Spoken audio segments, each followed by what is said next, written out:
I eat and go through this one. You want to go? Let us see. Flashing. No nades long, no nades.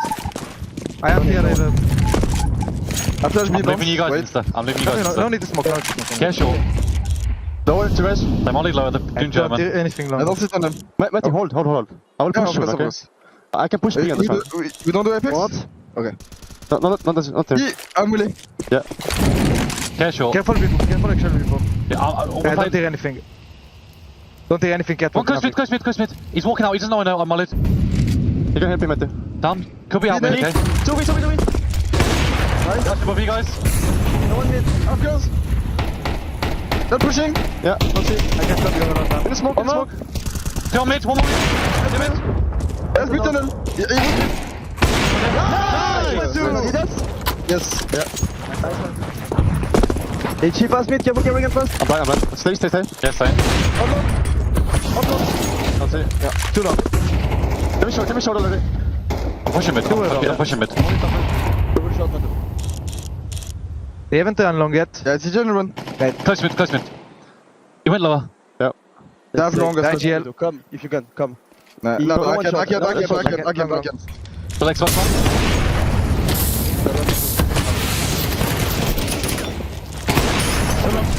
Come in then. Go, right. Could be in the car smoke. Could be in the smoke. Could be in car. Could be in the Careful, Robin. Yeah, When you pick. I'm waiting. Yeah, Matthew is still alone. Fuck it. You flash long? Yeah, but smoke. Yes, Nothing. Careful mid. Ramp. One ramp. Yeah. Robin, if you Guys, can be lower. Robin, just go to this and hold lower. I will yeah. After mid push. They doubled Molly long. No one. They're 5 long. They're 5 long. One shot. I'm coming with you, Laura. That's right. Yeah. I'm waiting for Dan. Yeah. Holding up, right? Pick with me, Matthew. Coming, wait. They're not smoking long or anything. I'm waiting mid if you break. Coming lower now. Yeah, I'm waiting for you. I don't see mid. They're not smoking long, boys. Care short. Yeah, careful shots. Second smoke B. Second smoke B, they full block B. I don't see anyone. I think we can end B. They flash close long. They shouldn't have smokes on B. Come, let's take shot. Yeah. Guys, we're gonna finish VP. Okay. One close city. Flash. Careful right side, I think one maybe now. I bet Jump up. I'm getting the bomb. Molly. Yes, I give you my molly and I do flash.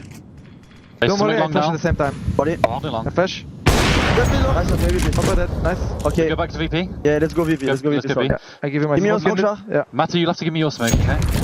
I'll go back to T-spawn. Care long push now, I leave. Yes. Be close. Guys, 40 seconds, we need to go fast. Yes. Best shot. Guys, Yeah. check everything B. I will Yes, take give me Evan, give me Evan. smoke, give me smoke. I'm gonna pick B now. Yes, I will check on the left. Robin, I'll check on the left and then I will clear. One more B. Smoke Let's in. go, let's go, let's shoot it. 161. Take car. Don't see car. Don't see anyone. Yeah, be. Care fast on the behind. I'm addicted to them. I'm on the window, anti-flash. Careful window. One cross B, careful lower, low. Cross mid, pushing mid. Go. I flash mid. Top mid. Demol it lower. Demol it Really lower. close to me. Flashing He's B. dunk one. I pick with you, William. Flash. They flash peek. Still, he's going back. Yeah, They smoke suicide. he could be lower. I'm peeking. Clear suicide to me. Chill, guys, just chill. Yeah, no, we're chilling here. Could be kiss. Okay, I'm picking Just kiss. lower. They flash coming. Peeking. He went back. He's still dunk. Still dunk. Still flash out. And one was lower mid. Can flash And I down if will you want wait a to. bit. We need to clear out. I will gonna flash take shot. Flash drunk and I flash shot for Sarah. Careful Yes. kiss, careful Okay. suicide. Don't take kiss. Could be Robin. suicide. I smoke mid doors. Robin, flash now, Robin. Flashing now. I flash shot.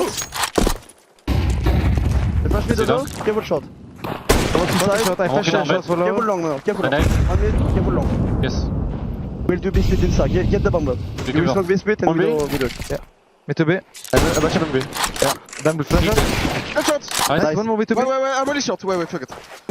Okay, push me down. I'm ready to smoke me to me. You ready, boys? You flash up down. Ready? Smoke. Yeah, go ahead. Flashing. Second. Nice. One more B. One more B. Car maybe. Or C1. Go left. I go down. Okay, push it down. Yes, low. I He's low. smoke down. I smoke down. He's really low. Let's say one is B. Nice. Oh, they were up. One is Yeah. car. Care long. What you say, Robin? Shaw, you One give me is your B, one smoke. is B. All good. And we'll just run Robin. Let's do it insta, guys. We need Give me to a do it smoke. fast. Look, Yeah, smoke, there is block, smoke block. down. That blocked again. That's smoke on tunnel. They don't have any more, so. Maybe one more. Care long, push again. I'll molly C2 when you go. Yeah. You need to do pressure I'm somewhere. ready to smoke. Yeah, I will after. I'm waiting. But I will go on the left, Hassel. Okay, I will clear left side. Going here. Yeah, you can smoke Wait, now. don't pick. Wait. Smoke. Second. Molly C2. Well done. That's it too. I'm pressing. Side and I see one side. Side, holding you. This side. He's on you. Side. And CT probably. Only window. For the reddeck Nice first. front. And one more molly metal. Window close. Nice, last flash. You I have 4 bullets. Yeah, fuck it. K car. Nobody's holding window. Let's go. AFK. I'm Yes. window. Window. I'm hiding. Tout a une mollo après. Y'a pas de kit. Peut-être en fait.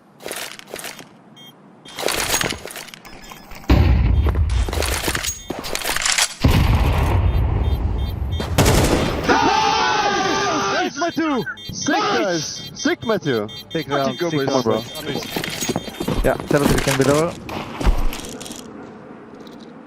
No lower, no one. Okay. Doing nothing long as well. Cares. Molly, flash yeah, delay. it was Flash your delay. shot, it was your. Care short, really Can care you flash for short. short? Yeah, I will.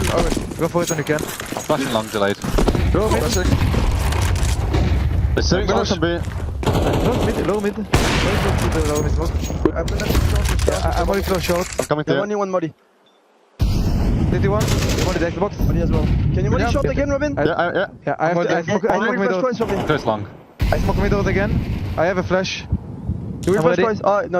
I see. I'm anti-flash long. We're gonna go back long now. I'm claiming. Guys. PM. They might be fighting for me. Yes, I'm gonna molly left side doors. Okay, can do it.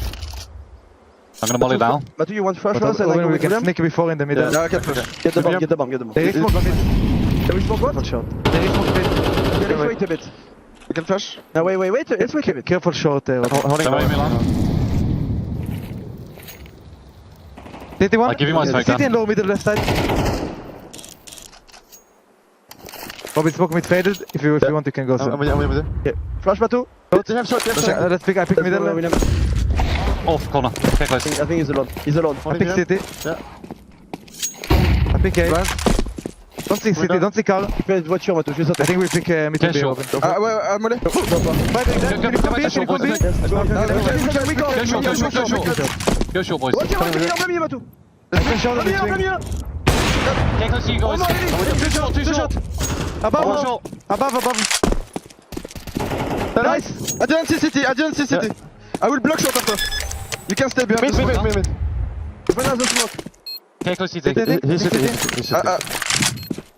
I think close that. I don't see city. City close City. that. I'm gonna wait, Matthew. Yeah.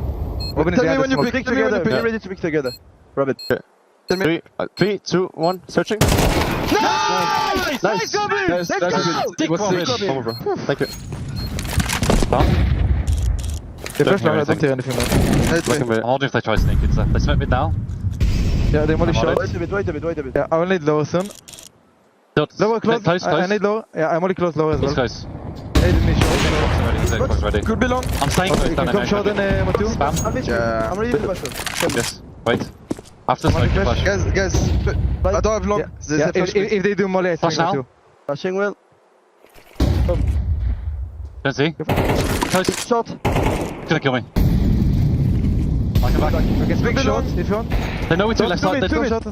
I'm on the flash Matu. That's too long. I flash mid. William, Can can be. you do flash deep short down? Flash short. Yes, I will. That two. Nice. One more up. Push me. Bam. On the long, Matou. I can flash long. Flashing. No one long. Upper catwalk. Came mid to be. They can take the bomb. No. Okay.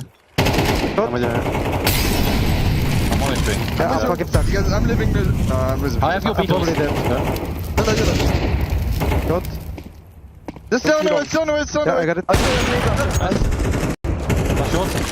I'm leaving. Let's play safe. Everyone. Lock the one. Not pushing through. Don't pick on me. I'm not pushing through yet. I'm holding P-Row, Robin. He has to go short. It's coming mid. Nice, boys. Coming into the playoffs, you guys are looking fantastic. Vibes high. Yeah. I don't know if this is, I'm gassing you up too much, but I'm kind of getting this it's the Astralis energy that when they took over the world. It feels like you're all like so professional. You're still kind of buddy, but you're also pro, like hanging out with each other. You're being pros. There's that family energy. There's also it's our job energy, and they kind of amalgamate into a successful beast. Does that feel about right? Like, is that how it feels from the inside? Yeah, I mean, I think the way everyone's working at the moment and the way the team feels, I think it feels like it's flowing. It's been a really good start. I think the vibe is. I think what Rops has brought to the team is it just feels like.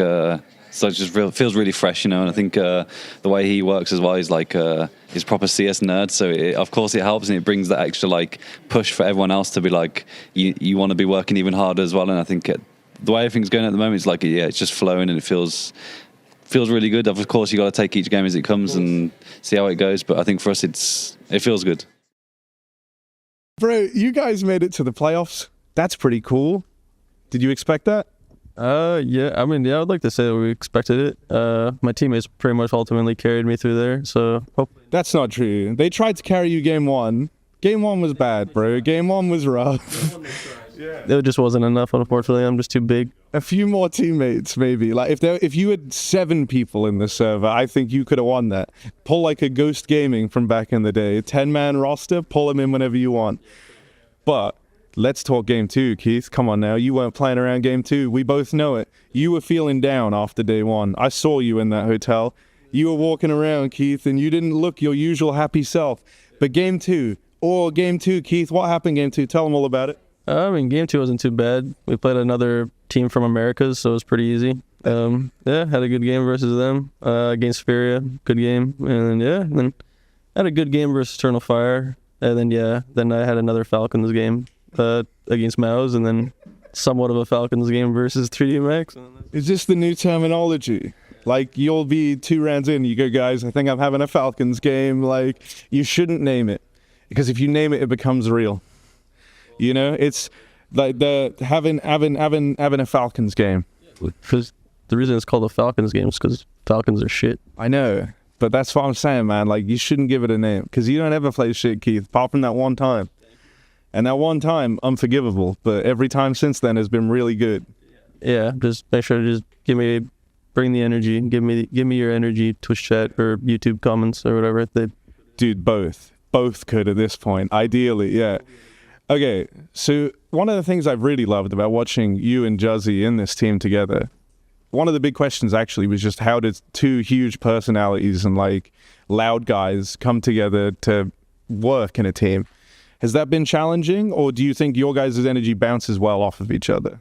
Yeah, we just have so many ideas that, you know, Twist can't even call. Nerds doesn't even know what he's doing. We're just taking up so much space. It's just such a big problem having both of us on the same team, honestly. But no, I mean, in all seriousness, I mean, you know, we're just chilling on the opposite side of the sites and extremities on T sides, you know. So yeah, I mean, you guys actually didn't get to see each other much in a game.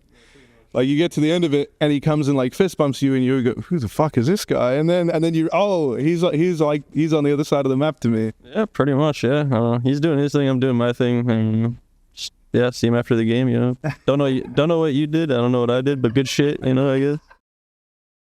I've always thought that like when you add a new player, it's a whole thing, like integrating another human being into a pre-established squad. Like, I feel like that's it can be quite difficult, but you guys have made it look quite effortless. I imagine the support staff obviously have played a big part in that as well. Of course. I mean, I was worried at the beginning because I know Robin we play each other for 8 years, you know, but you don't know the guy. You see him in the hotel, and not even like there is not and he feels from the outside. He can feel a bit cold, a bit, I would say, nerdy, which is was probably hard for our team because we were like when everyone see our team, we like really showing and like having fun together. Can I say the word laddie? You were a bit laddie. I don't know. Laddie. You know, like lads, rugby lads. He knows what I'm saying, no? Not quite, but a little bit. Okay. Yeah, a little bit of that energy. This one especially. Yeah, definitely. But for example, Char and me are a bit screaming on the side and etc. So we were not sure like how Robin will integrate to the team. But actually, he's not the guy that everyone thinks. Huh? He's not that calm guy all the time. He is calm, but he has his moments where he gets crazy, and that's definitely something that we enjoy, and that's been actually really easy to get him in. I think the staff, of course, worked for it, but I don't think all of us had that much work for to get him in the team, like to make him feel comfortable. It's been 2 months and you guys are already playing like it's been 6 months. At least it looks that way. Yeah. I mean, in CS, it was pretty easy because he had all these roles in a way. And we had straight a lot of talks together about how he wanted to play, what he feels about the game, etc. I told the guys when we were in the first bootcamp, I said, guys, until probably Katowice, I won't add any move strat from you guys, but we will take everything from what Robin wants. Mm-hmm. Then we will find our balance. So that was the plan. Oh, that's really insightful, actually, really interesting. When it comes to the role he fulfills, is the kind of the active lurk and the balance between dying too soon and fucking up the whole plan and not, being too passive and not doing anything. Where is the balance struck in Pro CS right now? What is the meta? Do you want your lurk? Because I feel like Rops is doing a lot more things early. He's cooking, like I've seen him taking early fights on maps he used to never do that. No, I think that's the lurker I play with that are the most balanced. He knows when to fight, he knows when not to fight. Of course, he does mistakes because we're all human, except maybe a bit less me, but the others make more. And I'm just kidding. But but no, what I mean is 90% of the time he does the right thing. And I presume it's not something you can control. You can't micromanage that. That's just like his instincts. It's on his side. Yeah. Okay, I just tell him sometimes I think it would be nice to do that. At the beginning when he came into the team, I said, okay, I think this move will be nice. When we do that, it will be nice to do that. And he does it. But other than that, it's his style. He knows what to do. He knows when to take the space. He knows when to take a duel. He knows how to take a duel.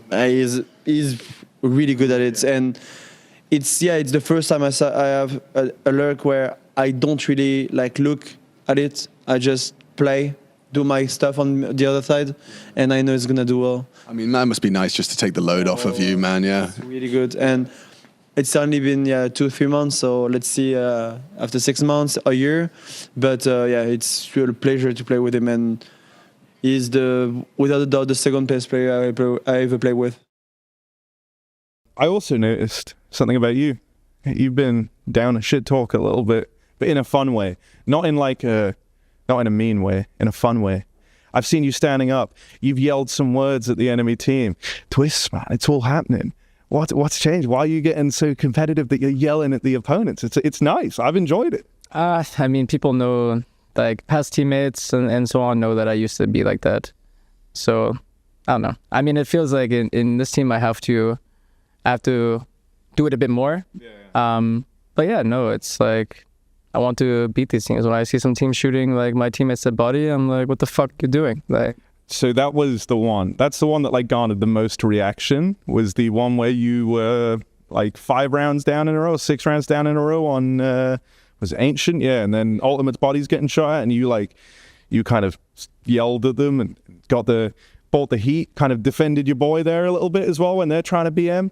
Now everyone was like, oh, you lost the game. But I think actually it's kind of baller to be down to do that when you're 5-6 rounds behind, and you did claw it all the way back into OT. I actually think that was baller. If you only shit talk when you're winning, it's not really like shit talking at that point, right? Like it's just kind of, you're only winning when you're down to do it. Meanwhile, you were down to do it when you're losing, man. I think that's like good leadership for my money. I saw some people reacted weirdly to it. How did you find that? Was that just kind of natural to you? You saw them spamming Ultimate and you were like, hey, fuck you guys. Yeah, it was pretty natural. I mean, we were down, I think, 9-10 or 9-11 at that point. Yes. And we ended up in OT. So I felt like it did bring some life and energy. I'm pretty sure you won the following round after you did it and then continued to win rounds till it went to overtime. So yeah, it felt like a bit of a turning point as well in that regard. Yeah, I absolutely think so. I mean, if people want to think that it's going too far or not, like, remember, it's a competitive space. Yeah. Many people know me in the scene. They know it's not personal. So yeah, I mean, sometimes it's fueled by hate in the moment. Obviously, on the server, it's enemies, and then outside the game, yeah, sure, like we're chill, but yeah, it's needed. I don't know, I like it. I saw other people doing it, and I'm just like, yeah, I don't give a fuck anymore. So, like, I'm going to do it. Sometimes I feel like I'm on a bit of an island when I do it. Maybe that's why it looks weird to people when I'm the only vocal, really loud one in the team. But yeah, it's not going away anytime soon. I like that, bro. I like that. I don't want it to go away anytime soon. Yo, Twist, man, good luck in these playoffs, and keep shit talking. The last question, trash talk, because you are the master of the craft. Okay. Yeah, you are. Yeah, you are. Seeing other players doing it makes me appreciate how good you are at it. You know what I mean? Like sometimes some people, they just ain't got it. It's not coming naturally to them. Exactly. But this has always been you, right? This is something that comes very naturally. You don't have to think about it. It's just coming out your mouth. Sure. We talked about it with Henry and Harry and Hugo yesterday. But yeah, I mean, when I hear people now, for example, the 3D Max guys, I told them, the trash talk is all about insulting the others. I think it's fun because sometimes I love also to do that, but it can't be only that. Then it's, I don't know, it feels a bit, But me, I try to, like some Twitter porn. But I mean, obviously, Shah helped me for that one. But trying to be a bit more personal as well. No, but not without being harsh on someone, but just being more personal. I think it can be funny. Well, also that I'm not, like, as someone that used to be quite good at it myself, I used to like really know how to upset people in the server because you get a little bit personal, but it's not too mean, and it gets in their heads. And it's that kind of thing, like, insult a guy's haircut. Like your hair looks ridiculous today. What have you done to your hair? Yeah. I'm going to be thinking about that when I'm trying to hold my crosshair. Exactly. No, but it's all about those small things that. It's an art form. Or also see a thing like when I don't know whatever. I'm not thinking about it. It just come really naturally. Well, you're brilliant at it, and I'm looking forward to seeing you guys in the playoffs. Thank you for your time. That's vitality, baby. Are you tired of overpriced, underwhelming, un-American produce? Why shop abroad for household items when at NRG, we've got them right here at home? You can buy our secondhand washing machine or this discounted prime NAF fly. No Grand Slam price tag on this one, and your grandma, she won't even notice the difference. Who needs liquid nitro when we've got this freshly washed alternative for a fraction of the price? I miss the smoke.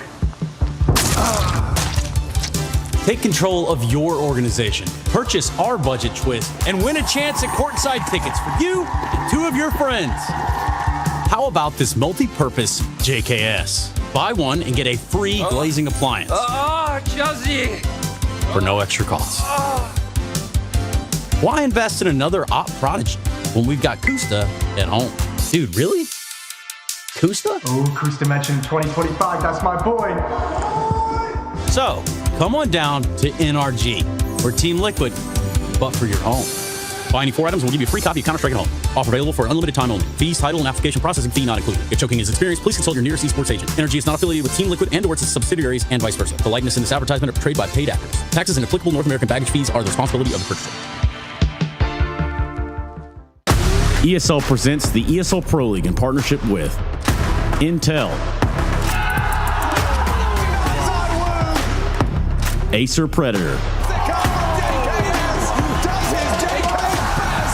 DHL, Kadia, 1xBet, Knorr.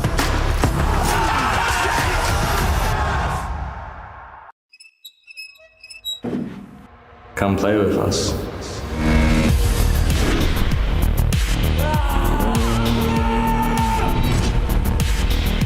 Monacy wants to win right here, right now. He's crazy. As he turns it, nice headshot.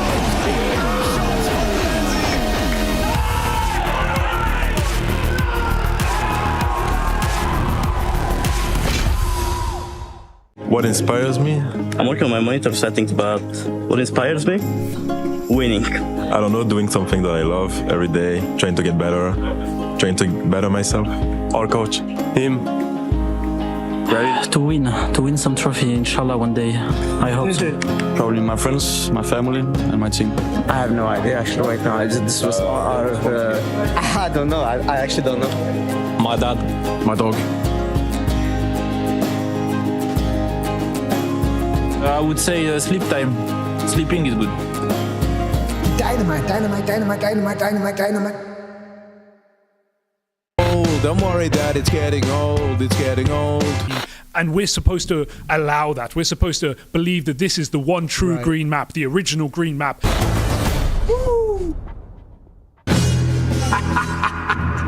The tilt is swelling in you.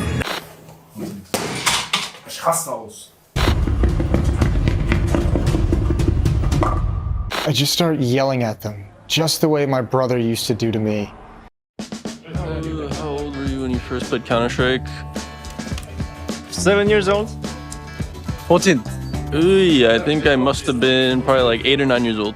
How old were you when first played Counter-Strike? I think it was around 7 to 8, something like that, 7 years old. 7. I was like 13, 14 maybe. Yeah, something like that. Oh, probably 12. I was 7 years old. 7. 9 or 10 maybe, I think.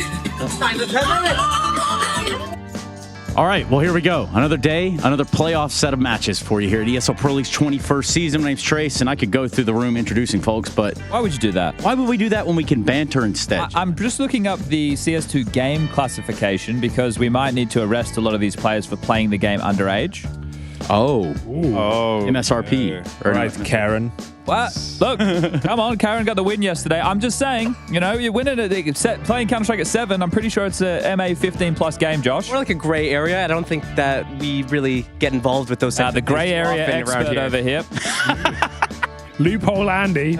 Look, obviously we've assembled the brain trust. Trace, yeah, you heard about the triangle scheme?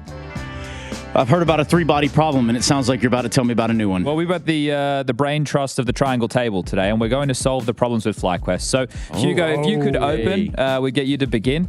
I think the first thing you got to do is obviously cut Dexter. That's what I go with. Strong opener. Yeah. Strong opener right there. Do you concur, sir? Yeah, I would keep the rest of the team. They're all perfect, and Dexter was the guy bringing it down. And Yanko, as the resident Dexter hater, I would imagine... There's no way in hell they remove Dexter, you know? Wow. That's fair. How could you remove your in-game leader? I think we've solved it. Very easily, but also...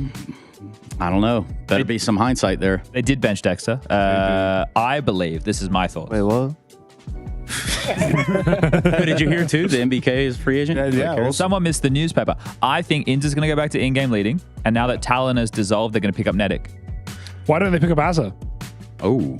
Because he's washed. And he lives in Denmark. And you know how Australians feel about Danes, Hugo. You know how they feel about staying in Europe for extended periods of time. They're allergic to it, so yeah. Only a couple of them still here. Yeah, 3 of them, 4 of them. I reckon Regali's still here. So what you really need is a bunch of Australians that have reasons to stay in Europe instead of flying home. I know a guy in Denmark. Yeah, a guy in Denmark. Yeah, I know exactly who you're talking about. Yeah, Azza. They get you, Mac. What about Yumi? Azza, JKS, Yumi, and Regali is 6th man. I like that. And we swap it out on Yam is just sitting on the bench at this point. Why didn't you bring up Yam? Good point. Yam is the 7th. What about Bisharuni? Bisharuni is the 8th, and he makes the sandwiches. And apples. And well, he doesn't make the apples. Apple sandwiches. He enjoys the apples. Apple sandwiches. Yeah. Ever had them with crisps? No. I've had a crisp sandwich, but not an apple. Apple and Crisp bread. sandwich, like you just smash it into the bread. Or was it just a crisp apple? It could have been a crisp apple. Do you know Magix likes cheese and ketchup sandwiches? He likes he likes his cheeses. He likes his cheeses with the ketchup. Wait, isn't it? Never mind. I think it's good to have a little ketchup with cheese. Only in jokes on this one. Only that. Speaking of in jokes, the in. I first discovered Counter-Strike through a group of friends that I played League of Legends with. Well, Another ace!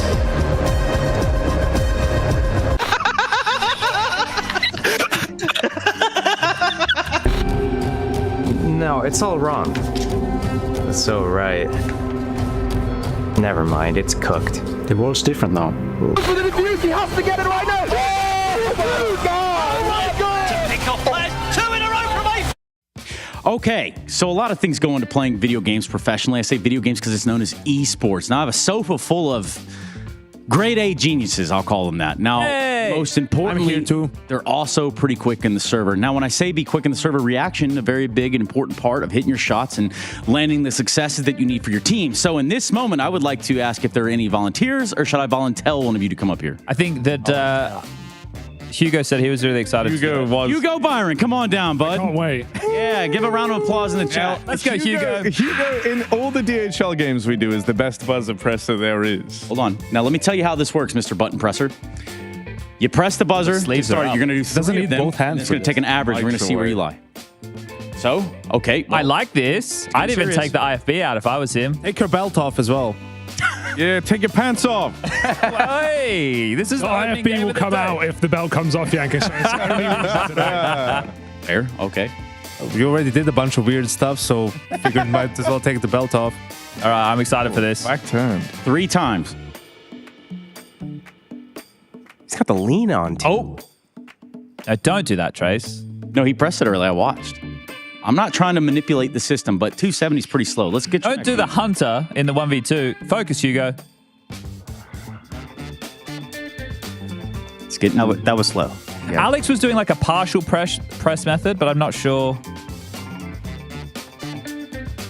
That was his best timer. That's not terrible. Not bad. So you got 3 right there, and I think we get the average from that. Or press the button to continue. Oh, is it 5? Okay, yeah, it's 5. I told you it's 5. I told you. I told all of you. It's because his name's 3. Yeah, I'm sorry. I'm obsessed. Oh, he's getting better. Aggressively he's getting better. He's warming up. I reckon he deserves a second round. Is that so? Yeah, because you need to master the buzzer. It's not like a mouse click. Let's see where you stacked up I think here. my first couple really let me down. I think I'm better than that. I know I'm better than that, actually. Would you like to pick who is slower than you to come up?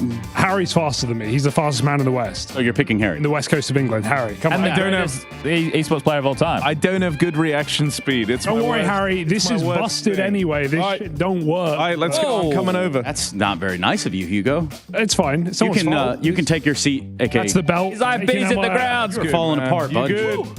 Hey, Harry. Hey, nice bro. to see What you, up? pal. I'm happy to be here. Hey, Harry, it's on. Harry, it's on. We go in casual mode. Okay, that's slow. Real casual. Casual. Feel that, Harry. I just caught you off guard. We're locking in. You got this. Look at the lean. Better. Don't have it. It is better. Is it, or is it the same? What was No, it? it was 270 the first time. That's pretty horrible, isn't it? He's got a whole like lunge going on. Bro, it's You're getting better. Time off. You have to learn how it works, right? It's true. These are sub 200s coming in. It is very complex. When the light turns green, you press it as fast as possible. Stop, bro. That's horrible. Yanko's that's how you go to the It's getting worse. To learn how it works. Last one, I think. Next.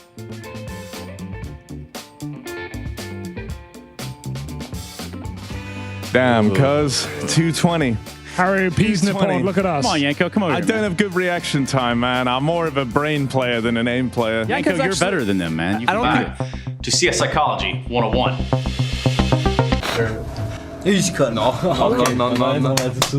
What? No, the in-game trophy. Oh, of course. The Fluke Trophy. Into reality.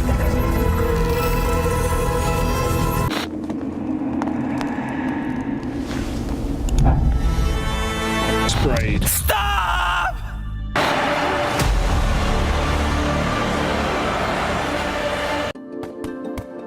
Hi, it's Bob with Face It. The official broadcast is better than ever on Face It Watch. Yep, that's right. Switch it up with the POV selector.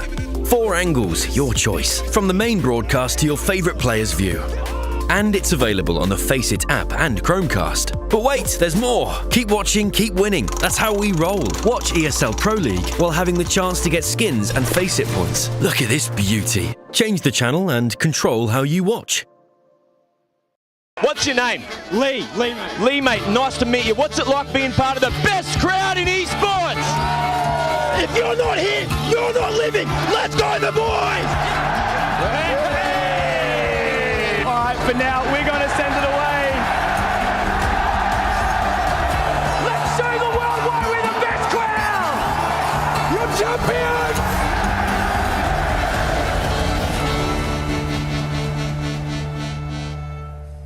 Tired of your star player tilting?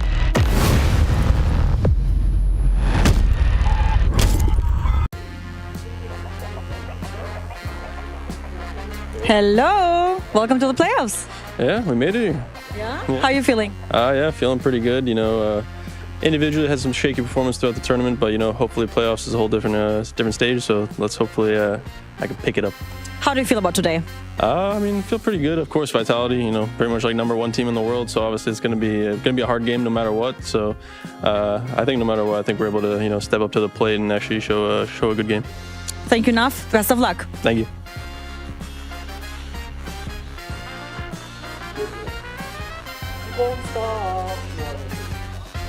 Yo, Mezzy. Hi. How are you doing? I'm good. How are you?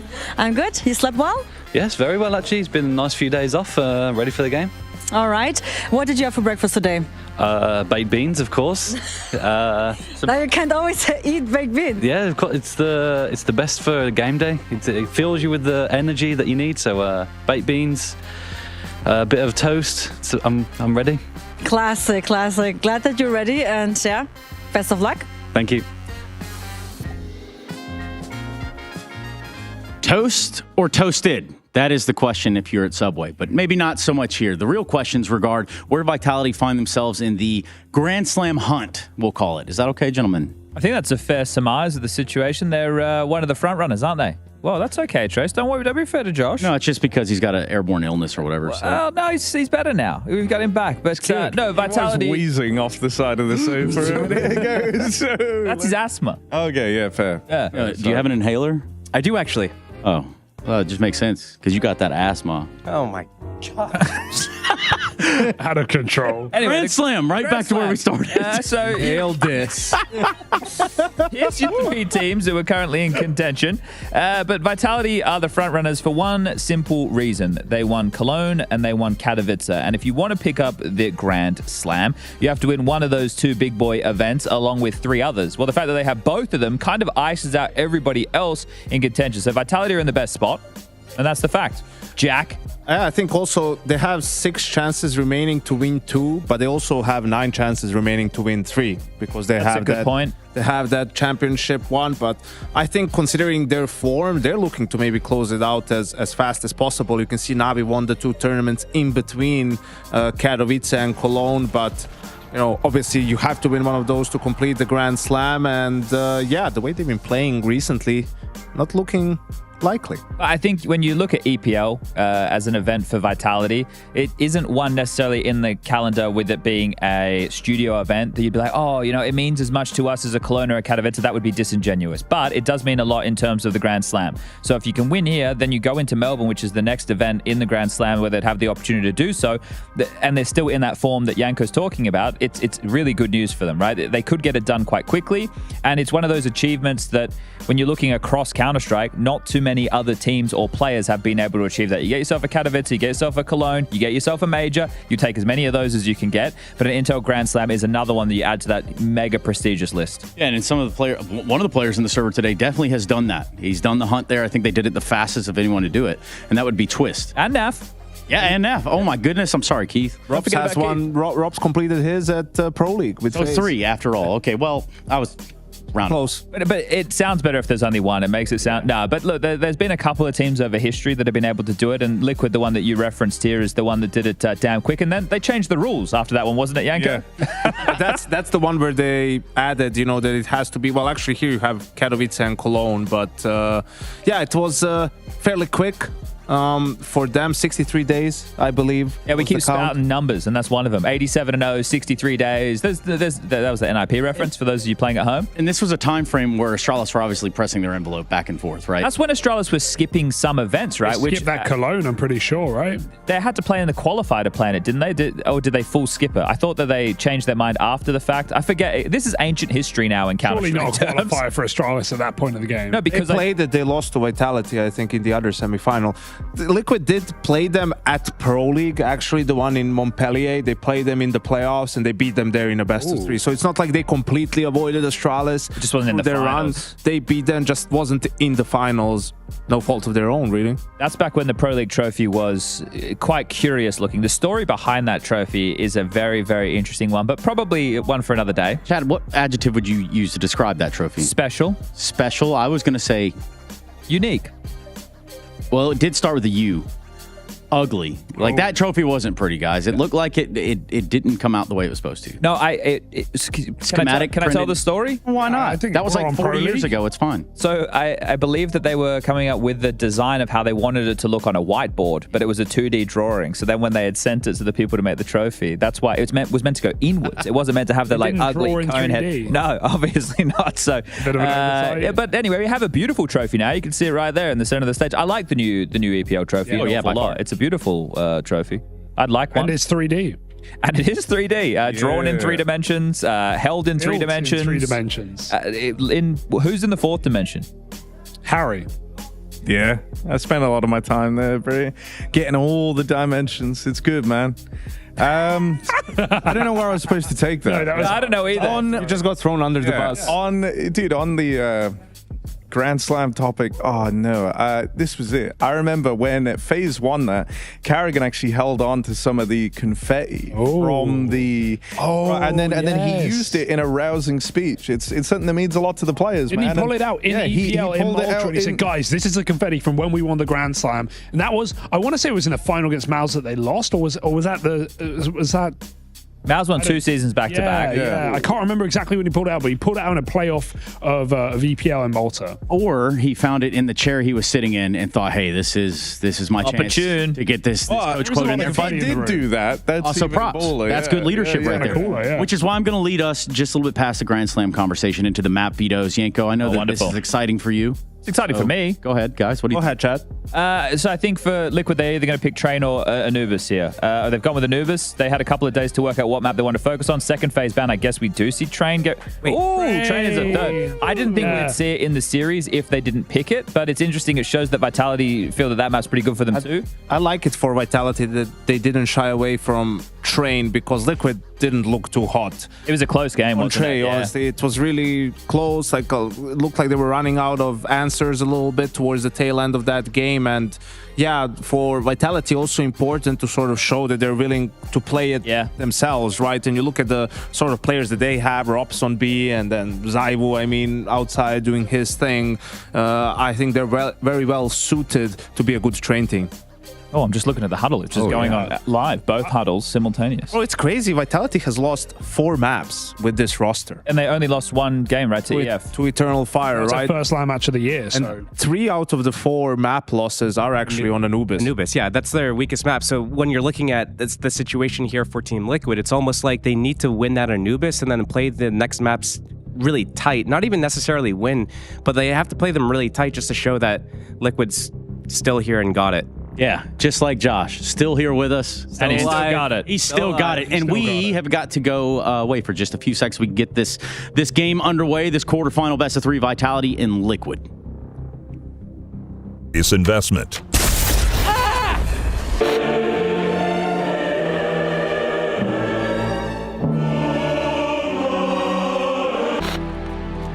What are we waiting for?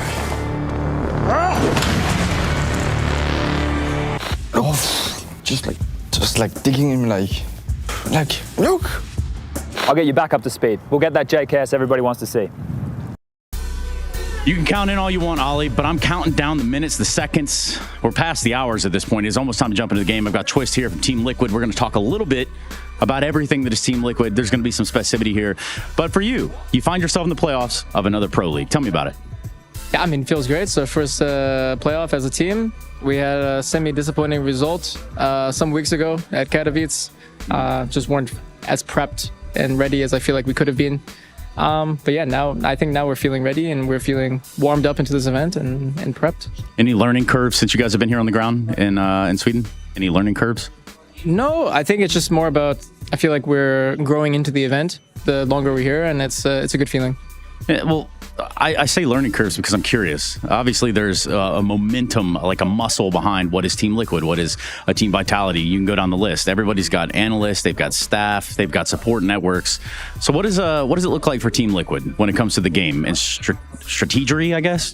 Strategy, I mean. I mean, yeah, we have our data analyst, Jay. We have Mither, and then myself. We're working in tandem to prep the game plan for everyone.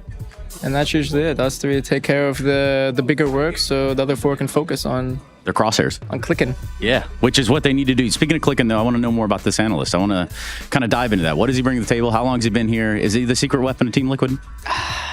You know, Jay doesn't like the attention, so I'm gonna lay off of Jay for a bit. But just a normal analyst, not like a Clark Kent sort of analyst. Not normal. Not normal. Interesting.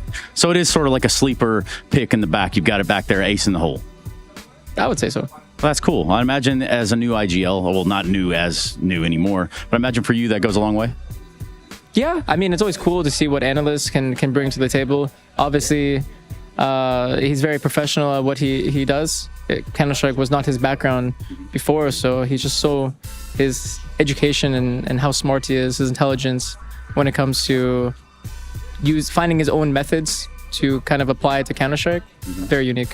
So give me the tea, man. What game did he come from? Not at liberty to say? Yeah, honestly, I don't even know. Okay, yeah, fair. Yeah, doesn't even matter. Yeah, smart guy doing smart things, and that's what you need over Team Liquid. That's Mr. Steve, too. He's part of that support network? You know, he gets his coffee like every morning, so it's pretty nice. That's the guy right there. Steve? That's what's up. Yes. That's an official. That's what's up. Twist, I'm going to get you out of here, but I want to ask you questions about this matchup with Vitality, big opponent, strong opponent on the other side. Some of the best trash talking so far at ESL Pro League Season 21. So how do you anticipate this day goes? I think it's going to be fun. I think it's going to be a loud game. I have some friends over on that team. A very likable team. Good vibes. The banter already starts outside the server. So... yeah, expect it to be spicy. I like that a lot. Well, look, we're looking forward to it. Twist, you want to tell them anything at home? Or here, or anywhere, really, because the internet is forever. So tell them what they want to hear. No, I'm strictly keeping it in the server. Hell yeah. All right. Well, thanks, Mr. Van Dolken. Good luck today. Thank you. Thank you. The world's #1 takes on Team Liquid in this quarterfinal here in Stockholm, Sweden. It's ESL Pro League Season 21, and it's all to play for here. Single elim, VRS on the screen, chat. I know you love the numbers. Look, the numbers obviously more important for Liquid, but a win against the top team is more important than those VRS figures. It's something to break the dam, something to break through. A win against EF is good, but EF... no secret that this team is quite fatigued. They've been on the run all year long. Liquid, they skipped Cluj. They need to come in and have a strong result at EPL. Playoffs is something. A win against Vitality, that's a whole different ballgame. A mountain to climb. But EF, I mean, they were the only team to even beat Vitality this year. That's right? a good point. Counter-Strike maths does dictate that now Liquid will win. The triangle of who beats who never holds up in truth, but trainers are decider. I do hope we get there. It's a game that Liquid played against Eternal Fire. Yanko mentioned it got sloppy towards the end, the T side running out of gas, but it was a win nonetheless in overtime for Liquid. Can they really challenge Vitality is the question today. Big conversation is about map #1, Harry. It's Anubis. It feels like a must-win for Liquid if they want to be able to take this series. Hard to see them turning it around on Dust 2 and then third and deciding map of train if we need to get there. Yeah, I think this series could start off very promising for Liquid, right? This is certainly their best chance. This is really the only map Vitality have vulnerabilities on. This team has been legit since this roster was put together in this form, and the one weakness that anyone has been able to exploit is Anubis, which is a good map for Team Liquid. I think where it gets interesting is as this series continues. By the time we get to train, Liquid are not very proven there. Vitality, likewise, haven't played it a hell of a lot, but they have some very legit wins over teams that have been prioritizing train from the moment it was added into the pool. It's not every day you see a roster with 100% win rate on 4 maps 3 months into the year. That's a statement for Vitality. Anubis is not one of them. Only picking up 1 of 4 played so far.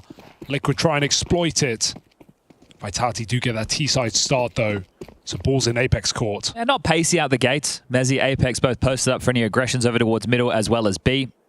3 players the main pack with the bomb heading over towards A. Now, this is a map where on the T side you can be reactive to the CT aggressions, and those CT aggressions are starting to leer forward. Ultimate having a look. That A site is fully empty.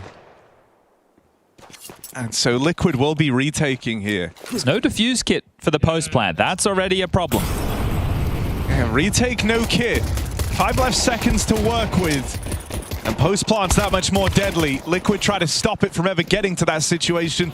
They lose players as Vitality cross on in. That plant will get found. Vitality now taking space. And this pistol round looking to go nowhere for Team Liquid.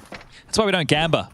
You know, you put all your eggs in one basket, and that basket has a hole in the bottom. Well, right now it's round #1 in favor of Vitality. So hard to know whether you want to play heavy in the A-bomb site, because it does leave you out on just an island if they go B. A map where you're going to see a lot of questions on the retakes. Yeah. Do we risk it? Do we go for it? Do we not? It's not quite Inferno, but these retakes can be really difficult. I suppose there's 2, well, maybe 3 telling points that we should look for on this CT side of Liquid.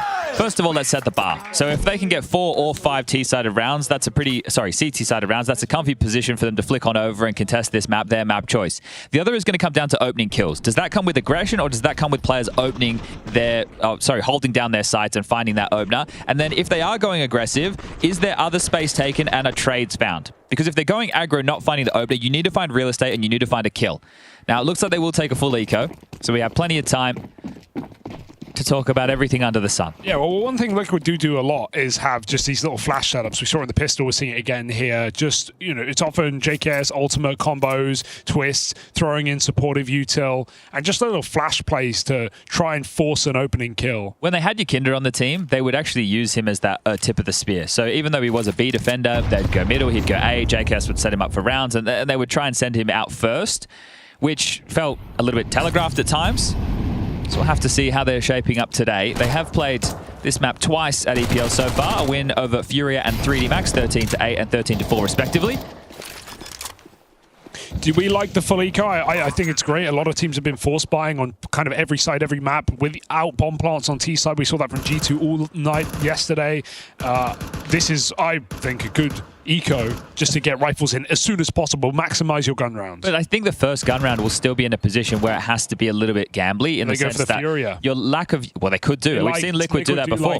It's a very good point, Hugo. So if you are going to go into rifles into the next, you will have to do something aggressive because you're going to be lighter on util. So it'll be reflected in the buy what kind of pattern they're looking for early.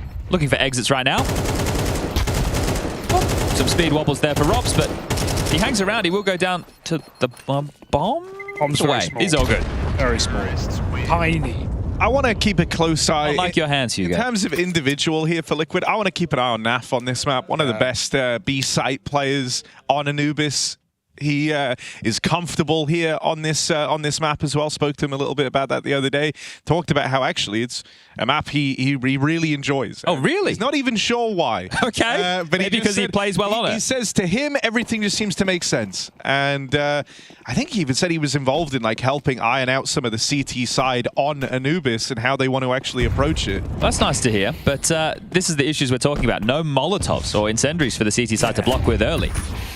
2 pressure smokes towards B, 1 deep dark, 1 lurk, and now mid control. This is kind of, you know, like how Eternal Fire looked to play their early CT side, is giving up a lot of this mid control, leaning into these 3-2 splits. Eternal Fire are a very good Anubis team, and so I think we're seeing more and more teams kind of lift ideas from them. So much control, though. That's a freaky smoke to make it look like you're wrapping CT. Maybe they can lurk through it now. Maybe they're actually going to do it. Dirty Hugo. Either way is an option. Apex goes through to spawn, and Liquid don't know. Like you said, Harry, Triple B. He's about to start yelling at them if he outbrains them like this. Good aggressive move.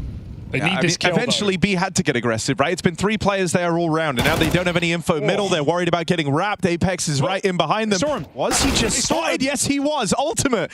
Gonna deal with Apex in the backline. Nerds spotted forward. They know he's here. Swung on Nerds will get found. Mezzy with some keen openings. Flames cut down in the backline. Both these lurking players have been found by Team Liquid. 3 here.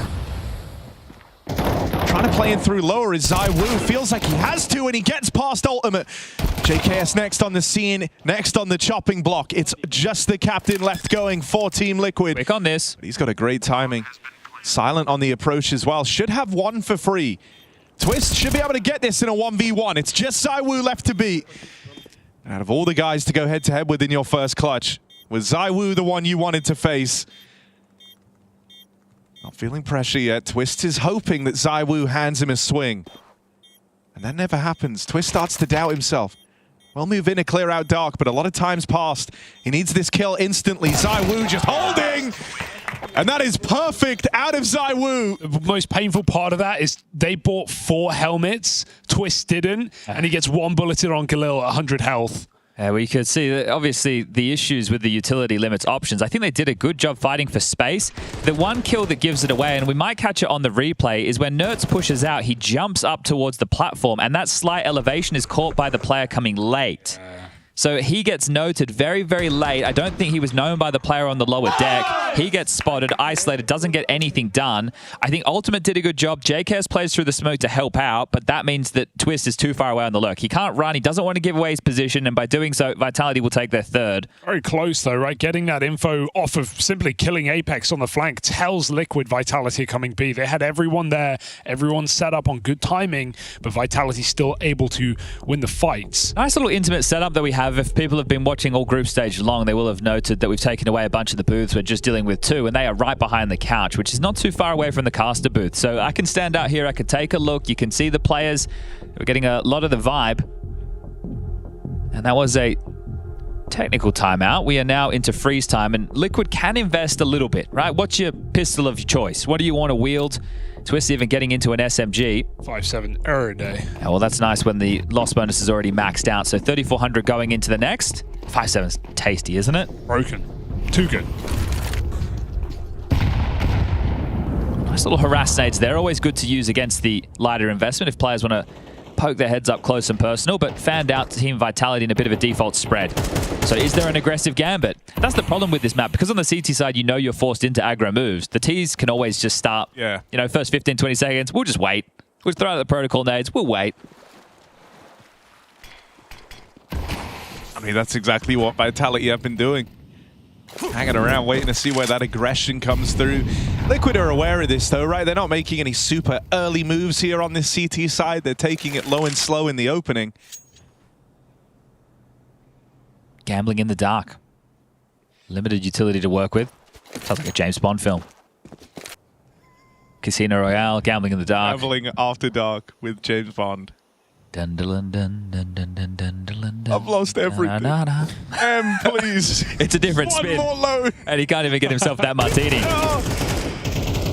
Drinks are not on the house today. 1 kill from Nav, but Vitality overwhelm the mid stack right as it forms. 2 CTs left in position. JKS are running at him from everywhere. Can't convert a kill, and that should be the round with Nerds locked out in middle.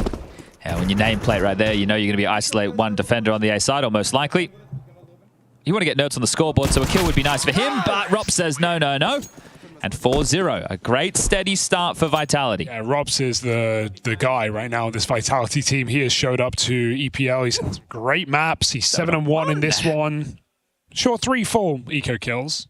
Yeah, but we take him, Hugo. They count. We take him. At the end of the day, it still adds to the rating. Only those stats guys care about where they come from. We're just out here looking to get the biggest number possible. Big number better. And 4-0. Vitality seem to believe it. AWP is out for ultimate. Little Tim's got his AWP. What's your name? Tim, mate. What's it like to be the AWP for Team Liquid? If you're not whiffing, you're not living. Let's boost the boys.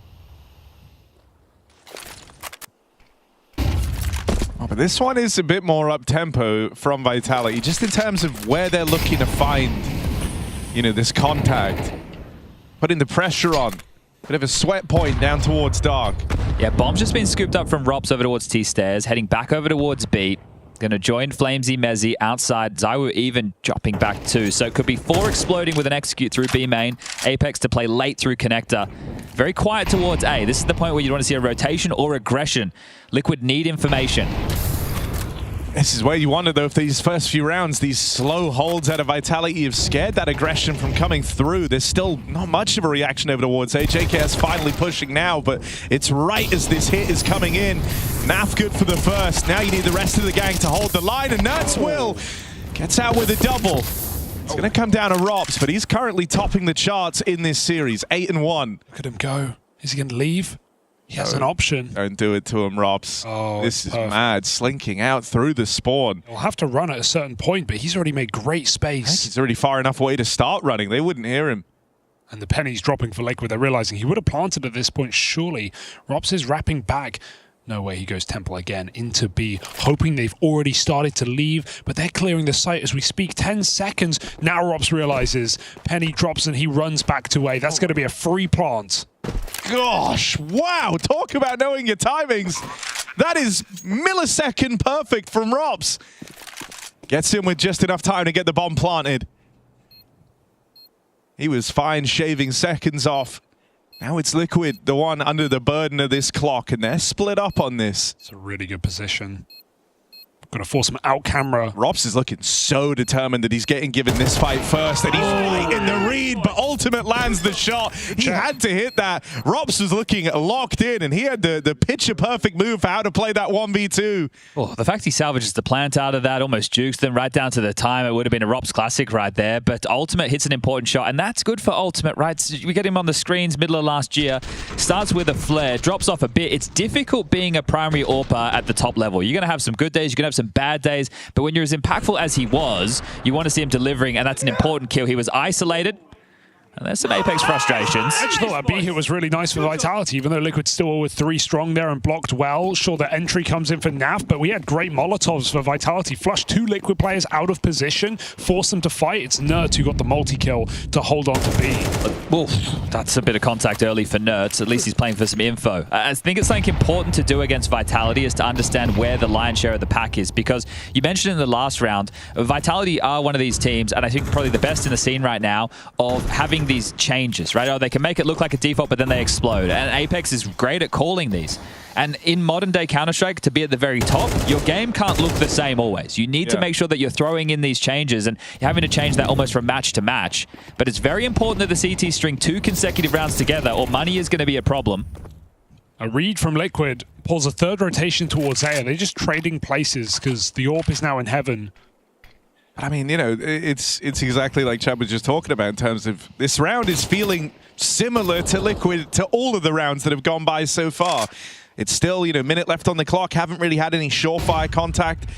The info you tried to get over towards B wasn't super useful, and it's like a minute old now. You don't have any info what's happening in mid or at A, and so Liquid are flying blind with the AAA stack. Fake has freaked them out. Naf's rotate still feels like not enough to hold this bomb site right now. It might force a save for Liquid unless someone goes huge and has a multi-kill. We have the high-low, but Naf is forced to reposition. They're out Con. He's just caught throwing nades. It's an absolute mess as Vitality just need to cross in. They'll be playing retake here. Nerds has gone passive rotation from Twist, also through CT spawn. Ultimate through connector. Ultimate pried off with the AWP. Bad flash. And Robs just isn't going to give up this kill here. He's going to force you to commit. Does Ultimate have the flash for JKS to get control? That's just an awkward sequence over towards Save, CT. It's kind of forced you to write this round off. Oh, Ultimate didn't need to do that. Everyone else is already saving. Twist was walking away. JKS was as well. Going for the Jambo, mate. There's always that one teammate who's like, well, let me just see if I can get us the kill. And now JKS also found down in the water. Rob's locked in. He may have lost the clutch, but it's not going to hold him back. And I'm normally very critical of Liquid going for saves, right? The fact that they do it a lot, and here felt like a definite opportunity to do so because of the money situation that we discussed. Sure, the loss bonus is still pretty built up, but it's not enough for rifles across the board. So Liquid could have had another rifle round. They give it away. They could have saved 3. You would have had Nerds who was in a buy position. Twist could have dropped 1, and it would have all been fine. You could drop an AWP, Nerds, and Twist can give a gun, and you can get 3 rifles, and it's always tempting, Chad. Isn't it? You know, so on the tempting? CT side of this map, you need to be fully bought up unless you gamble correctly, right? You need all the util, and that's just to give you a chance. Unless you go aggressive and you win out the early skirmish, they are going to take a tactical timeout, get Mithra on the mic, maybe to address some of those scenarios. And I'd be pretty annoyed there as well because Ultimate overstepping the mark, it didn't feel like it felt like it was already called off. Yeah. You know, I don't think playing retake on this map is the worst thing in the world, but that means you need to hold on your utility until late, right? You need to make it seem that you're bigger than you are, force the Ts to still go through their nades, and then hold on to a couple of smokes or mollies so that when you are reinitiating for the retake, you can smoke off some key choke points, right? And we saw one team throughout EPR, I forget who it was. Maybe it was Furia. But they were playing retake a lot on Anubis. Okay. Maybe the people at home, our lovely Twitch chatters, can let us know, glorp glorp. But there was one team who was playing a lot of retake, and they were very successful with it. It's hard to do. It's a fine balance, but it's not impossible. Actually, maybe it was Pain. It was a Brazilian team. I'm certain about that. Don't look at me like that, Harry. I don't think I got to watch much Pain in this event. I haven't seen really much Anubis. Good grenade open. Oh, bro. I mean, this is also like a great time to do something like this for Apex. It's no longer super default-y. Everyone's spread out. He knows the money's in a weird place after finding all those kills at the end of the last round. And so this is the round where they run just a set piece. 5 players at you. There was no, you know, identifying markers across the map. JKS, that's a nice double up, and it could tee up Nerds to go huge here. Liquid have lent pretty heavily into these A leans on feeling. And will one finally come up in their favor? The pistols get cut down. The nice start from JKS, uncapitalized on.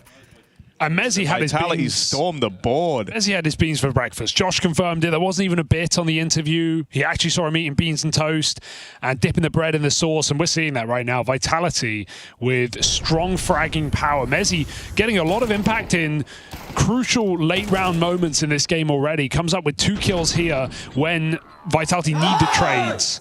Yeah, he's giving them the beans right now, bro. Absolutely. This is nice for Mezzi. Trying to be a positive guy these days. I know it's a change, but oh, nice clear. Doesn't. Oh, full blind. Oh, no. Oh, dear. He's still got it. Oh, they know where the AWP is right now. Can they capitalize? Not really. Need to regroup. Maybe change the tune right now, Vitality. And now look at the retake on B, Chad. They've gone all the way back. They've pulled to CT spawn. This is a huge push. Getting info, confirming what they already know. Getting the backstab as well. It's a messy spray. He almost finishes Robs. Knows JKS is the A player. Yeah, he can get it. Robs is waiting. JKS, 1 bullet's all it took. Keeping Vitality stuck at B main. They're going to have to reset. Try and mid-round this. JKS, oh, he missed the timing. He's running through spawn right now. They have a huge gap into middle. Vitality just walk. They could get it to A. There's no way they'll be ready for having this much room, though. Surely the penny drops at some point. There's a massive gap. If they're happy to play full retake on the A side again, they have a Molotov on Flamesy, so they can molly that off towards camera or heaven as they're planning the bomb. That's an accident. He misfired. I mean, Vitality can still win this round. Do not count them out. It would be an utter mess for Liquid, but we've seen it happen. JKS is going to come back through main. Naf looking to come through camera. Ultimate and twist through heaven. Timing is everything. Oh, Naf. He ate 2 nades in 1 round. Oh, that's brutal. Oh, dear. Okay, huge pickup for Ultimate. It's just left onto Flames. So late, JKS. Really late from JKS. And throwing Util in as well. Now Flames is aware, but JKS deletes him. That's a funny round for Naf because his round started with Mezzy throwing the high B nade over the wall. And so he never saw an opponent. He ate 2 grenades. There's still money there for another Vitality buy. I'll return to the conversation we had earlier. Anubis, CT side, you need multiple rounds. Yeah. The way that you're going to slather them on the board is by breaking the T side economy. And right now, Vitality already have 6, so decent bag for them.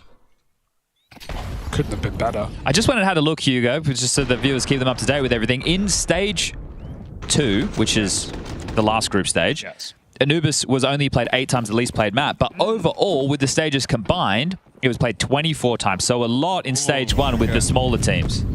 And smaller not in stature, but in organizational power. Yeah. Wealth. Ultimate ate the B nade this time. It's looking like 3 damage for Vitality. Maybe this is silly, but is this, do you know how far teams look to, I imagine it's, team dependent, but as a rough estimate, how much prep work are you doing for like the first 5-6 rounds of a game? You obviously play on the pistol. Maybe we can do this after this hit. B hits coming through. Vitality storming the board. Ultimate from lower. That third man over towards B complicates matters. The orb hitting for Ultimate, but that molly burning him alive. He decides to give up Dark. Last time it was his overextension through this position that cost Liquid dearly, and so giving it up after that kill maybe gives Liquid a fighting chance. JKS with a keen trade and a team ace for Team Liquid. Just to build on the point that you were bringing up there, Harry, this was even back in the day, you'd want to have at least the first 4 to 5 rounds. But the thing is, you have to have multiple circumstances. Yeah. It's to go, if we win the pistol, if we lose the pistol, but then things will change that. Let's say that you have a pistol round where you're on the CT side and you end up killing all the Ts, but you lose the round to the bomb going off, and maybe 2 players stay alive and they have Kevlar and you got a bunch of kills, or someone got 3 kills, so now you can drop an M4. You need to still be able to be fluid with that, but in terms of the big macro picture of where you want to target or where you want to condition, you'd probably want to stick to that early, and then if it's not working, you take your timeouts, you adjust. Well, because one of the things I have with this Vitality team is it's always in the early stages they seem to do great here on Anubis, and that's where you're operating off of that kind of flight path almost for how you want to play the game. Sure. As this is going on, Liquid are now starting to grind away back into it, and this is where the calls are getting a bit more mid-roundy. Oh, that's a collateral for Ultimate. He hit them both. Rob's team killed. And the nade out. Ruffs dies, blows up his teammate, 5v3. Cool timing, because JKS nades on that call that Ultimate is peeking the angle, so they're just eating damage. There's a little bit more JKS spraying them down. They got out through main, though. He didn't realize that Mezzy no further than 1. 4 rounds for Liquid. They've already done their half chat. They're looking for all 6. And guess what, Hugo? That economy that needed to be broken now is. It has to be a partial investment for Vitality. Going into the next round of play, they only get the $2,900 loss bonus. So they can spend a little bit, get out some digs, maybe some P250s if you want to go U2 heavy so you have something to work with. There's still those options, but here's that nade. Bada bing, bada boom. That's deep boy. Guarantees a kill. I make it 2 with that TK in play. But it will just be 5 Deagles to work with. So this is the easiest eco round to call for Apex. Oh, God. Not for that reason. The whole point is just go and search. God, Rob's hit the second as well. Oh, the double peek down in Dark. Meant to be free. This was supposed to be a 5th for Team Liquid. This is where the CT side was really meant to get going. Instead, it's bordering on a flawless round for Vitality. Yeah, give us a myth or replay cam if we can there. Thanks, production. I just caught that reaction on the peripherals. It was from bad to worse. And this is, you did the hard work, you won the rifle round, you had some close moments, you break the economy, you're just up against Eagles, and you go and do that. Not even Kevlar on 4 players. Deary me. Rob's just crack skulls. He's looking to keep them here. He's got information that his team can play off. They won't bring the bomb to him. They're going to decide against it. Robs, more pressure put on by this pistol. And Liquid don't know where to go. They're about to find out. Vitality on this B-bomb site. This is a quarterfinal game. You cannot make these level of mistakes, especially against the world #1 in Vitality. The dry wide swing con. Live to regret it. It's a classic, isn't it? Plus, like, you know, there's far more forgivable ways to lose this round than what just happened, right? It's not like 5 guys rushed at you and, oh, Robson and ZywOo with some sick pistol pop-off. It's 2 dry swings through dark, ultimate extending through mid, trying to trade, and the round falls apart on the back of it.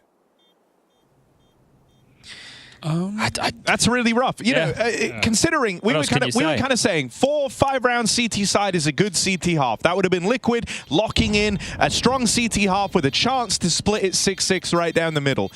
Now they're in a bit of a weird situation. Vitality have firmly won out on the T side with a chance to 8-4. And suddenly, you know, this can make a real difference when you're relying on that T-side comeback. Suddenly, if you don't win the pistol round, you're only 1 rifle round away from losing this map all of a sudden.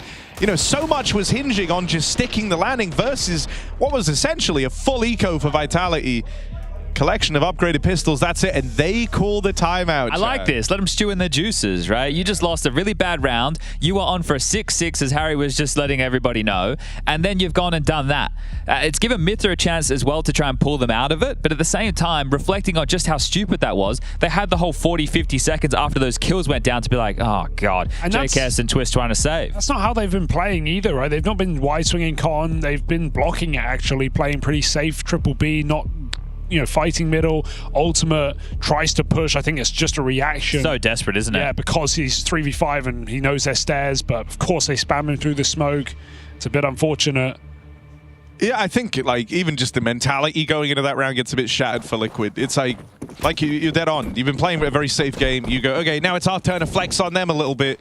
You double peek dark and die instantly to Deagles. Yeah, the way that you hope that goes is it's like headshot, you just run over them. Not the other way around. It's not even close, and you're the one like pummeling them for a change. That molly is deep. Liquid are going to walk right through it. It's a set Molotov to push forward. JKS making a move. He got spotted. He has a chance to bail. He'll take it, but that is the opening move for Liquid denied.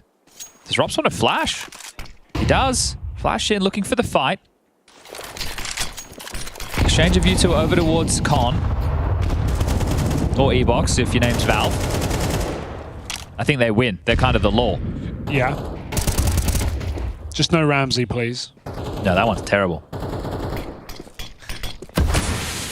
They let him down easy. Ramsey does have the tendency to get confused with someone's name. Oh, ZywOo. Deep line in middle. I mean, this isn't really an area Liquid have focused on all too much. Oh, it's become a bit more of a trend on the CT side to lean more passive over here towards mid. Make your kind of second A player responsible for getting the info. That one flash loses Liquid A main control, and that would have been valuable info considering Vitality have completely departed this position. They're all outside of B. They're going to pull back, maybe because ZywOo has this mid control, calling to go back to the A split. Good block. 30 seconds on the clock. They need this entry. Will JKS give it up?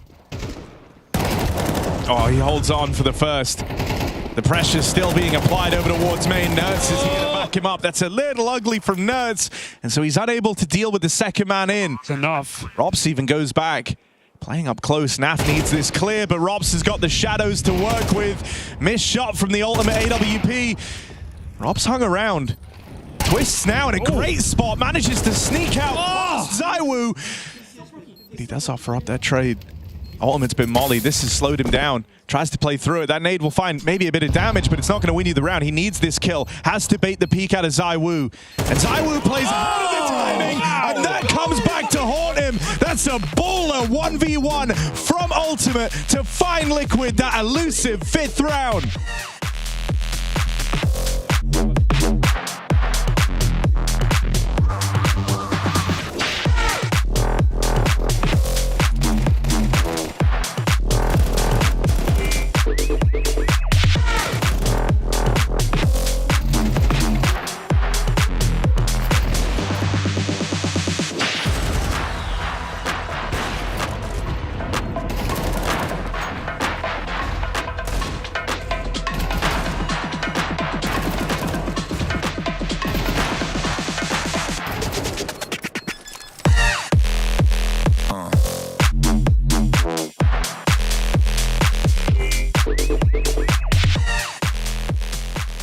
They're looking flustered, Harry. It must be time for a tactical timeout. Yeah, it's time for a quick reset and a refuel.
Well, that's saucy.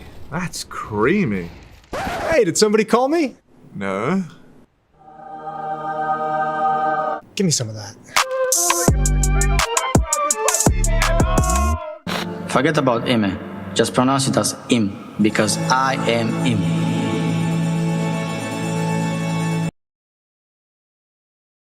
They can be close to us. Monica. Close the stairs. Close stairs. Close stairs. Side default. A player. Side default. A player. Pillar. Nice. Nice. Third guy. Unknown.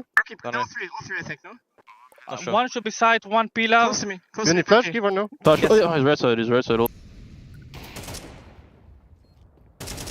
That mine. I'm out. One side. Dead.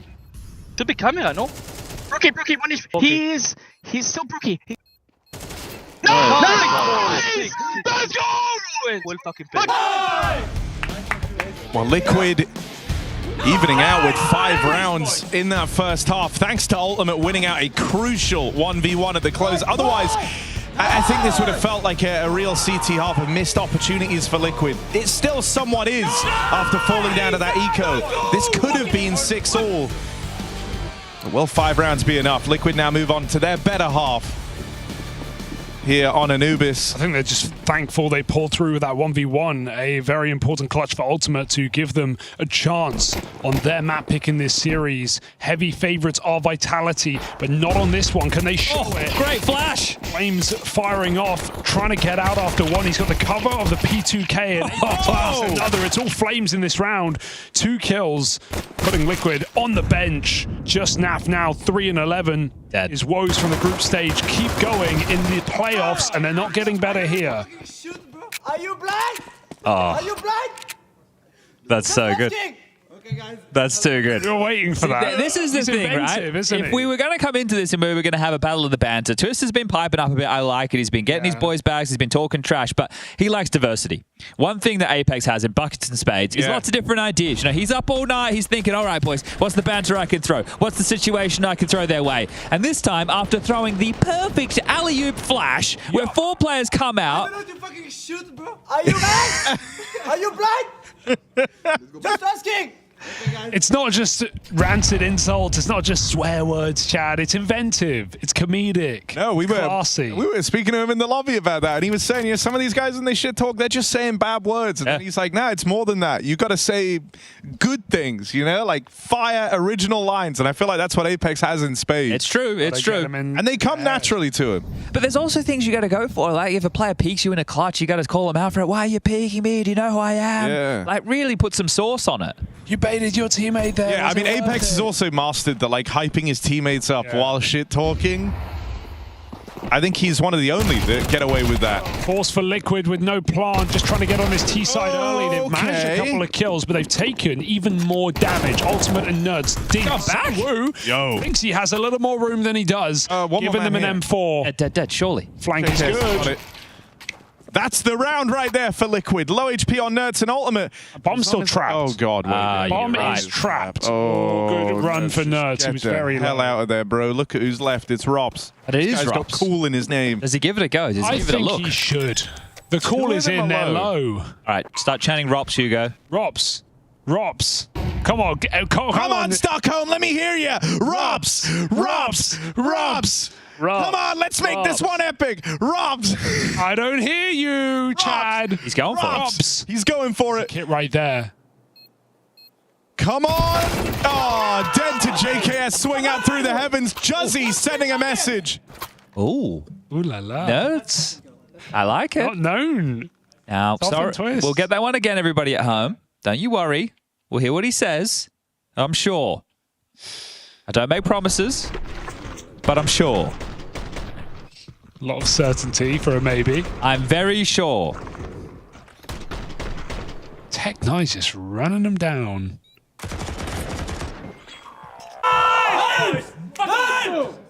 Watch me, brother!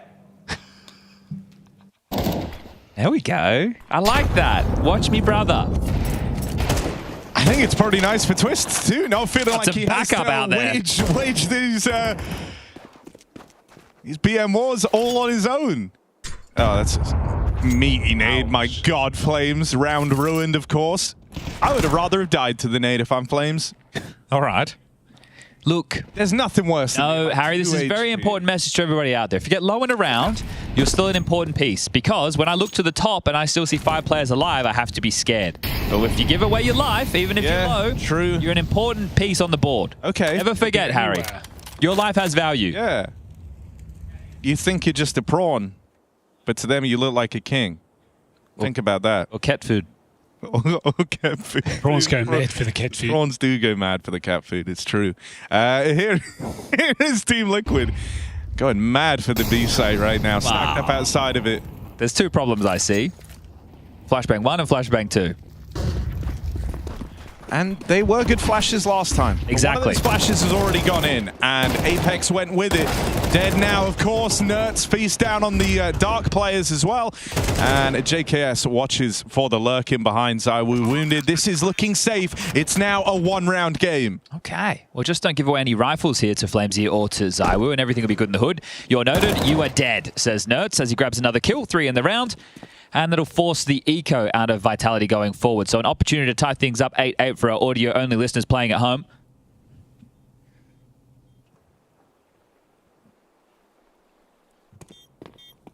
And second calamity averted for Liquid so far. Now, there was 2 series. I think that the problem when you look at Liquid is they haven't beaten a top name other than Eternal Fire, right? Is Eternal Fire the best team they've beaten? I think it is. Yeah. And they're seen as a bit of a gatekeeper team right now. And if they're able to break through and beat Vitality in quarterfinals, that's great. That is a really good sign. And they have a lot of skill and a lot of experience on that roster that could just use a good reinforcing victory. We all know, we've all been there. You need someone to say something nice. You need to find a good result in life, and then you start believing. Well, Liquid are looking for that. And this is a tough series, a very tough series for them. So far competitive. Have to see how we find ourselves into map number 2, which is Dust 2 and Train coming up in the third decider if we need to get there. But the 2 series that I was highlighting was the EF game yesterday. Oh, no. No.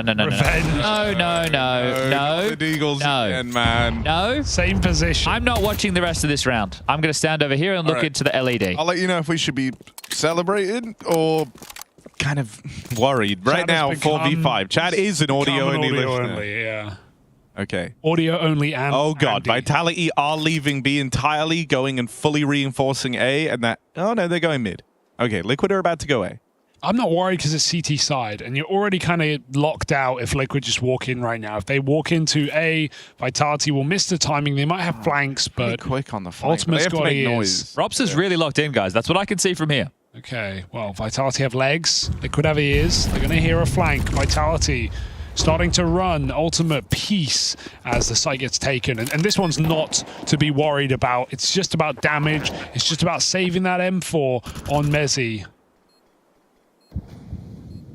Chad, I think you can come back. It's safe. Yeah, Mytha looks calm. That's a good sign. Mytha does look calm. They're winning this round, bro. You know the reports? I'll let you know what I can see. Yeah, for the audio-only listener, it's about to be 8-all. Liquid with 4 alive. Nert's the only guy dead in the round, and that was to the Flames Deagle. They're waiting outside of A, trying to catch players, saving, and get onto a gun. I'm back. But Liquid have got the round. Ultimate might give them an AK. There you go. That's fine. Someone always gives the gun away. You just have to come to terms with that. That's Counter-Strike. I feel bad for Naf. JKS also wants to give a gun away. That's nice of him. A little leg up to Vitality in this tight quarterfinal. Oh, he didn't get it, though. So they saved 2 rifles. Better than nothing. No, sorry, Naf still has a FAMAS. Naf still has 3 kills. Shh, if we don't talk about it, it might not be real. It is definitely real. Ah, okay. Well, Naf. I'll have a word with Keith after this map. Oh, that'd be perfect. I'll turn Win him or around. lose? Win or lose. Win or lose. I'll have a word with him. Okay, well, MP9 in the hands of Zywoo. Excuse me? Oh. Why? Well, Apex always had a lot of admiration for Zeus and what he was doing with Simple back in the day. Bringing some of that flair into this quarterfinal. Into the modern day. Zywoo relegated down to the MP9. It's kind of like a rifle in a way. Yeah. Shoots like bullets. A small orb. You can fit it in your back pocket. Watch him get a triple kill with it. Well, clustered up right now, Team Liquid. They're going to be heading towards middle silently. Steadily. Quietly until now. The burst of excitement as Twist straight through the doors. Quick pathing. They're going fast. Yeah, real quick into this. And the A-stack is there for Vitality. Oh, this could be a disaster. Zywoo, that MP9. You doubted it, but he gets out with the double. He's done his part in the round. Now it's down to the rest of them. They were all entrusted with the big guns. Zywoo got out with 2. You just need the rest from Flames and Rops on the rifles. Flames wrestling with the M4. Regains control. Naf dead. Juzzy found. And Vitality maintain that lead. Liquid might be able to tie this game up, but they have yet to move into pole position. So was just so good, he can get it done with any gun. And that molly getting smoked, Liquid don't call off the strat. They go right through it, and you see how that goes. They were so committed. Twist was out of ammo on his M4. He's running in with a pistol. Look at this. It's a Glock out. So Zywoo just feasts. It's not about, Zywoo not getting it done with an MP9. It's about how many he would have got with an M4. He would have got all 5, right? You've seen it. You knew it. How many would he have got with an AWP, though, Chad? Probably 1. That's another very good point. Yeah, right? Compelling secondary angle that was previously unconsidered. Bigger ain't always better. They're going to aggress on that nade from Apex because it'll make them... Yep, there you go. So they're waltzing on out A main, and JKS gets caught. Oh, just... Yeah, ego play is so nice here for Vitality into another full buy round for Liquid. Because they go 4 on 5 down. Now they don't know what to do. I don't want to dwell on it too much. Again, it's more about the there's other impact you can find. If you're not getting kills, sure. But Naf with that kill onto Flamesy in the previous, that could have been a turning point, right? It felt like he had plenty of time to make that frag. Careful. No one's even thinking about this. Nades are out. Spotted. Given away. Nerds now back at the site, and Twist has that trade. This has gone very wrong for Vitality. How did he dink him? Maybe the M4 behind him. True. Oh, Apex. Go on. He's got a gap right now. No one's watching this. No one's watching this. Apex on a tear. They're blind as well. Up close. Ultimate will find him. Flames with the trade. It's left on a Twist. He knows where they're both coming from, but that doesn't make this any easier. Pincered by Rops through the connector. Vitality now starting to chain rounds together. Liquid Money hitting uncertain territory as well. Starting to get a bit awkward for Liquid on this T side. That's now 2 rounds given up in a row. Bomb plant's nice, but only 3 players can really buy anything close to full here for Team Liquid. It might be worth the risk just given how close this game is, but it can cost you. Bro. Yeah, Apex is walking out. I love that play. Catches Liquid before they pick their post-plant positions, and they get stuck in. Twist can't move. He was already low. Rops just finishes it. Perhaps having an absolute mare, isn't he? Okay, well, Mac 10's in the hands of JKS you can tell he's having one of the games where he ain't feeling it too, because he's done nearly 1,000 damage, but he has 3 kills. That's a lot of body shots. He has 40 UD as well. Like, it's not coming from utility damage. Just how many assists, though? Are these getting finished? No. No, He has 5 assists. God, he's done 900 damage with 5 assists, 3 kills. That's a lot of tagging and not a lot of converting the kill. Not what you want from Nap, considering this is usually such a good map for him. It's a really grimy stat. Feels like they're going for a similar type of approach. So they know that they're not going to be contested in middle. They walk through silently. Do they explode this time? No, they're just going to contact fully. Oh, that's big shot. That is a huge pickup. Still 2 on A, however. So dropping back the util to work with for the finish for Team Liquid. Couple of smokes and flashes, a molly in the mix. They're looking to regroup. JK is still over towards Rug. So outside of A main, there's been no aggression his way. Looking to lurk through middle is going to be that a twist. Naf still outside of B.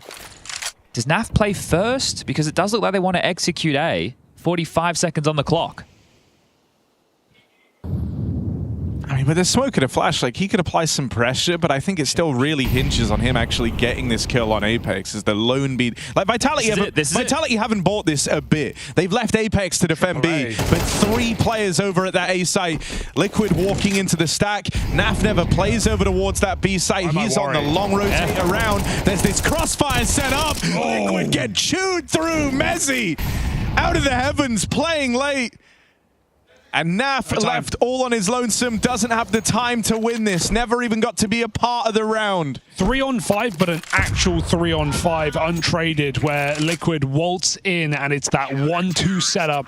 Eyes get drawn to the close wall and Mezzy swings out with 3 kills. He's had a great game and now he puts on the biggest impact round yet at 11-8, breaking Liquid's money when they bought with only 3 guns. And it looks like they are going to buy again. I can understand. They're in the hole. They have to. I can understand having a lurk, right? It's very common to have a lurk, isn't it? But do you want that lurk to be active for information? Do you want it to activate for the clutch? Naf wasn't in a position to do either.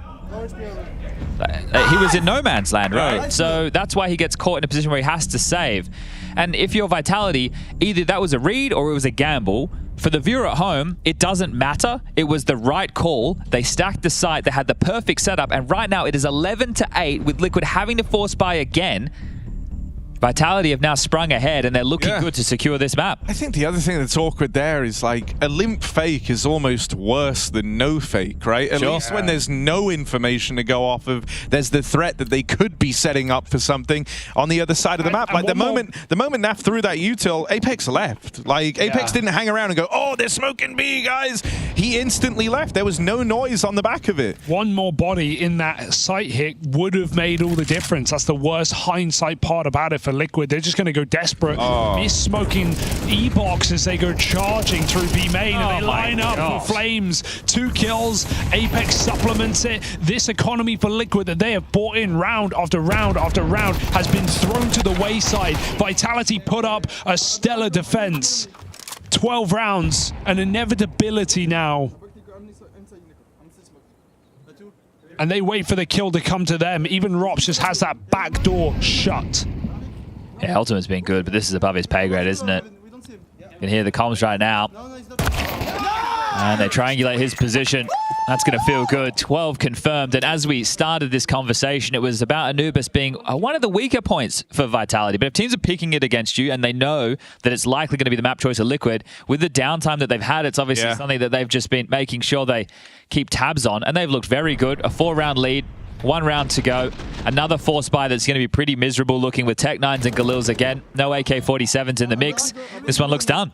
And you know, the other thing that's been sick, I think, as well, is just this X-Factor element of Mezzi and Flames both looking lights out, right? It's not like Rops and Zaiwu are the ones with all these heroic moments. It's been a real team effort for Vitality. There hasn't been a weak link in sight. Even Apex, who's down at the bottom of the board, just hasn't often been in the positions for these gunfights, right? In the last round, he was the 1B guy, and he was the one, you know, moving around the stack into the right place. He's made really good calls. He's called the gambles. They've won some important retakes in 2v2s. Multi-kills from Zaiwu, Mezzi, Flamesy, Rops. Stars are shining bright. I think the thing that's going to hurt a lot for Liquid here is this was kind of their golden goose in the series. They really needed this map win as the vulnerable map for Vitality. Oh, no. Strong map for Liquid. And it's not felt close. It's been a game of missed opportunities. Trying desperately to claw a way back in at the close is Twists, and that is a huge double kill. That's the round 1 on those entries alone. I want to play as well, I promise. Putain. Apex is such a troll, man. I want to play as well. Oh, he just had a chance. He got one. Yeah, they ran. Yeah, but bro, that's the life of the B anchor, isn't it? Like, you're just sitting there every round waiting, and then when they do come to you, it's 5 guys splitting you through E-box or dark or Liquid. Call it whatever you want. They have an opportunity now. I mean, you know, it's still... Well, this is about to be a piff here on the way out. Zaiwu, M4 in hand. Rops has doubled down. And if you want to hold on to anything, Liquid, you need to chill your beans. Oof, and that's a big hunt right there. Lining up, TK, sure, but you remove absolutely everything. Rops, if you kill one more teammate, you do get kicked, so keep that in mind. That's 2 TKs in the game. That's actually a big deal. They could have had a couple of rifles there. Now you're looking at like maybe an AK. We might see 2. The rest are going to be Galils, and you're going to be light on with util. So actually, really important kills there. On the other side, there's still enough money for the Vitality purchase. However, if they lose this one, it will go all the rounds. The other thing for Liquid is they've had rounds like that before where the money was all on the line. They end up going in a little too hard trying to get out with guns. They lose players, and then it has big ramifications down the line. Well, these ramifications were immediate for Team Liquid. 3-round difference. A gap to close, still low on money. But a chance is coming up to break those Vitality bank accounts. And that would be a huge second wind for Team Liquid if they're able to do so. You can see Vitality are all in on this round. It's only Flames with extra cash hanging around for the Vitality squad. Now what's the open up? Looks like we're going to get Zoe's AWP into the mix over towards A. And 3 players looking for some form of aggression. They've gambled correctly or called correctly again. Yeah, these ultimates really nice. The dry swing in through main, just calling the bluff. That was over, huh? On Vitality, that is such an ugly way to give that opening fight up. Good luck. Liquid don't want to swing to trade I think even Vitality are kind of confused at this. I don't think they were expecting this level of success so early on from the AAA. It feels like now Zaiwu's a bit surplus to requirement once he's got his opener. Yeah, but throw him on the boost, get him over that smoke, get him involved here, because a couple more kills and you've locked in your opponent's pick in this quarterfinal. You're going into Dust 2. An unblemished map for Vitality. They keep blocking A. They force Liquid back. Now, they have had success in catching good timing onto Apex here, but he's playing a lot more reserved. He's going to be able to drop that molly, maybe even... Oh, no, what? Re-jiggle. Nerds hits the shot. This is huge. Timing is open right now. Mezzi. Oh, that Miss Molly's awkward. It's let Mezzi get out. No, Liquid. That might be it. You've given them time. You've given Mezzi a chance to get set up here. Yeah. And now he's going to ruin the entire round. That's it. That missed Molotov has cost Team Liquid everything. Okay. JKS doing what he can. Chart topper for Team Liquid. Brawls his way back into the 2v4. They're out. But they're still here. They are in the site. They are playing through these smokes. Oh, what a clear from Robs. It's got to be JKS or it's nothing. It's all over. If JKS cannot win this, Zaiwu's got the drop on him.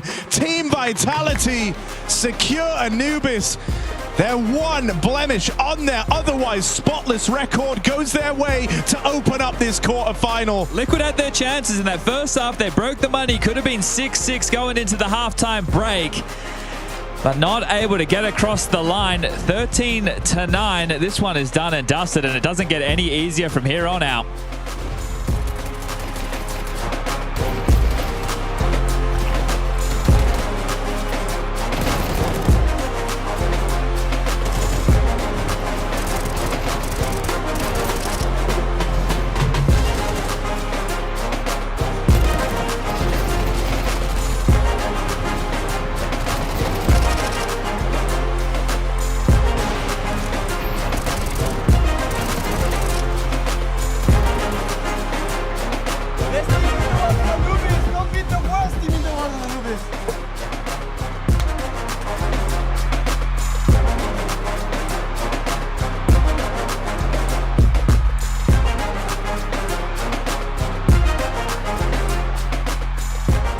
Smoke. Smoking Nico now. One Peter outside. Flash above. Molly. I'm blind. Molly dark, guys. Wait, I'm blind. And flash Molly dark. I'm Molly dark now. Pillar. Let's go pick. Oh, no. Pillar dead. Nice, one more side. Double center. In front of Nico, Outside. Nice. 2v2. Searching still. Don't see fountain, I'm picking heaven. Not pillar. Be close. Careful leave. Yep, nice. Sick. Good job. 4 mid. I'm going to Go back, Charles, go back. 1B, I'm sticking B. 2, 3, 2 more. One more, Nico. I'm 1B. One more, Nico. Together. Nico. Last was B a long time ago. This mid. Okay. Holding from mid. Nice! I don't know to fucking shoot, bro. Are you blind? Let's go, boys. Just asking. Okay, guys, half fucking starts. Enjoy cave. Careful, maybe fake. Down cave. Sound. Two out. I smoke you, Willy. One more. I smoked you, Willy. Down. You're good. Time. Side default. I'm gonna terrace with you. On top, dark. One dark. Where? Dark. I can flash, ready? Flash. Flashing. Boom. Dark and RPK. And RPK. Nice. Fight. Maybe in the smoke. Nice! Oh, we can't speak properly English, guys.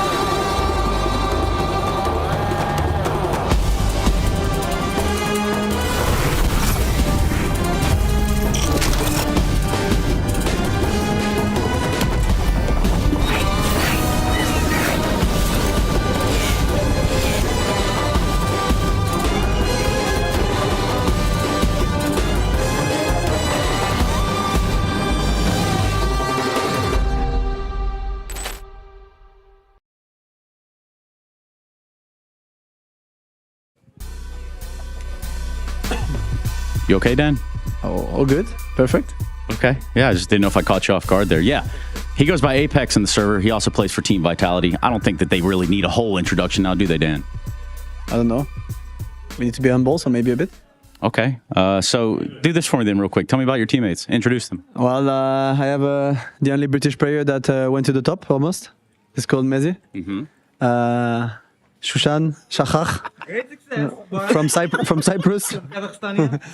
Zau, the chosen one, the goat, and Robinson from Estonia. Yeah. And a goat from the Baltics. And you gotta be careful you put OJ out of a job. Man, okay. This guy is until GL catch him. Sorry, it will take time. Well, it's a good vibe you guys bring around. You got the jams going in here. You've got a big matchup in front of you with Team Liquid. But first, I want to focus on this Grand Slam and where you find yourself in the big race of the Grand Slam itself. So talk to me about some of that pursuit. Well, to be honest, we're not overthinking about it right now. We still need to win too many events. I mean, two to get it. So first of all, focusing on this one. If we win it, maybe we're going to have to talk about it. But for now, it's just focusing and trying to win as many even as we can, improving as well, because even though we won Katowice, we're still a new team, we're still a young team, so we want still to progress and to show up better and better CS after each day. So for us, it's mostly focusing on that for now.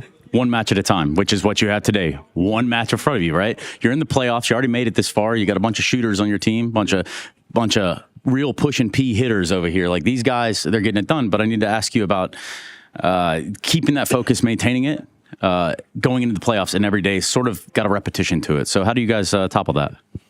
Well, we're pretty happy to play today because it's been 4 days for us without doing much. I mean, we practiced every day, but it was more like a miss of competition. So yeah, I think to win trophies, you need to go through a lot of things. Group stage, obviously, quarters and semi, at least there. So today it's one game at a time once again, but trying to give our best today to get the semi-final spots. Not thinking about, we might go to final or Grand Slam or whatever. It's just one game at a time for us. And today it's Liquid. They play pretty good CS, so we know that we have to show up to win that one.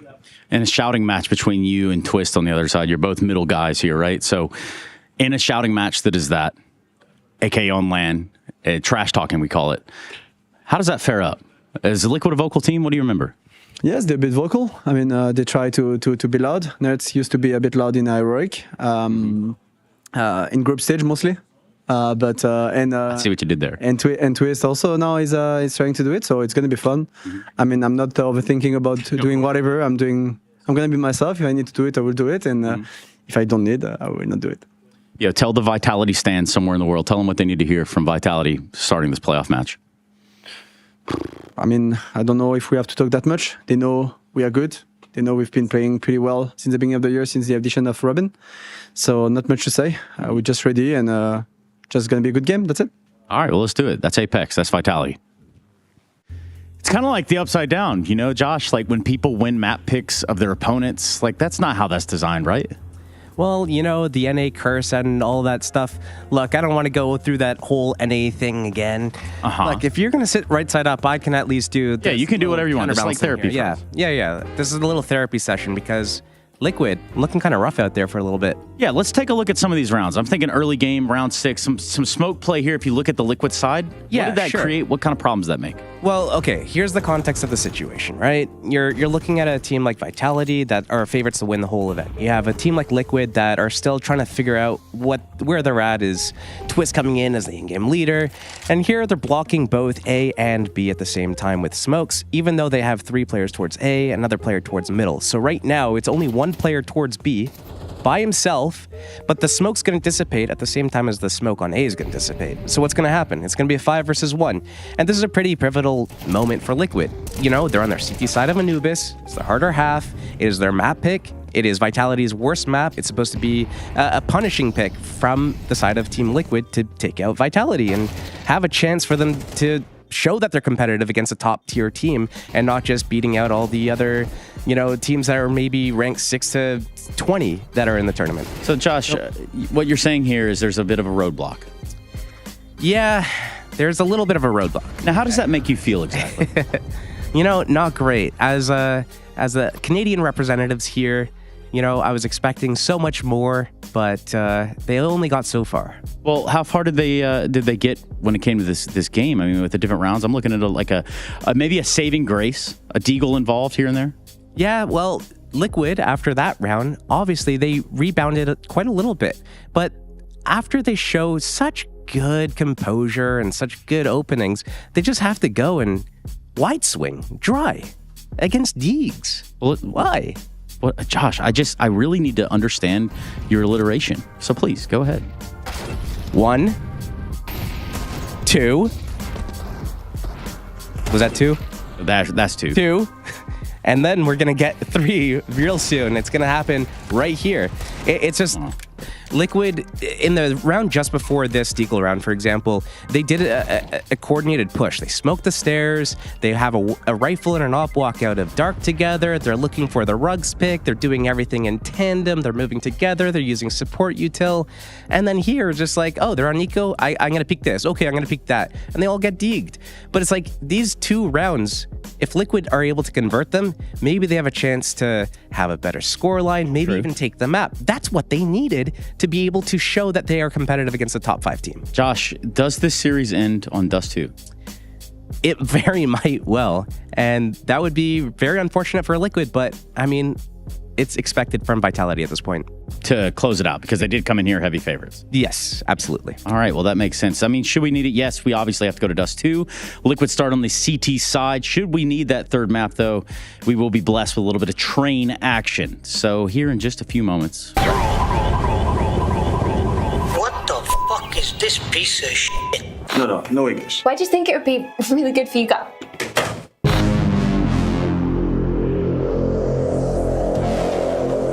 Is that something that's going to be frequenting our home often? Beer banging, yeah.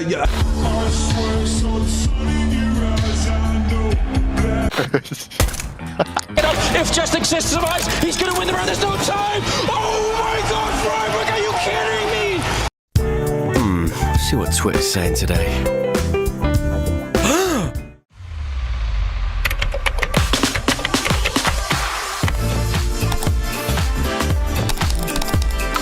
The new Cash, now live on Faceit.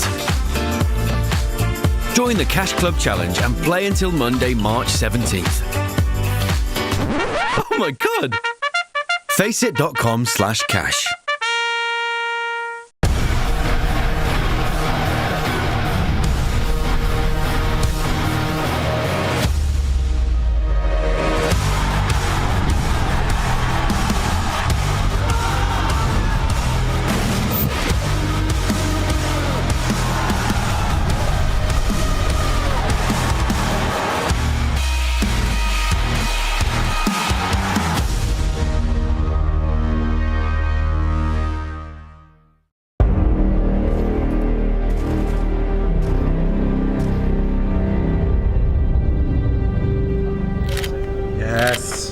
Yes, Juzzy. Perfect. You are framing it with empty seats, right? We need to make sure that he's on his own. Really want to emphasize that. All right, all right. What do you think of a copy, mate? JKS arriving 3 hours early to get into the zone. Not bad. First one in, last one out. My boy at JKS has a point to prove. I can see why I hired you. Oh, thanks, by the way, for not doing the team building parody. I know it was a freebie. Nah, easy, mate, easy, mate. I think we found a solution. All right, next, let's go. Gonna have some interesting DMs after this one. JKS only feet next? Yeah, I think Chad said 2026 after I retired. You know, I think we go mobile phone on this one. I think it's just more organic. Okay. All right, lads, you've read the brief. Combo smile on 3. 3, 2, 1, smile. Those damn smiles. What's going on here? Just PR, bro. Shouldn't be long. PR? Looks like you guys are doing Reddit bait. Smart one you've got here. You reckon maybe I can be a part of this? Sure. You got your VP jersey with you? No. I'm not a miracle worker, mate.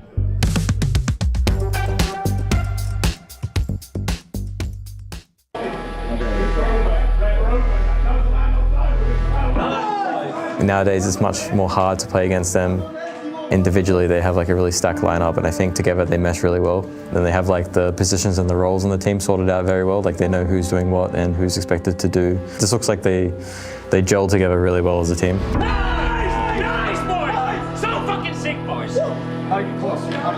Everybody's just more willing to play, more wanting to play. There is more responsibility regarding, like, I think we found like a routine sort of, and I think Robin is amazing by himself, so it's nice to have a great player, and also on the side he pumps you to play more. I think he's just like that type of player who brings a lot of motivation to the team. Like he's a very hard worker and he brings a lot of new things to the table. Like I know he works really hard on making individual plays, and you can see it when you watch him. I haven't watched them this tournament, but I don't think they did as well as they hoped for, because the group were kind of close. But I think they've always been competitive, and I think Nerds is going to be good for those kind of games, because he is very good at them.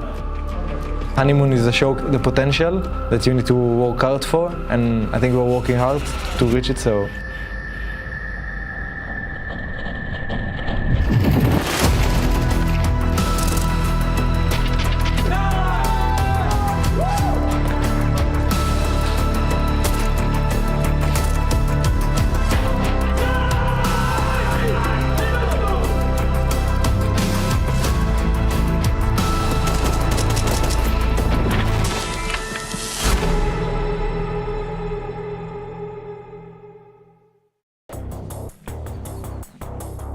After Liquid failed to secure Anubis, their map pick, they're left lagging behind in this quarterfinal series. Vitality, meanwhile, have showed up in great form.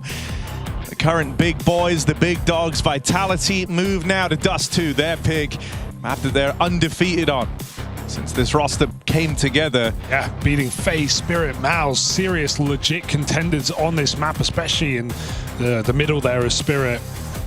Team Liquid, they had that opportunity. Was it their only opportunity, Chad? Look, I think Dust 2 is definitely going the way of Vitality, but I want to see Liquid put up a fight, right? This team is definitely gatekeeper status, but you don't want to see them just roll over. You want to see if they can make this competitive. They had opportunities on map number 1. I would like to see them try and keep those opportunities alive going into Dust 2.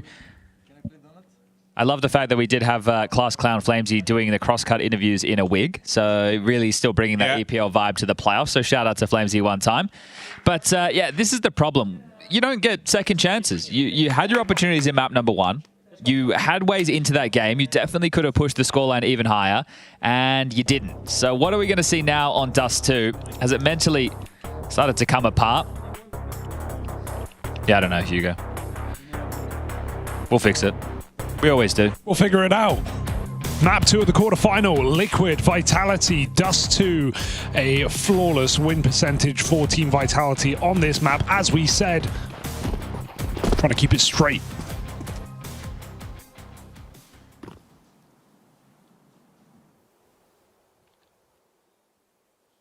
I didn't fix it, I made it worse. It's okay. We're huddless. I just saw what happened on your computer. That's all right. I'll keep trying to fix it. They're playing slow pistol, so I can try and fix my HUD. IT guy, Chad. Fixed it. Oh, he's done it. Look at that. I actually had no faith in you. Have you tried turning it on and off again? It always works.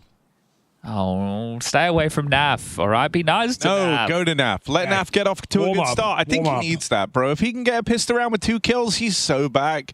Now, if he dies instantly... He's on his own. He needs to get 2 kills or the round's over. It's true. It is a requirement. NAF has to deliver. Hides in their smoke. Tries to play through it. Gets in behind them. Good start, but couldn't follow through. Still got his one. And Nerds was able to find success in the meantime. So Liquid do pose the advantage here as they move in. They don't clear Rops, and that might be their big regret. JKS sandwiches him. It's only Apex left. JKS with a big pistol. 3 kills, the hat trick. The man with 3 letters in his name. NAF getting 1 is important there. He was under so much pressure in that situation. I think Rops did well playing a position you would never expect if you're retaking so fast through tunnels. So decent attempt here from Rops, but JKS saves the day. Important kill close window. Takes down Rops while he is preoccupied and then sandwiches this last kill and secures pistol round number 1 for Liquid in the series. JKS top performer last map as well. Starts second as strong. Did you speak to Juzzy yesterday, Chad? He didn't come online for basic games. I'm assuming. He wasn't there. Yeah. Well, maybe that's good because he's playing phenomenally, bro. Like he is. What are you saying? He's looking sick, is all I'm saying. I mean, there is a link there, sure. Oh, he's about to be tested again. Yeah. And once more, he will prove he is infallible. Infallible? Yeah, that's what I meant. Oh. They meant invaluable. Kind of both, actually. Kind of put them together in a way. But a starch difference between these. As Apex drops into the pit. It's a good pit. Justin's being tagged, so he's going to give out, and understandably so. But I'm really worried about this A defense. This fight's coming and they don't know. It's about to be in their face. Good night, sweet princes. Good flash. It might come at a perfect time for Twist to erupt on long. JKS from afar gets 2 kills. He got his, but Naf gets dinked from afar. Rops is unstoppable with 4 kills. Turns back for the flank, and he might need to find this ace, all 5. Robs doesn't try and force it. Nerds trying to come in, does get that clear. This could get weird. Don't count this out. Apex moving with those flashes is everything. He was trapped at car. Is there a kit? That's the question. Not anymore. No chance now. They keep him honest. They keep him back. No kill for Nerds. Means a round for Vitality on the Force. Pop, pop, pop, pop. What did he say? Let us know. People at home. Might get a listen into that one. But yeah, just activating that flash. I think it needed to be a split second earlier to work out, but players were playing anti. And then Robs just peppers them. It's beautiful. On the glue, just tap, tap, tap it in. I'd hate to be Naf there. He just got domed first bullet. Well, they have to force buy back, and arguably worse than the pistol. And that was Liquid's first pistol in the entire series as well. Vitality throughout stage 2 were very good at winning second rounds. Not so great at pistol rounds, so they're sticking true. So another strong start for Vitality, most likely, if they can convert this one. And this is a force buy from Liquid into the second round without a scout. So you're not going to find any tags. You've got a bunch of 5-7, sure. As far as you two are concerned, it's already been burnt through. Just dealing with 1 smoke on Nerds to block, well, wherever he feels fit. Currently over towards long, so out of the play. And a flash for ultimate. This feels hopeless. I think the power rankings we did yesterday have aged quite nicely. We put Spirit in at number 2 and we put Vitality in at number 1. Spirit obviously being sick plays into that, but yesterday they didn't have their best game. Donk even quite critical of himself, even though they do get across the line. An entertaining first series, first quarter. And the second was just a brawl. Like both teams just wanting to fight so much in that G2 versus Mau's game. I think you guys had a lot of fun with that. That game was wild. Mandatory fun, actually. Oh, ultimate. Oh, that's one. Hangs around though, tries to double dip, still deleted by Twist. Naf jumping up as well. We'll be ready to try and fight here. Ooh. Oh, he's been spotted. They saw him. Buddy, come on, man. They saw you now. That's rough. Nerds wrestling with the MP9. And they're out. The bomb is dropped. They have to go for this. Nade finds good damage. Nerds is super wounded. Follow-up dink, but he can't convert. I wonder if even these rounds interesting. I wonder if even hears that, because he eats the grenade, so he loses all audio there. It's really punishing his CS2. He probably just pre-fire run spray preemptively, presumptuously, but not perfectly. Definitely going to be an economical round coming in. I think the two best long spawns right now being Nerds and Naf might be trying to just nade the bedroom.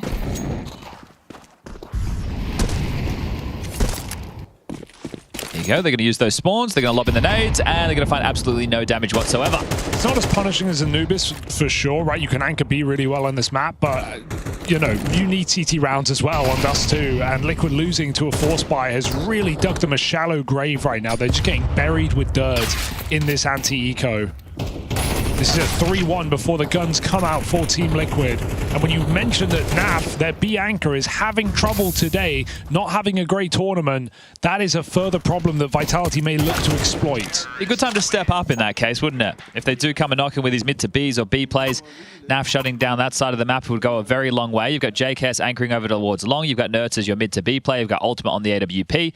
And lastly, you have Twist as that A rifler. And a note that I was a bit remiss of making from map number 1 was it looked like on the CT side for Vitality, they had moved Apex to be the con player over towards B, traditionally the mid player, and Flamesy had been given those mid responsibilities. Now, I want to go back and double check because it was just a few of those rounds, especially when we started to see him get swung on Apex. Yeah. It's a tough spot, but traditionally Apex is their mid player, so maybe they'd made some CT adjustments. Maybe it was just for that map. Didn't actually see any mid control on CT side that whole map. Exactly. They doubled, tripled up on bomb sites. Maybe took a page of that Eternal Fire strat book.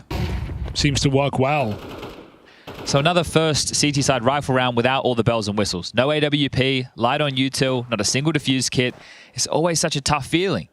And this is what informs you with saves. If you lose a bomb site early, you feel like, well, we have to save. It's so early on in the game.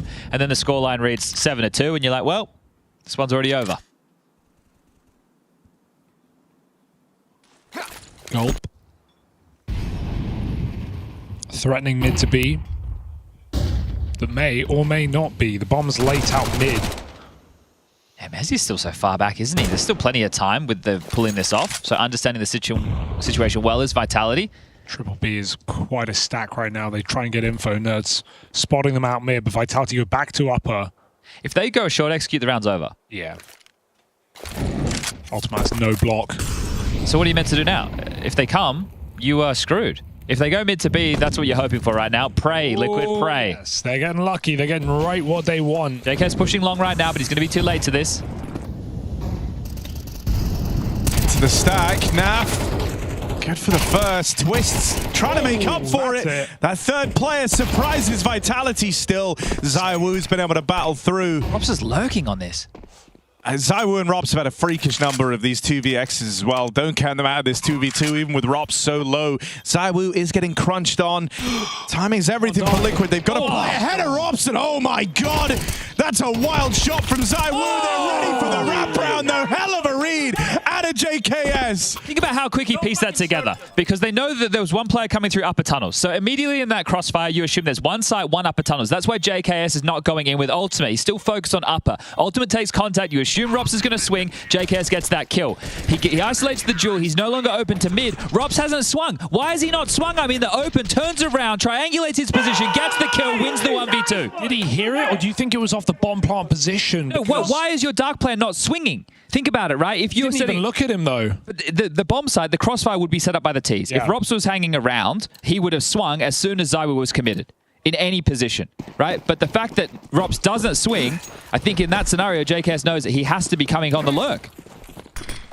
A huge clutch to lift Liquid up, but they get put down at long despite the grenades. 5-on-4 for Vitality. Good nade damage. Oh, another one right on Apex's front door.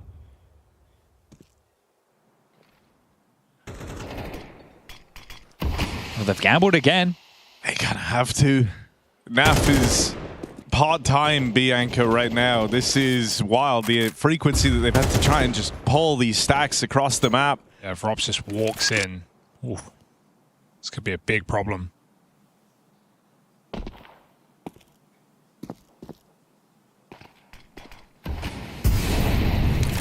They block B from middle though.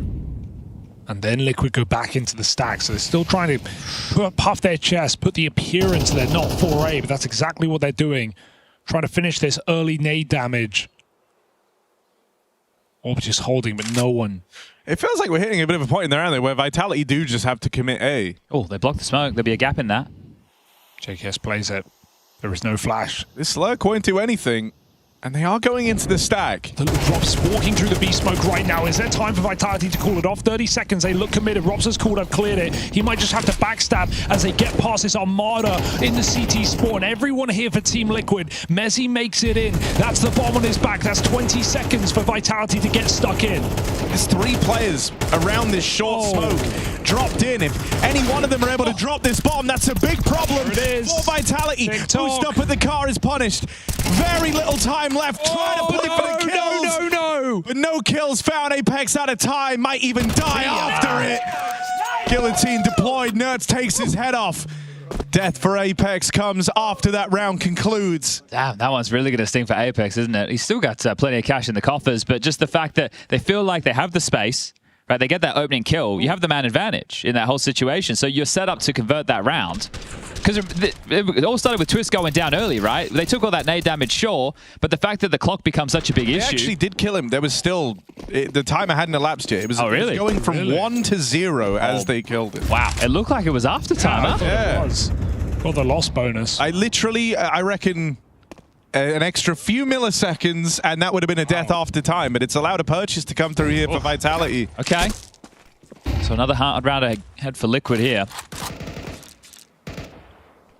That's wild. That would have completely changed what's available in this round to Vitality. Apex is operating on the Scout, his signature force by weapon. Pushing at the tunnels, punished by Robs. What's that smoke? Yeah, there was a flash that was thrown, right, as well, in upper tunnels push that didn't look very effective. Not his day. He's having a really bad day. Not his day. And at the worst time, quarterfinal. I don't know, it's been a bit of a rough one, and something that we saw even earlier on in Liquid's run was Naf doesn't do terribly well at recovering when a series starts off bad. I guess you didn't go and have a word to him then, Harry, did you? No, I didn't. I couldn't find him. So this is what you think the flash is meant to be for? Oof. Right? Where did it go? Was it over? It's over. It's not a very nice looking round for Liquid. Oh dear. Maybe a fun piece of trivia, though. That was one of F's worst games ever. Ranking in his top 10. That's fun. As Dexter once said, Harry. It's a tight match to an L that Vitality handed Liquid last Pro. Oh dear. Which he also had a 0.43 rating in. Oh dear. A series that they went on to lose. But he recovered, right? Let's see.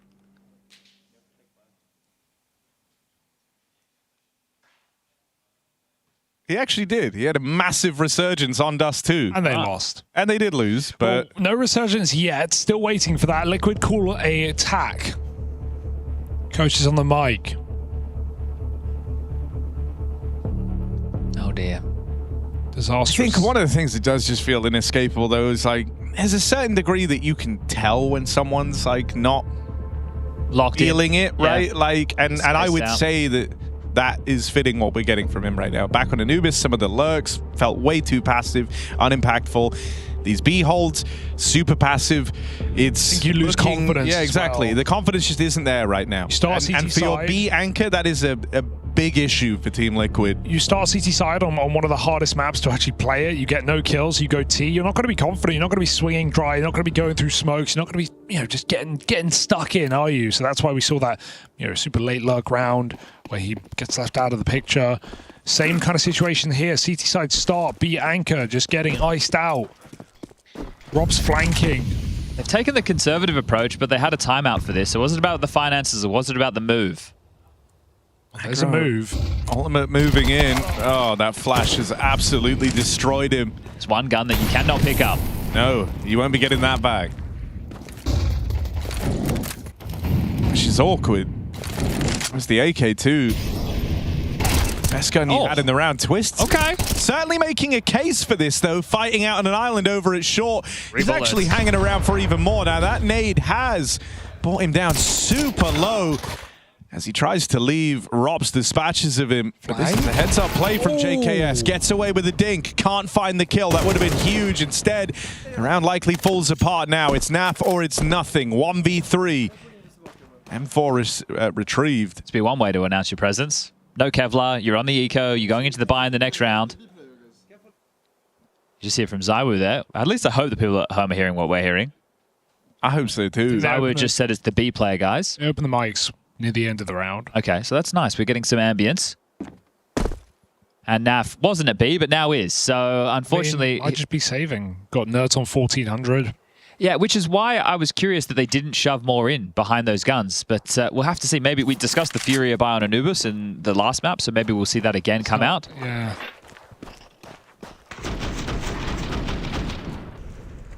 I think one of the things that's really hard about playing this Vitality team is you can't afford to have anyone at anything less than 100%. There's so many individuals on Vitality who can, you know, uplift this team, and also individuals who are very consistent. Robs has been a menace in both games so far. They also get to play with the confidence that they are the recent champs of the biggest tournament, right? And that helps and informs your play a lot. They're still in the, well, honeymoon, I guess, with the addition of Rops. Oh, no. But the other thing I think that's really scary is that Apex has been loving this tournament. He's having fun. He really is enjoying the shit talk and you know, I know it's something we spoke about a lot, especially when it comes to Apex in particular, but he is loving the atmosphere of this event. He's really enjoying himself. I think you see that in how Apex is on the cams, in the comms. He's bringing fantastic energy to the team. I would like to see a half buy. I wouldn't like to see the full buy. Yeah. Because think about how late it would be in the game for you to get out an ultimate AWP if you don't now. They're doing it. The half is here. Yeah, that's fair enough. The ultimate will be able to bring out his AWP into the next round. So, just a normal day for this guy. Oh dear. Never a problem. And I think Robs is also similarly so oppressive on these B-lurks. He's walked through smokes. He's throwing a lot of nades and then going quiet. You don't really... I feel like, how do you get a read on when Robs is going to push through? No, it's so you're always looking over your shoulder, right? Yeah. I also just think both Robs and Zywoo are incredibly calculating with how they play, and that's a very annoying style to go up against. Nice molly, cancels the plan up on Catwalk. Robs is an insanely mechanically gifted player, but a lot of his plays hinge on finding gaps and timings. And then when you plaster in the fact that, you know, in that last map, it was Mezzi and Flames kind of getting a lot of these openers. Here, it's Zywoo on his AWP. It only makes Robs more lethal. He is like a win-harder player to that extent. But this crunch down in mid has worked out swimmingly for Team Liquid. Team kill has consequences, though. Even though Naf got that frag onto the lower player, he took down Twist with it. So they've lost space, they've lost players, and now Vitality is speeding up. That's a massive frag for JKS, but I don't know if it's going to be enough. Burning out, Naf eats the Molotov, and Mezzi sweeps him under the fridge. That's the crazy thing, right? When you go player for player in this Vitality team, you think about Mezzi. He had that stint on Fnatic where he was doing the in-game leadership stuff. Comes into this team, he's just a soldier. He does what he needs to do. But Mezzi was seen as a player that could have massive impact once upon a time. So right there, putting on display in a crunch moment. Here's the opener. Bang. Crossing closed doors. Notes goes down. JKS gets one, but Mezzi immediately trades on the cusp of the smoke. Finds the second. Beautiful work isolating these jewels. Naf never saw him. We saw it from Naf's POV. He didn't get any info until it was too late. And now the AWPs are out. Okay, that was good eco. You can tell yourself that, but the AWP needs to strike. It will. Apex out of the round. Where do you move to now? This is one of those things with AWPers, right? It's nice to hang around middle because you can be jarring. How far in B was Rops? He was almost out. But everyone tucked. No one gave him an inch. He won't overcommit. You'd hate to be having that pressure. It's so huge to have got the opener like this, though, right? Like, even that, I think, does a lot in terms of limiting Vitality's options here. The fact that it's gone untraded. It gets a bit harder as well for someone like Robs to find these gaps and these timings over towards B. You're far more entrenched and ready to deal with a play like that when you're sitting 5v4. And so, yeah, Rops doesn't get activated in this round. ZywOo moving up through short. That swing from Twist was meant to put a stop to it. Mezzi's kept the round on. Oh, that flash is brutal. And Flames manages to get past them. I can't believe he committed to the full-on jump up, but he's done it. The Madman's done it. Makes it up onto the catwalk. They're trying to play with pace. They're trying to play with speed. And Flames takes it to the grave. Sneaks up. Finally, we get Naf's round. 1v2 from nowhere. Slow-mo fist bumps, but it doesn't matter. He's locked it in. Finally put up a round for Team Liquid. First in the series, it feels like. Already outfragged his previous map. We say in matches like this, especially once you get to the playoffs, right? It doesn't matter how you're getting them as long as you're getting them. But the two of them for Liquid right now have been 1v2s. You had the pistol round conversion, then they lost to the Force into the next. So these rounds are not easy by any stretch of the imagination. Vitality are making them work. And it doesn't matter if it's a 2v4. Vitality still look like they can win every single round. And you see that setup on shore, it's feast or famine. There's two CTs there. You either win those duels or the site is open in some way. And you saw how that almost got out of control. So they hold on, but barely. I think the real test over these next few rounds is going to be whether or not Liquid are able to find these early man advantages, because Vitality, this team, this concoction of players get more and more lethal once they get that early. They have nearly 90% conversion rate on 5v4s, which is insane. To put that in perspective, Liquid wins 73% of 5v4s. 1 in 10 rounds when Vitality pick up the opener, they lose. Other than that, they win all of them. Not a bad stat to have next to your name by any stretch. Well, Famises are plenty to supplement the lack of M4s. Naf gets to retain the AK-47. And taking their time working across this map control. Flames in through lower tunnels. Top middle right now being that of ZywOo alongside of Apex. Mezzi anchoring long. Rops on that B extremity. And we've got 2 rounds left in this first half of play map number 2. You feel like you need everything you can get if you're Liquid. He's been doing the smoke. I'm not really sure what this is for, Chad. Is it for the molly that they throw to block bricks? That might be it. Good call. So when they throw that, you drop it, then you can retain your position? It's literally a smoke dome. My guy is deploying the Dust 2 smoke dome. But it wasn't the molly he was expecting, right? It was a shallower molly, not the deep one? Yeah, it's the one that they want the one that everyone's throwing right now where you off the wall. It. Yeah, it bounces off the red. Ultimate, you're in trouble, bro. Still he's trying to hang away, around. but he really wants this opening. That was the chance. In a sea of potential catastrophe for Team Liquid, an opportunity has slipped by. Nerds, good for the 1-for-1 over in mid, but it's a keen trade out of Rops. I feel like JKS has to push long for info. Oh, he's feeling that pressure too. Starting to move through the long doors now, but the timing's been missed. JKS going to arrive way too late on this backstab. Save. It's over. That mid to B was everything. Rob's cracking open again on a high impact lurk. He's not too aggressive right now. Sure, he's been close to being aggressive by pushing through the B smoke, but then pulling back. It's just a threat is always looming. And as soon as Naf tries to peek out middle to get info, maybe to rotate, Rops finds that clinical kill. And Vitality just run it into B. Oh, you don't get a chance to react to that. That's a land peek and still deleted. Mezzi. Nice shot from Mr. Merriman. I'll take it all away. Clean as a whistle, clean as a bean. 1900 loss bonus for the last round for Liquid. If you can remove all of this, you'll be dealing with a very, very light investment.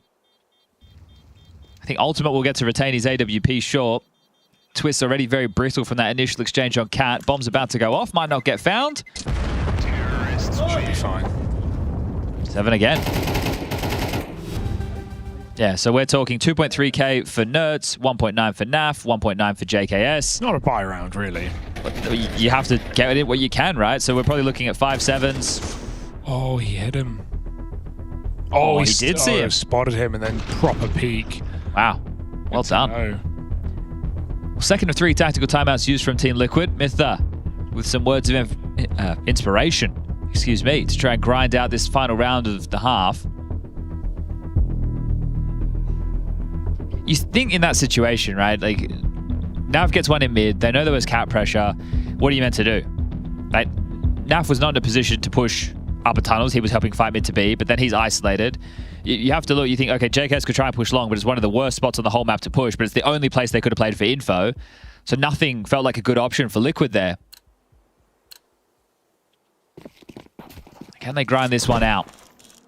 Oh, will Vitality get themselves up to A? Take it.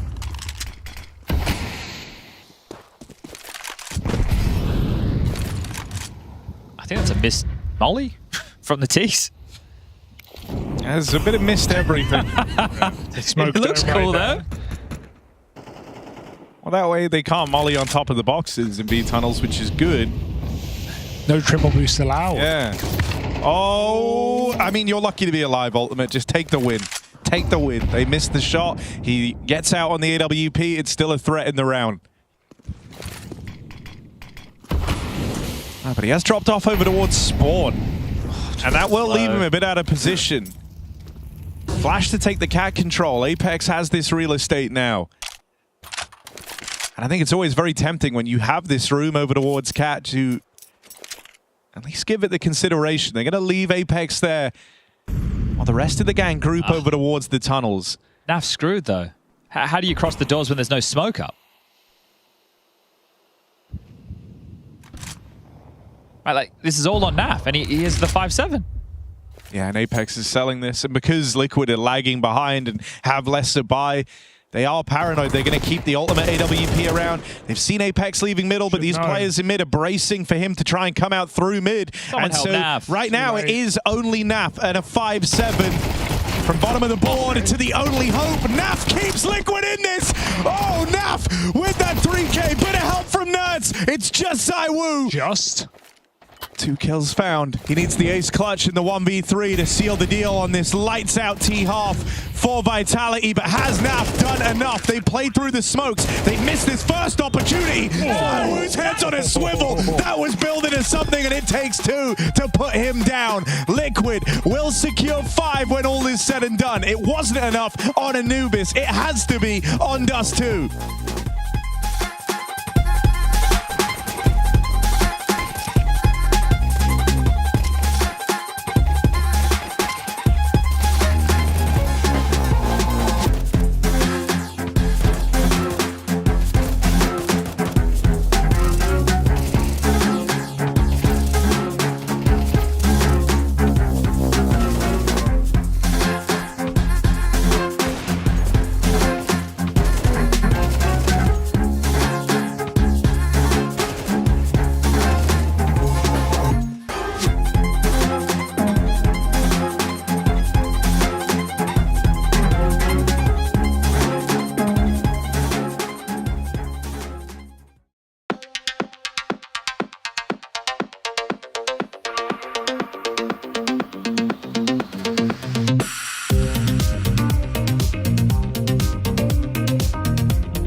Hello.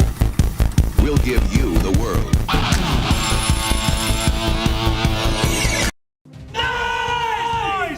Right now, Vitality lead the way. In fact, this one shares a shocking number of similarities to that opening map of Anubis. Same scoreline on the half.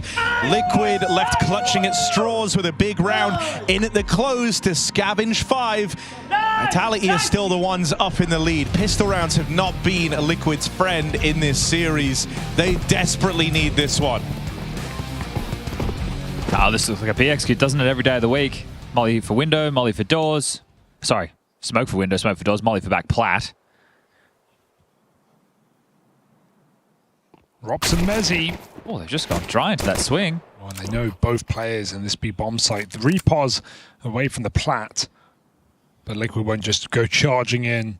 Surprised to not see them just stick with the execute after that exchange, knowing that you've got to play a low. Yeah, right. The fact that you've dinked one and you wanted to go there anyway, you were fully set up to go B. I felt like that's kind of the perfect invitation. And I was expecting as well, if you go for a swing like that, a lot of players would do the jiggle to then block with the smoke. Yeah. Right? So they didn't bait any utility out.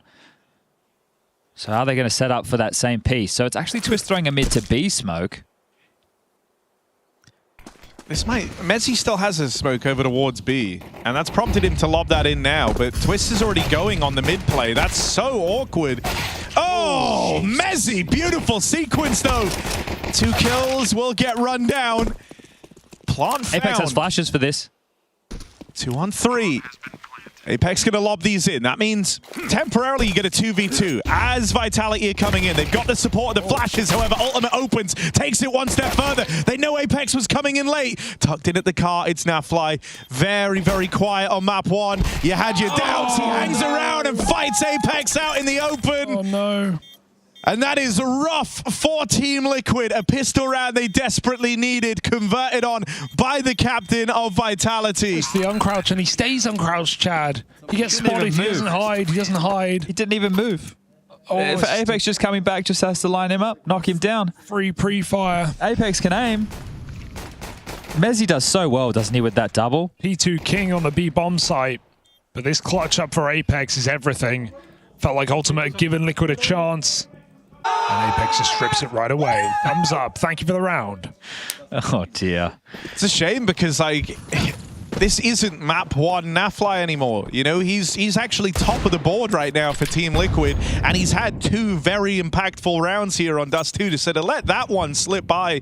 The pistol that could have given you some weight on this T half, that's rough. Their chance now comes down in this Force. Small detail, and it didn't actually end up costing Vitality there, but Zywa was throwing a quick long door smoke from spawn. He's missed it. It's just kind of plumed on the A side, but not the end of the world, but could have been a detail.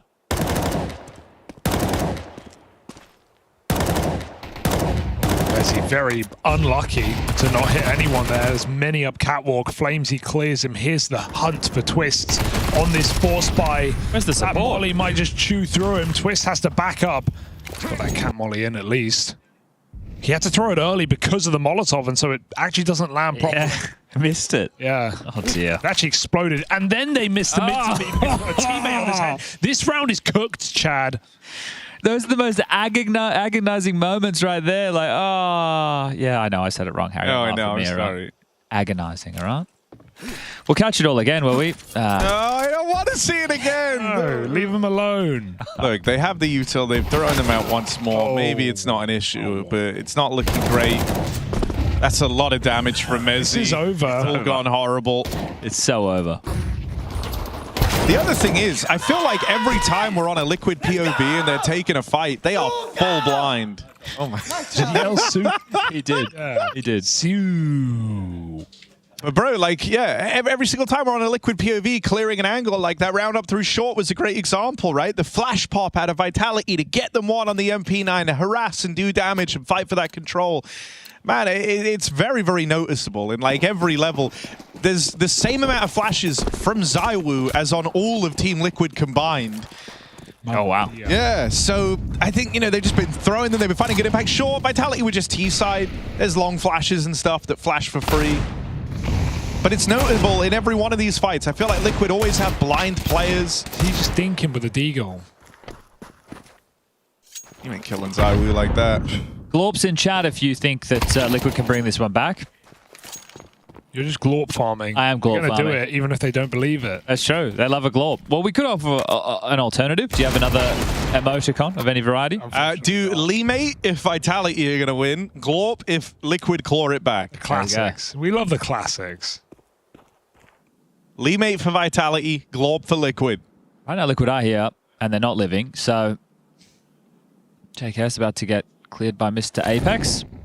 Oh no, got to run back. No, it's about to get shot in the side of the head. 3, 2, 1. And Twist is low. So this will be 10. Double digits.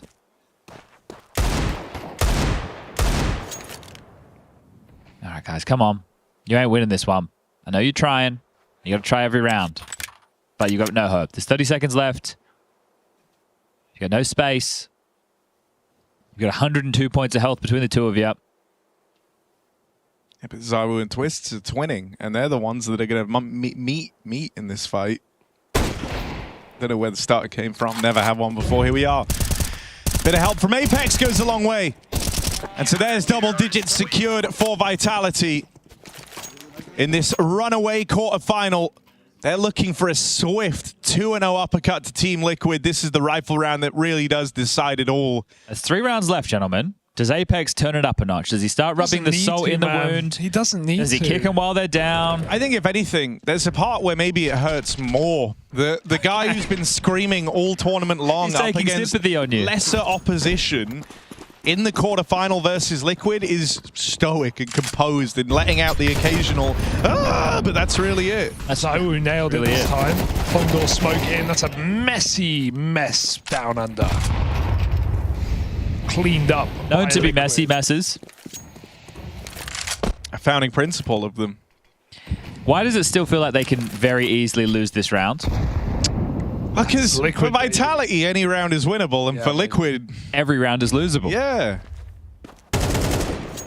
So it is certainly a potent mix. Oh god, they're going triple B, which I like. And the bomb is Liquid also might outside just of be B. tempted to go into this B bomb site. Okay, look, it's in a moment like this where you're 5v3. I kind of want them to just send a scout out there, a feeler. There's still a minute left. If they do just blindly group for the B hit, they deserve to it lose is the the round. coin flip. Is that what you're saying? Like, when we walk into the stack. You've seen Zawu scout mid, like you should at least expect 1 B here, so A is a better option, but the bomb is committed. 50 seconds. I think especially now, right? You've taken a pause. You haven't been passive. You've gone, okay, let's see if they give us aggression. They haven't. Well, then what is one of the only options? In fact, what is one of Twist's go-to options on the CT side when they're left a man down? There's It's that to lurk. stack a bomb site. JKS is going out.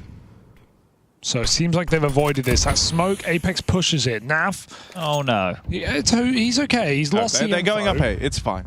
It's fine. Might have heard him. No. Apex is walking a flank. This is completely okay. Liquid, get that bomb planted and force the save from Vitality.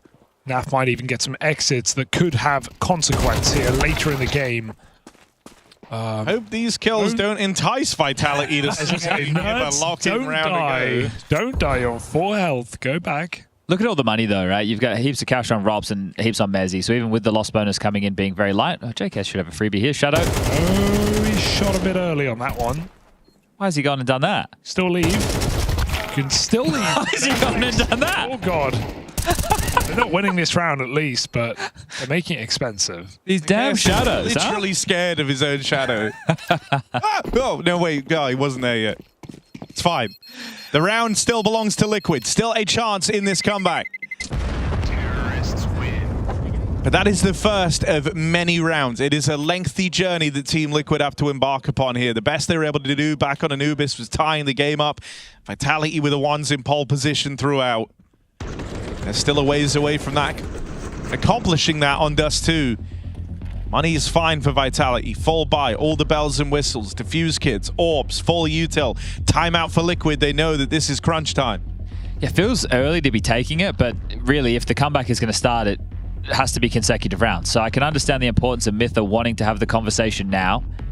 And then Vitality are actually incentivized to save down the stretch. So if they do lose opening exchanges like that, more and more saves, loss winners will build, rifle rounds can continue. So it's not going to be easy for Liquid to get back into this. Vitality are justifying why they are one of the favorites for this tournament. And with the way Spirit played yesterday, if Spirit come into the server again tomorrow in that semi-final looking the same, shaky, might not be enough. I think, still clearly the best two teams, Spirit and Vitality, in this tournament. And to their own admission, Spirit not too happy with how it went yesterday. Doesn't help when two of your players are sick, especially your in-game leader. But here we go. What does those 30 seconds net Team Liquid?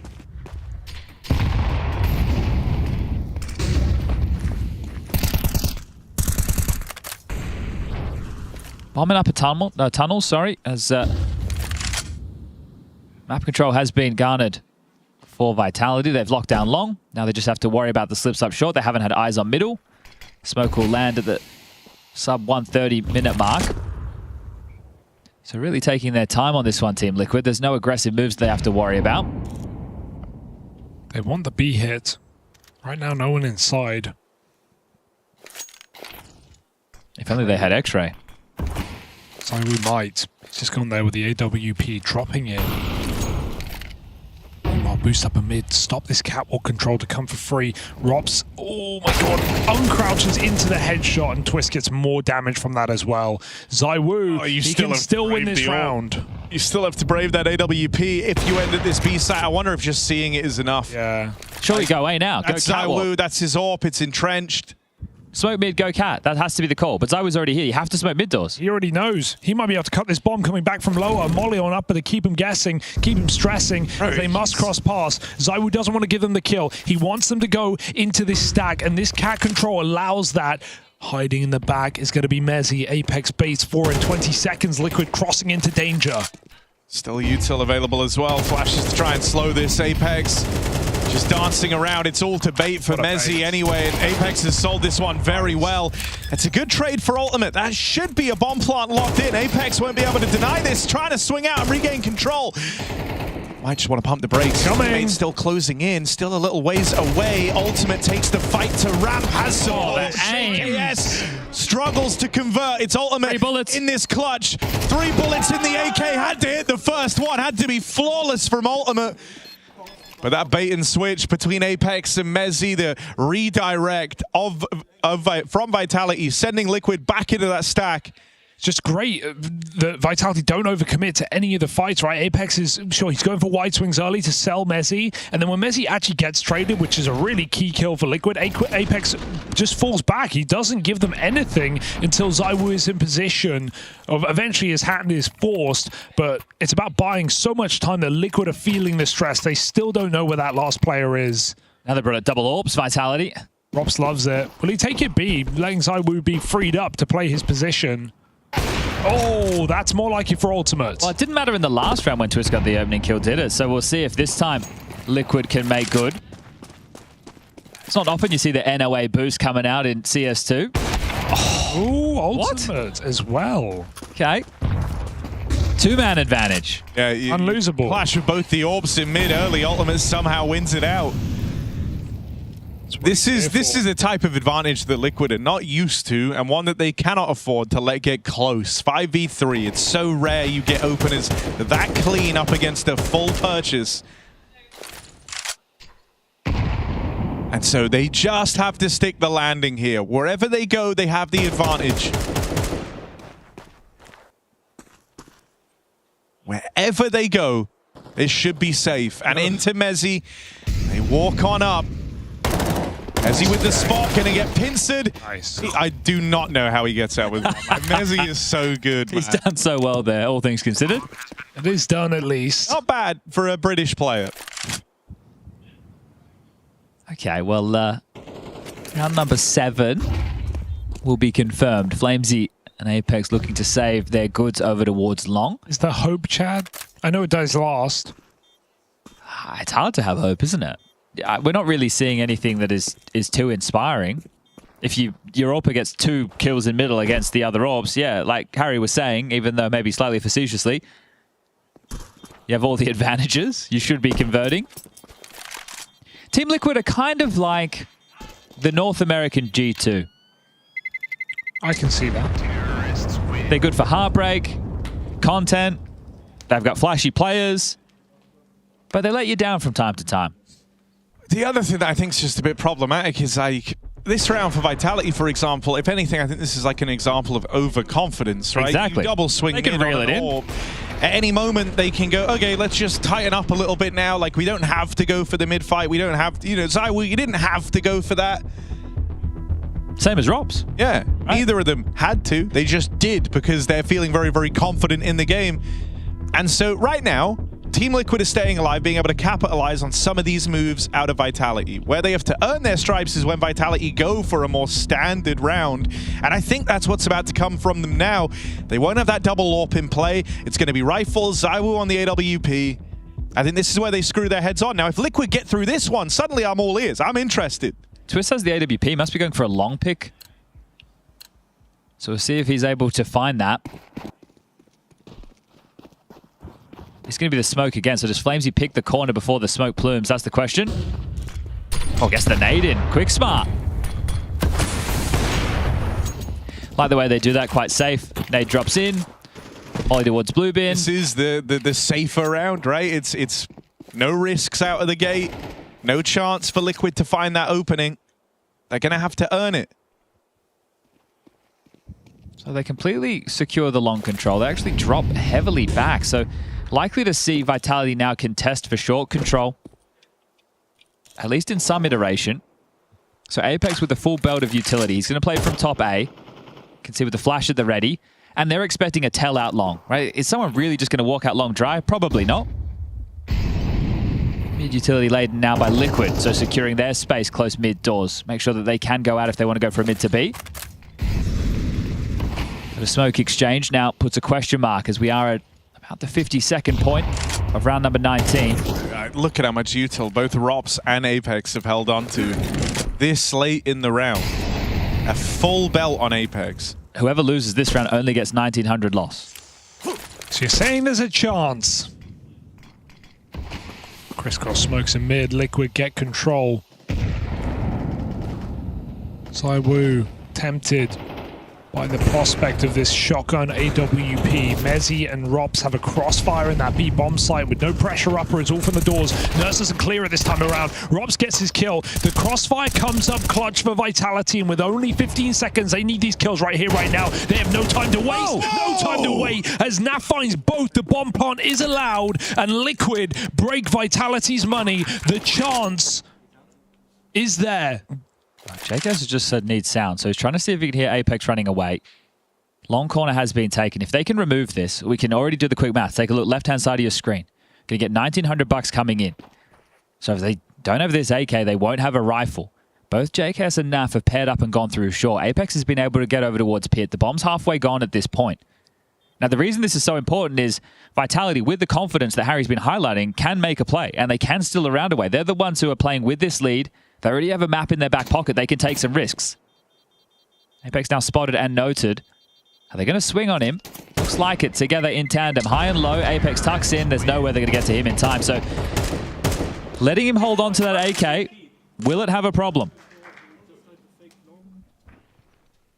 Oh, I was going to say, what's he going to do with it? He gives it to ZywOo. Immediately. Yeah, well, ZywOo can buy armor. Yeah, it's such a... Apex is a pistol. Robs, if he wanted to be crazy, could also buy armor. They would have 3 sets of armor, hero gun, juggle it round. And he... It's a deagle. He buys a deagle. We've seen him hit some bangers with exactly that. Yeah, he can win a round. Well, ZywOo being facilitated. The superstar gets the big gun.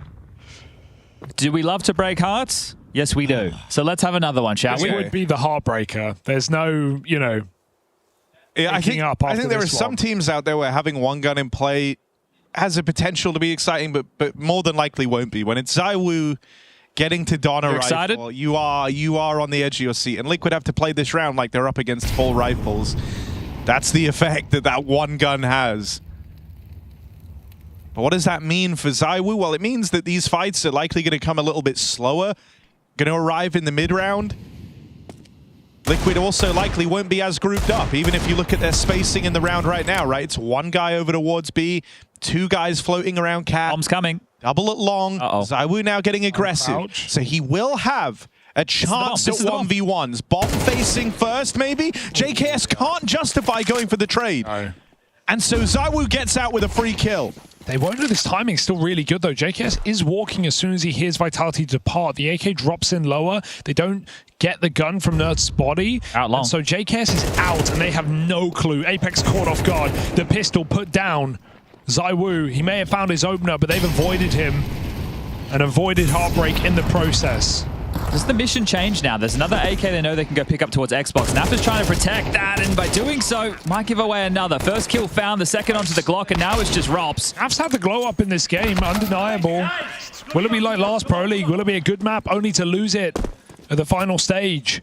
Well, some points of interest in that one. No dull rounds, right? There was a moment where you could see that go wrong. The opening kill with the AK, facilitating the Superstar. It's just 2 rounds now. And the buy for Vitality is not going to be perfect. It's not going to have everything that they desire. No AWP available for the big man. I think just a huge part of the round was that JKS didn't swing and go for the trade, right? Especially when there's actually been points in the tournament where you want to see him swing. if anything, has been too passive in those moments. It's good to see he didn't overcorrect that. I mean, as far as losing a kill goes, a lot of damage was done by grenades.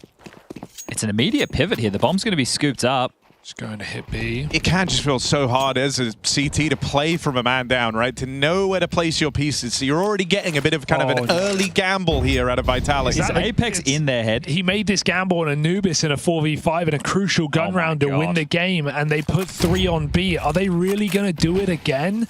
Apex slotting himself in behind the car. We've already had a round in this half where it felt like Liquid weren't going to send a feeler out.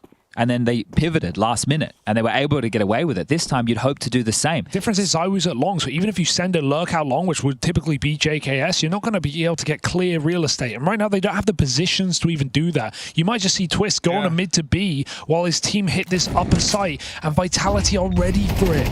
They are begging for it, beckoning Liquid Last time they didn't send that feeler out, they were also 5v3. This time they're 5v4. I wonder if that even puts a bit more fear in them. So yeah, just going to try the mid to B split. Mezzi responsible for middle. 30 seconds. Players in the site watching it. Apex tucked in at the car. He's playing the long game as well. Yeah, he has to win it, though. He is tucked in. He is not fighting. He's not a part of these fights. Instead, it's just the Anchormen fighting first. Apex there if he's needed, and he might not even be a requirement. Thus far, it's only Mezzi and Rops that have had to fight in this round. Apex wasn't needed. He had the right read. He called the right stack, but he was surplus to requirement because Mezzi and Rops both get out with double kills. Round over. 5v4 not converted. And Liquid may be out of chances as now Vitality have 3 opportunities to move in. Whiff for ZywOo goes actually a long way at this point of the game. But yeah, Twist doesn't clear that balcony position. I can't believe Mezzi gets away with murder. He turns last second. Did they even know Apex was... Oh, they did. Oh, no, the nades is why they got the assist, start right? around. So did they know that Apex was on the site? Oh, no. So they were so red, but they have no idea. So it feels great for Apex in multiple accounts. Oh, dear. Another 5v4 for Liquid combusted spontaneously. Apex with great reads in this series. From our perspective, because we get the vision of everything, but the map still just felt so small for Liquid, didn't it? Like, they didn't put any pressure elsewhere. Tough. Bad round to lose, and this could be it. And ZywOo starts it. 20th kill. Great map from ZywOo and Rops, 23 for him. Yeah. When both of these boys are online, it's always going to be a hard game. And it felt like Naf was a problem, and there certainly was a period in this series where he was, but Nerd's 9-20. Naf's now top of his team. Ultimate's done nothing except get those 2 AWP kills in this T side. It's not exactly been a runaway game for Liquid and the Stars. I think the thing that's really going to hurt for Liquid here is the idea that NAF did level up in the second map, but on the one that they had to win, on the Golden Goose, that was where he had his very, very quiet game. Mezzi's a rock right now. He is great a long rock. push too. Look at this. You're not getting through him without a fight. Mezzi takes 2 from the window, and this is how it ends. This is how Liquid disappear in this tournament. JKS flanked, and they're finished off by Rops. Team Vitality 2-0 quarter-final. Liquid close, but it doesn't cut it. We said at the start of the series, Anubis, the map picker Liquid, it had to be theirs if they wanted to contest this. Unable to get across the line, had their moments. You come into Dust 2, they're able to win the pistol round, then they lose the forced follow-up to a Rops 4K on a Galil, and from there it feels labored to get back into this game. It's tough when you're expecting an org of Liquid's caliber with the players that they have, and they're unable to break through against these bigger and better teams. You go up against Vitality, the best in the world. The Katowice are champs right now, one of the favorites for this tournament alongside a Spirit. You don't take a map. It's hard. How do you even gauge this? Are you happy with your performance? At the end of the day, you couldn't have had a harder draw for this playoff bracket. Not to just give them excuses, but this is the best team in the world, right? Spirit may be there on the rankings, but Vitality and the results, as far as 2025 is concerned, they have not lost. They've lost one series this whole year. They've taken a trophy in Katowice. They're looking for a Grand Slam as well. By the time Melbourne runs around, Vitality are in fighting form. We expect to see them in the final. They're at least in the semis today. And they'll be taking on the winner of Na'Vi versus Mongolz, which is our semi-final coming up next. This top side of the bracket, I think, has a bit more stability in terms of the teams and what they can bring with that Mongolz versus Na'Vi game. Down on the other side, Spirit will be taking on that of Mouse tomorrow in the semis. That'll be it for Team Liquid. A playoffs run.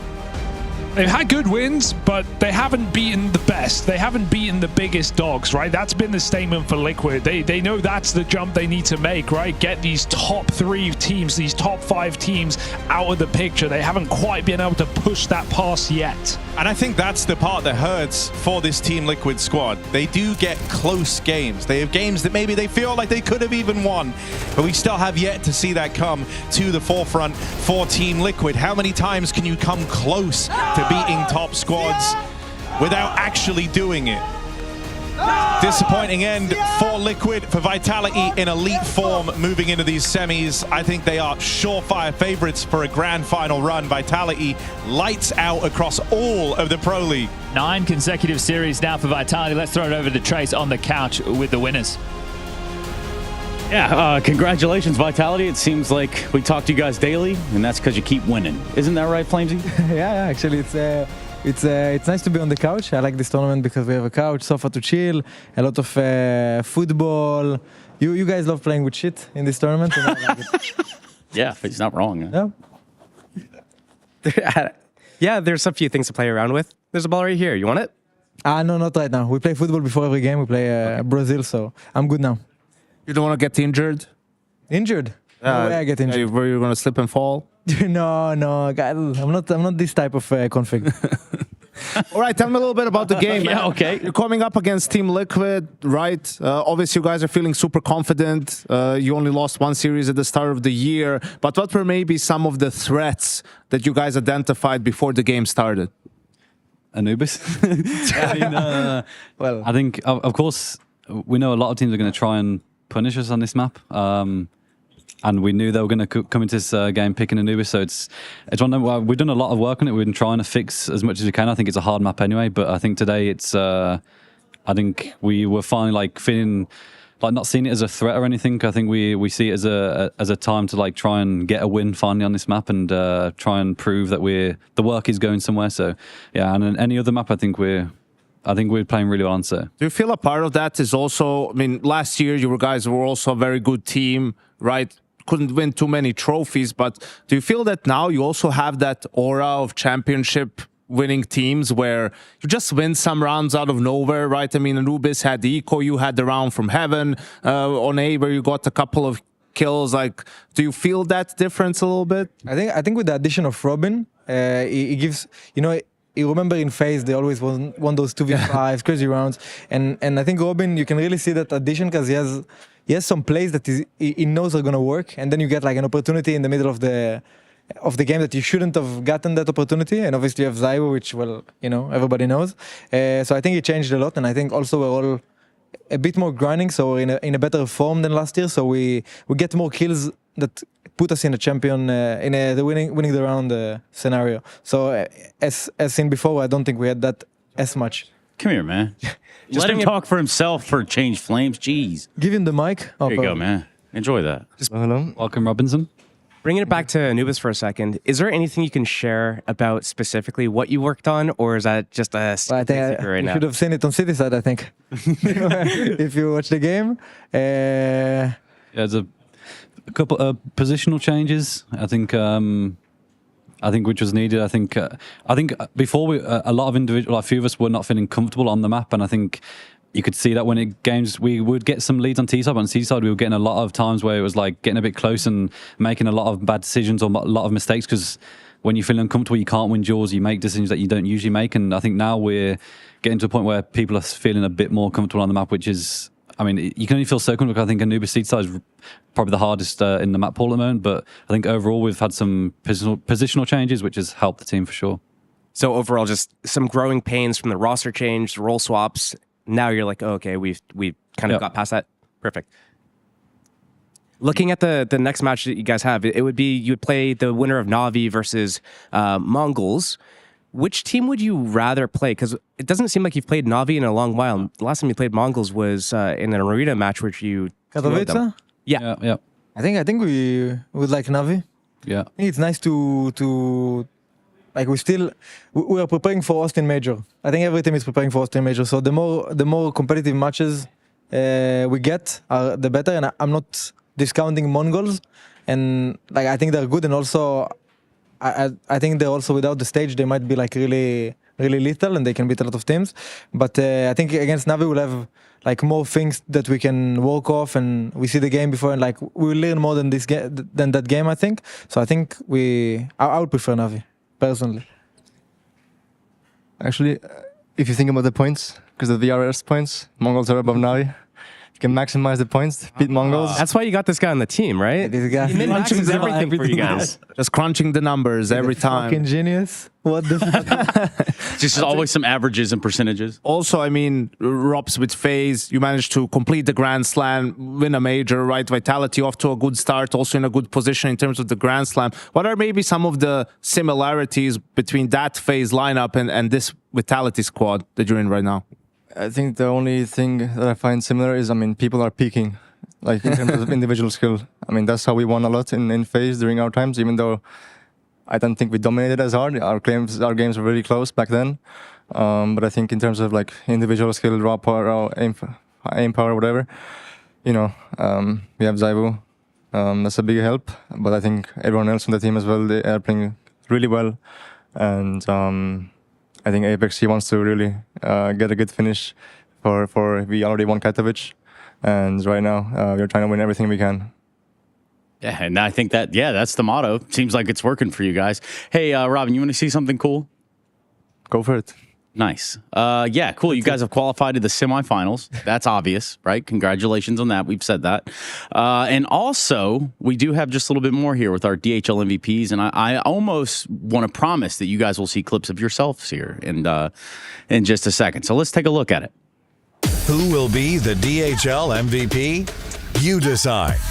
You can participate in the DHL MVP vote as it happens. Make sure to be tuned into the Twitch stream and be ready to have your say. I did ask if you wanted to see something cool, and that's because I also want to see something cool. That's right, your DHL MVP candidates for this one will be, as listed, Mr. Robin Cool, that's exclamation point DHL MVP, space the coinciding letter. Talk to us about it, Robin. On this Galil round, I mean, honestly, I didn't really believe myself. I just went and like two-tapped 3 people from car. Hey, kill 4 and then not every day you do that. That was insane. Damn, Messi. This is the first. This is? Nah, man, Dallas. 2026. 2024. 2026? You see? Yeah, man, I'm in the future. I'm in the future. This round was big. They're going for their second Grand Slam. Zaibu? What the fucking surprise. Robin, you're 180? You're 180, you're above him? Mate, it's your time to shine. I would try to steal it. You know what they say, EPL is my best tournament. Yeah? I always play best in this one. but you will see, mate, even if you're 0.20 above him before the final or before the semis, he's gonna just do something crazy. Or you're gonna choke. Yeah, well, aside from choking. Well, Messi, I don't... No offense, but... Oh. This one is... Maybe next one. Both of them are there just looking at you. They wish. Cool. So we've talked about what you guys got coming up tomorrow. What do you go do now? Where do you go do right now after you get off the sofa? You're going to go with Donna on the banger bus, of course. I don't think that's going to be happening. But what did he say? What did he say? I'm really excited about that one. Yeah, perhaps. I'm sorry to let you guys down. On a banger bus? That's not a thing. What is a thing is, what are you guys going to do? You going to go get a meal? Like, do you go back and watch this game together? Debrief. Yeah. Debrief. That's about it. Obviously, when I eat, watch the game between Navi and Mongolz. Obviously, one of them are going to play, so it's worth to watch the game. And swim in the ocean. Yeah. It's a little cold out there, buddy. You don't think so? That's the best cold exposure. Okay, Josh, tell me about how this is good. That's the point. It's called the cold plunge. Yeah, thank you very much for your time, gentlemen. Vitality do advance to the semifinals, and we do hear from Team Liquid, who are on their way home. Thank you so much for joining us. And yeah, your run at the playoffs ends here today. Unfortunately, you faced one of the best teams right now, so it wasn't easy. But I feel like there was a chance, especially towards the end of Just 2. Yeah, so do I.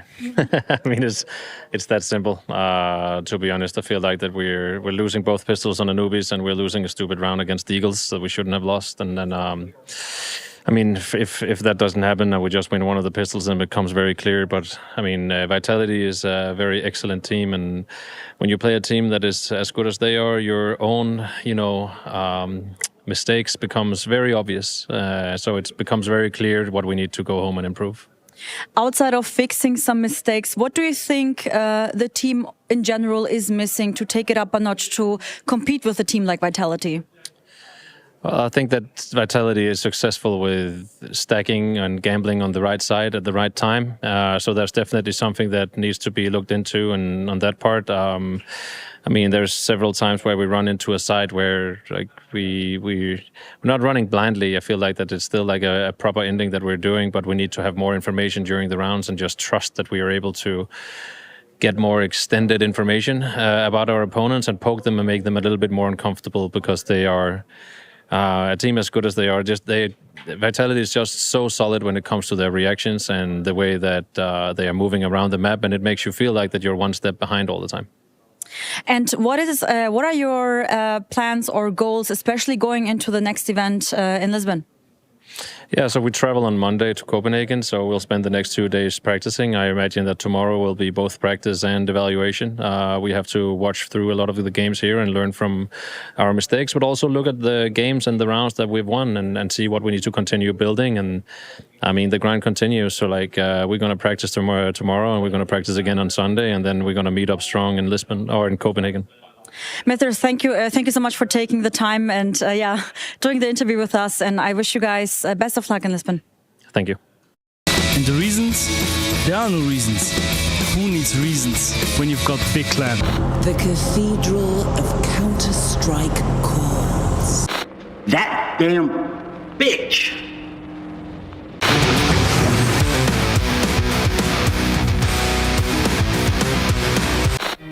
Meds. They've got that cutthroat mentality. They're happy to back their aim. What's your name? Lee. Lee, mate. Nice to meet you. What's it like being part of the best crowd in esports? If you're not here, you're not living. Let's go, the boys!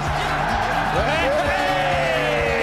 All right, for now, we're going to send it away. Let's show the world why we're the best crowd! You're champions!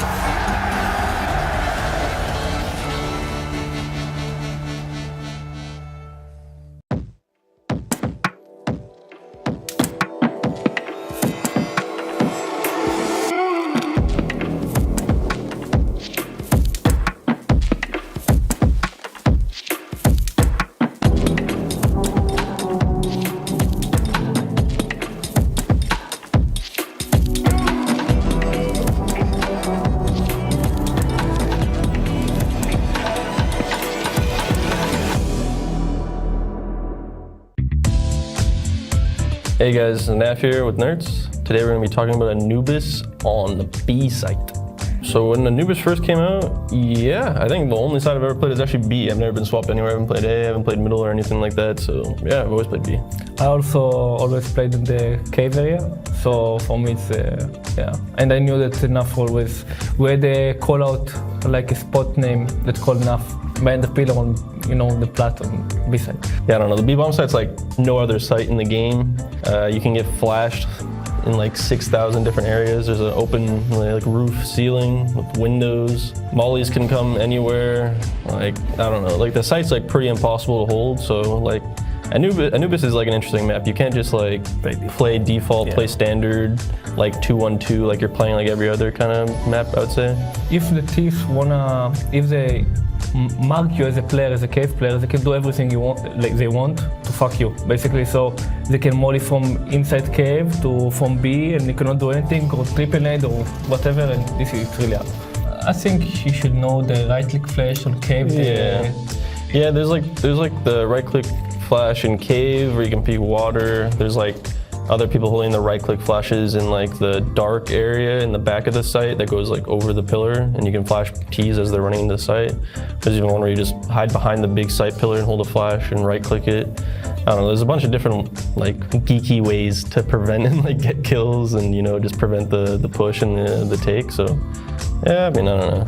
Just don't play the B-bomb site. Just play 2 mid. Just play 2 mid, play 3A, 2 mid. Yeah. I mean, like the most important thing is it's not about the flashes. I don't think it will win you the round, but what you need to do consistently is the pushes, like to try to pick, like to have the info on somewhere on the map. You obviously kind of need to get info and understand if they're taking like the connector, like cave control, if majority are trying to enter through the main B site and splitting through. Yeah, I don't know, this map just like fits my way, my playstyle. Even though like I don't like the B site, it's kind of bad, but I think just like the fights and the angles and all of the decisions that you have to make and take, I think it kind of suits my style. So I think like it just works for me naturally. Every time I'm watching you play when I'm dying, you're always doing like some multi kills. Somewhere they're not killing you. Yeah.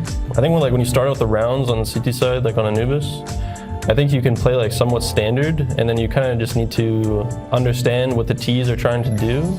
I think you should also play the Anubis City side is like really team, like you need to play as a team, and the A player and the mid players needs to picture you what's going on their side to understand what you need to do, and to play in the mid round, try to push to have the info every time consistently.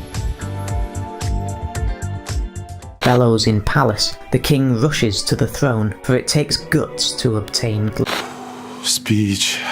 I'm nervous, I know I forgot my papers. Playground right now at 8.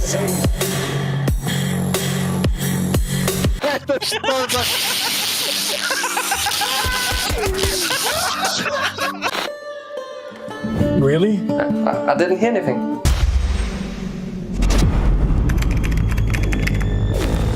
While we go, but the defuse is coming in. He's still going. Oh!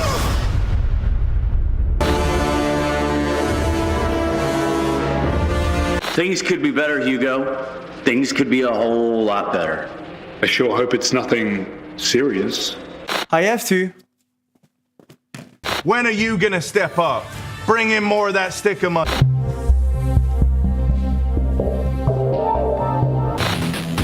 Donk! Imperial Spirit. Fight! Hello. Starting over here at the caster desk with Rushley Ranger. What's your name? I'm Rush, Rushley Ranger, some people call me. What's your name? How does it feel to be looking at some of the best maps in Mapcore? It feels pretty good, yeah. You've given it away, Chad. We're going to do a little bit of a Mapcore little vibe check, bro. You got to give it away because that's the segment. Well, yeah, I guess so. But yeah, I thought we'd do a little Mapcore vibe check, and this is a vibe check. We only have a minute per map at this point. I want to let you know that I have brought a trusty panel along with me here, sitting idly by on the couch. That is Hugo Trace, and looks like Josh Steele Nissan. He's like a car. Yeah, that's true. Just not as quick. So does everybody know what Mapcore is?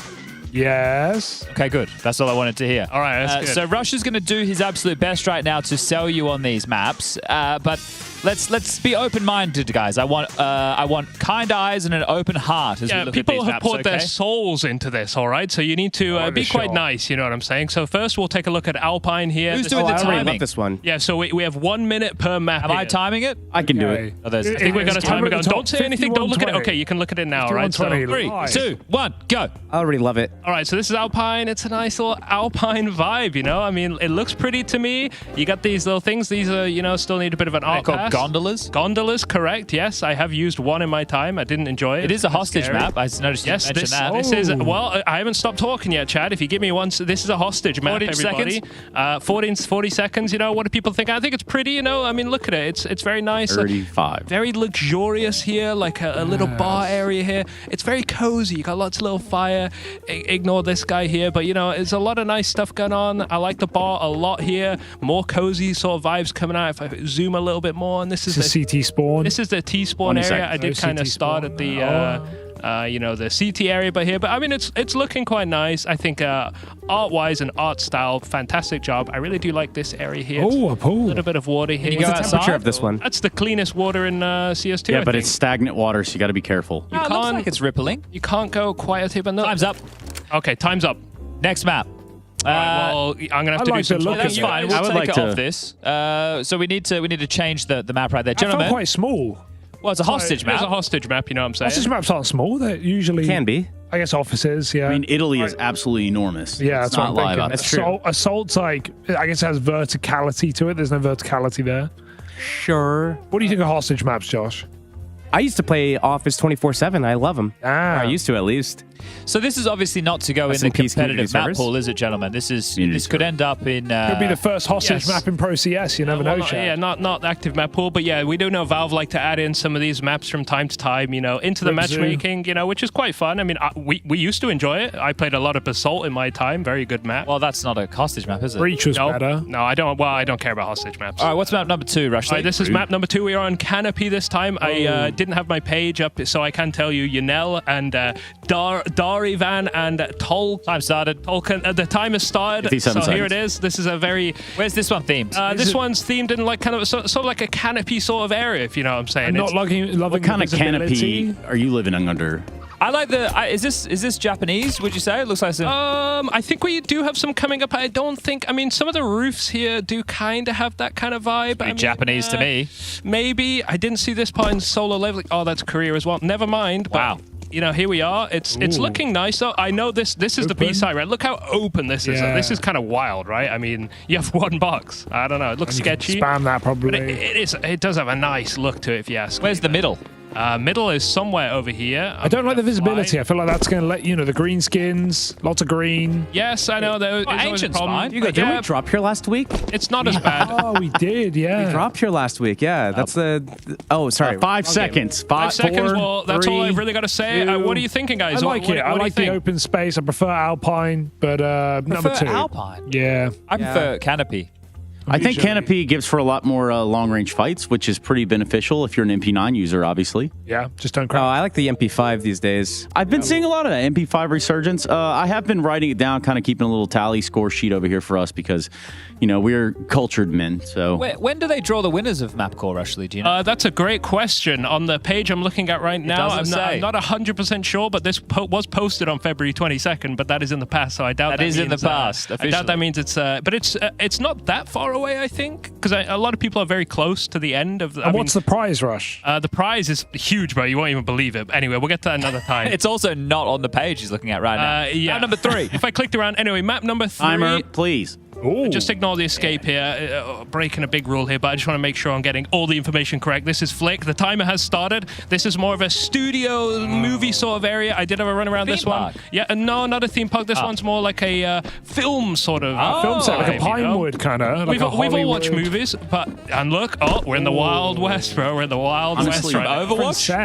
I am getting that Overwatch vibe. This kind of it does give that vibe. I think it gives some like CQB training, like close quarter combat. We're in a little news studio here. Look at this. Is this fake news or real news? Well, real fake news. It's fake news. This is a quite nice map. There is I know there is a really nice the way to the other side of A. Yeah, look. Oh, look at this. I like how dynamic this is. Lots of different areas.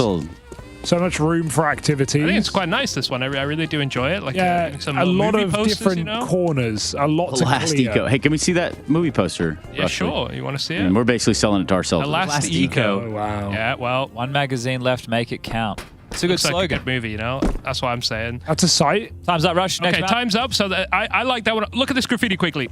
Well, over time, but whatever. I Eagle like One it. Studios. I like this one. That's decent. It's an interesting theme to get in more like looks, right? You don't have to stick to one theme because you've gone movie studio or television set, so you're able to bring a couple of different things there. So creative, I would say, from the creators. Very creative. Absolutely right, It makes yeah. calling out different areas of the map a little bit easier, and it makes a little bit more sense, right? Yeah, that, and I think you can see player models a lot differently across a different variety of textures behind them, right? Yeah. There's a lot of bright areas, a lot of flat walls. Yeah, I like Math it. checks out. He's in the Wild West. He's in the studio. He's in the waterfall. Yeah, it's nice. Yeah, I'm all for it. Anyway, Actually- here we do have one more map. Well, we There's got only one more? No, we got quite a few more, if I'm going to be honest. But yeah, this is Golden. Now, this one has got a bit of a more, you know, I'm not exactly sure if it is. Is that katakana? What, this? Or, I don't know. I don't want to spend too much time here. We've already wasted 10 seconds. Yeah, well, anyway, you got a little, I think these are the phone charging things. We saw a lot of those in China, which was very cool. Definitely are in Asia here. Yeah, this is a very pretty map, if I do say The lighting is very nice. This Right middle? You got 30 seconds. I believe this is I have 30 seconds already. There is ramen on here somewhere, and I want to find it, and it looks That's really the key good. detail. I'm looking for it, but yeah, I really like this one. I like think this, my favorite the one. time of the day as well, it really sets a mood. You know what I'm saying? Like, oh, and there's like these little hidden, like more like 20 seconds. These sort of areas, which is kind of nice, bit industrial. 19. I'm desperately flying around right now for the ramen. I would have loved to have Other seen some site? bomb site Should we be? layouts. That would have Should been we be? nice. All right, well, A site's right here. This I is should A get site. like season vibes, maybe. No, more This like is a nice. sunset. I'd like to vibes. play on this. Yeah, I Hugo. like this. Yeah, I this like looks this really a lot, nice, right? yeah. I think it's really. This is on the B-side, this Mapcore is hub B-side. chat. Oh, You can. Oh. did we make it type 1 second and we made it to And the you ramen? can play this over on the Mapcore hub on faceit.com if you check it out. Can do, yes. This one and Canopy are leading for me right now. Yeah, What's this one's one really called? nice. This one is Golden. golden. All right. I've been playing a lot of Cash on the Mapcore. It's been good fun. Yeah, I would love to, Hugo. We should play some of these Mapcore maps sometime. Yeah, They I'm look down. really cool. Dude. You know, I played love it. Mutiny You know, back in the love day. it. I was kind of the Yeah. Mutiny guy. I One of the original Mutiny guys. Yeah. One of the only Mutiny guys. Now, are there any AS map makers there on Mapcore? Do you know that, Rush? AS. AS. This is the you'd have the VIP. Like oil VIP rig. would like oil rig, for example. You would have the VIP. He has like 200 Kevlar and just a USP. You have to get them to Oh, you're get to more the talking chopper.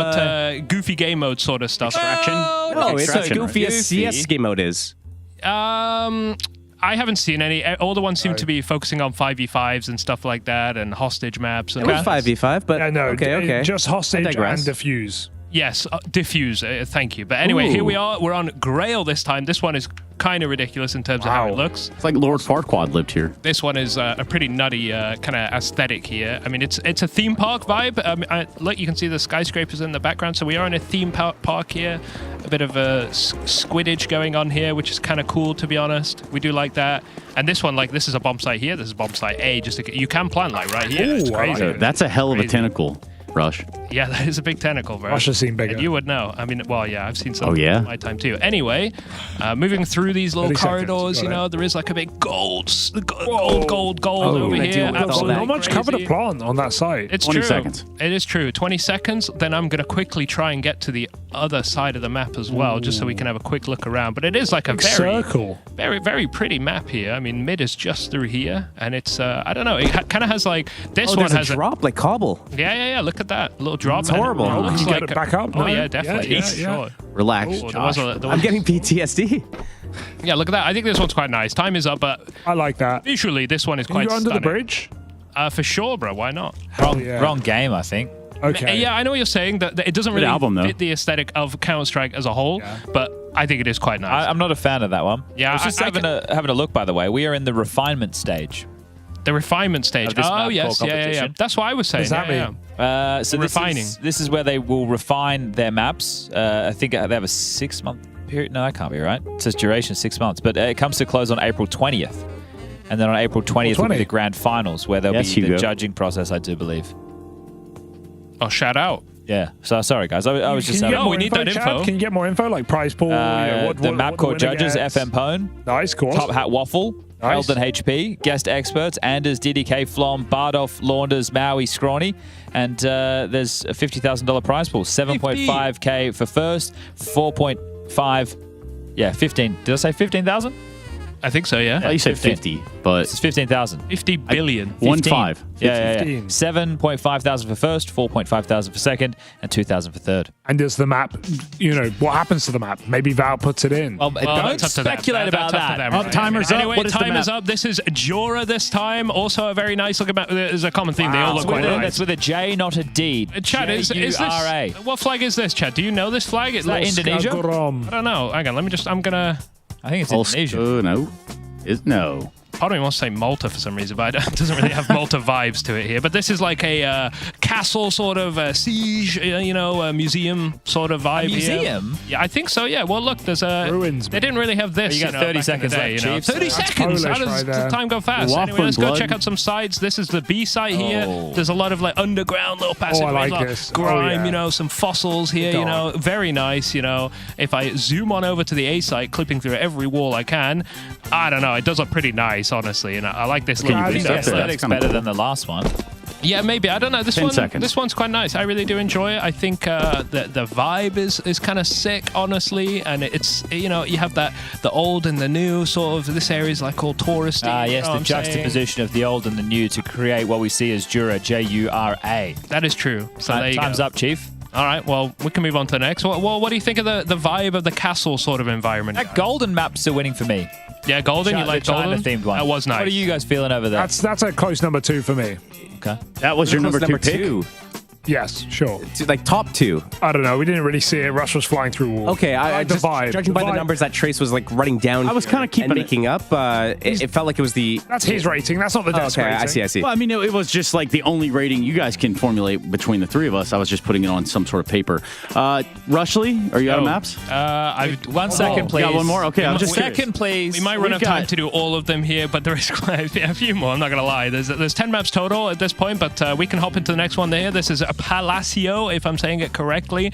Now, I looked at this Palacio. This map looks nice, but the layout is kind of I don't know. I couldn't figure it out in my head. It was kind of wild. Like, this is mid, I think, here.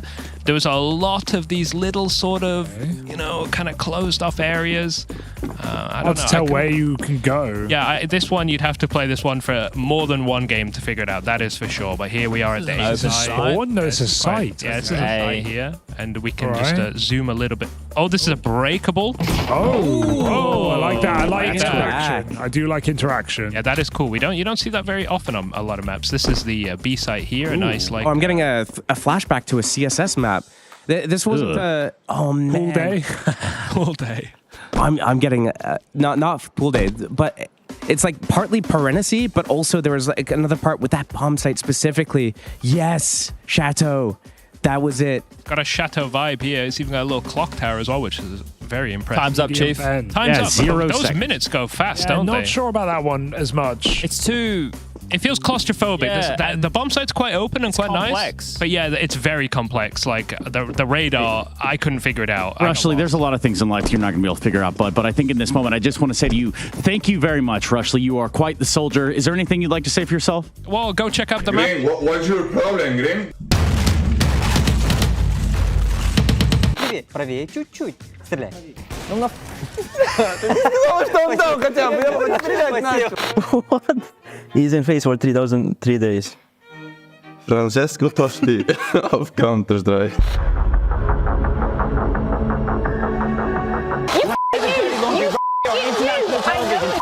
Rest on the shoulders of one man. Wait, what? Yeah, Dori has visa issue. She can make it. ESL presents the ESL Pro League in partnership with Intel, Acer Predator, DHL, Kadia, 1xBet, Your.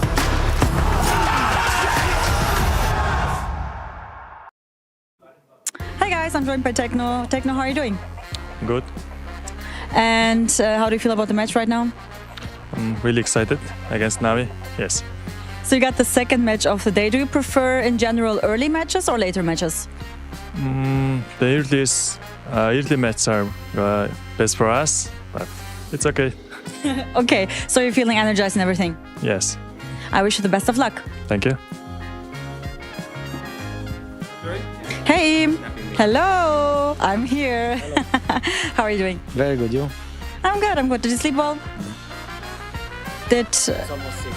Almost 6? Yes. Yeah, but you know, like you have to rest and everything. You had good food and maybe some gym session or anything. What did you do today? No gymmers, only anti-strap. Okay, did you play warm-up or anything?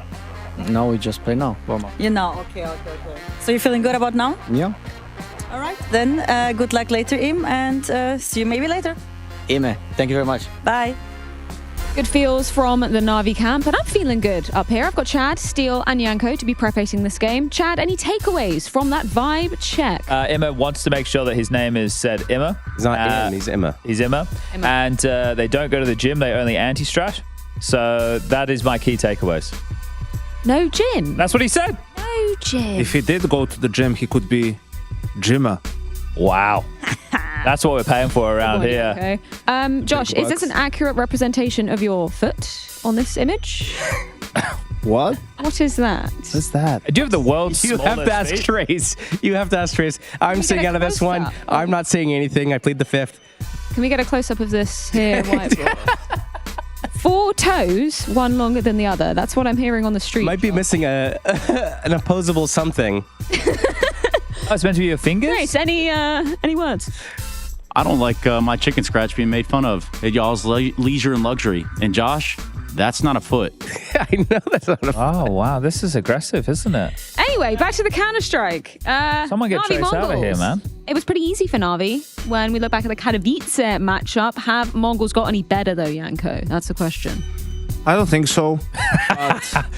Maybe they just weren't very motivated in that game. Now we're talking. You know, Na'Vi has more experience in those games. They were trying to bounce back from Blast Bounty. So we'll see this time around. The problem for Mongolz is their map pools overlap, right? Like they can't really pick to punish in terms of Na'Vi. So they have to play Na'Vi's best maps and, you know, just across the board, Na'Vi being the better team, it really isn't a good matchup for the Mongolz.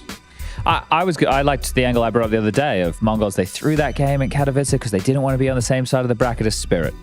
That's an angle that if they win, I will be saying was 100% the case. If they lose, we'll forget that I ever said it. That is one of the takes. Or no, they wanted the extra arena game experience. Exactly. Right, yeah, because if they'd have won, then they'd have gone straight to the semis. Yeah, of course. Did they know that Spirit were in the other side of the bracket when that game was happening? Is that confirmed? Now, look, don't let history get in the way of a good story, Freya. That's all I'm saying. You know, we want to maintain a position of at least something that could get the... Now, look, this is the thing with the Mongolz. They are taking these gradual steps. It's the same as Eternal Fire. Both these teams are in the same type of position, right? They're national-based teams. They don't have a lot of experience on stages. They have players who can hit hard, but when it gets to the crunch games, that's when their superstars need to be able to step up. And Senzu's the one who I'm going to be keeping an eye on today. If he's not there and delivering, there's been a couple of these moments where he hasn't been, and that's going to be a problem because in terms of a team that knows what it's like to be playing playoff matches, the playing field is now leveled, right? The playing field is leveled in this one. You're in a studio. It's the same environment you play the group stages within, so it shouldn't feel different other than the stakes of the match. That's the only thing that changes here. Everything else, the environment is exactly the same. So I want to see a competitive matchup like we got from EF against Spirit just yesterday. That's what whether they win or not, I don't have them as the favorites, but I want them to be competitive. When I look at these teams right now, there's two things. So for the side of Na'Vi, the only teams that they've really lost to this year are Spirit. Having said that, they did lose to Saw, and they also dropped the map to Tyloo on Inferno at this event so far. But Mongolz, they look like they've been really punishing teams for being sloppy, for messing up and capitalizing on that. So G2 had them on the ropes. Could have been a 2-0 win for G2, but they bring it back an 11-2 deficit all the way into a series win. So Mongolz, I think their only real chance here is Na'Vi going to pick a punishing map, maybe a map like Nuke going into the series and get them there? And is Na'Vi going to come in with some of these like early tournament shakiness that they've shown in previous events, or are they going to be in their all-star kind of elite performance tier version of themselves? I don't know whether throwing production under the bus, but could we get the veto? Because I think that would be an interesting conversation, right? Yep, I'm hearing a big fat yes. Let's roll it. Any expectations with that one, Janko? Seems like Navi's back on there. We'll just pick Mirage every time it's available. Sort of a deal, and they've had a lot of success on it. Again, after a couple of games where it didn't go so well towards the end of last year. So let's see if they do that. Because they both banned Train, and actually Navi played Train once, they don't have to go into that as the ban here, so they can actually be a bit more flexible. So Mongolz are forced to ban it as it's still their perma right there. Let me see, I can't, the camera's in the way. Mirage does too. Okay, yeah, look, and at the end of the day, I think Mongolz are happy with both of those two opener maps as well. Like, they like this map pool. The last map is the problem for Mongolz. I think the first two, and to be fair, they had some crazy comebacks on Dust 2 throughout the earlier games as well. Yeah, but it's all against G2. Does it really count if you do it against G2? I don't know. You kind of do it to themselves half of the time, you know? They do make it entertaining. They do no help matter you what. come back a lot. Yeah, look, if you lose a couple of 5v3s. I haven't been playing those. You guys been having a tough time? No. Oh. It was just a bit. I was hoping you'll play a lot. Sorry, man. I didn't know that was a yes and moment. I thought you were referencing some bad moments that you've had with the rest of them. But yeah, Mirage. I don't play Face It with them. Josh, how do you feel? Only my Serbian stack. Yeah, I'm just here to game and have fun. Okay. So are the teams, I guess. So neither. So far, you're 0 for 2. I guess so. If Mongolz are going to win this series, it has to be in the first two. They have to 2-0. I think they have to get off to a good start. I think picking up Navi's map pick, which is also one of Mongolz' best map, Mirage. Are we saying that's still the case? Still? Yeah. That's what I'm saying in terms of the map pool. They're very comfortable with this. But is it better than Navi's Mirage? No. I think the problem I think the Mongolz, if they're going to win, it has to be starting ahead and then closing out the game, right? I don't think they have enough in the tank if they fall behind, and if their first couple of ideas don't work. I don't think there's enough depth to come up with something really to be able to beat a team like Navi, right? Like, I think they're a little bit, I don't want to say one-dimensional, but there's not too much finesse to their game, you know? And that's why if their initial plans are not working, there's not too much in the tank they can do to adjust. I used to think that same way, and keeping it simple and not having so much like finesse or doing anything crazy, I think that's absolutely still true. But I think that they've really understood and been comfortable with how calm and relaxed that they play. They're comfortable to let the clock tick out and save all their utility and then wait until they make the end goal, and then that's when they decide, okay, we're gonna strike now. And I feel like they've been doing those moments a lot better than when I watched last year. It felt like they were a lot more chaotic with a lot of the situations, and things were scrappy and things were happening more fast. And now it's like, we're gonna take our time, we're gonna decide when we're gonna strike, and then it's gonna be on our own terms. Well, we have had our say, but it's time to let JL have his, as I caught up with him earlier today. How you doing, JL? You all right? Yeah, just came here actually 5 minutes ago. Didn't even get accommodated, and here we are. Yeah, I feel very good. Got a very efficient schedule here. Speaking of schedules, you're on the later game, obviously. What do you do with the morning and kind of, I guess, early afternoon when you're on those later games? What's the routine? Very honestly, I'm gonna say I just kind of play dead during the day, as in conserve as much energy as I can. Of course, I crack a few jokes here and there to make people smile, but other than that, I'm doing nothing. Just chilling. Save it for inside the server. That makes sense. Let's talk about your opponent. Obviously, Mongolz. You played them recently. I am Katowice. From the outside, it looked pretty easy for you guys. You didn't even drop a map there. Can you tell me about that game in particular and why you felt like it was pretty simple for you guys to get over the line? I feel it was simple because they weren't having a great day. I feel like they were playing off. And yeah, they didn't show much of their game. We just played our stuff and they didn't play any of theirs. They couldn't get the ball rolling. But I do expect a different game today.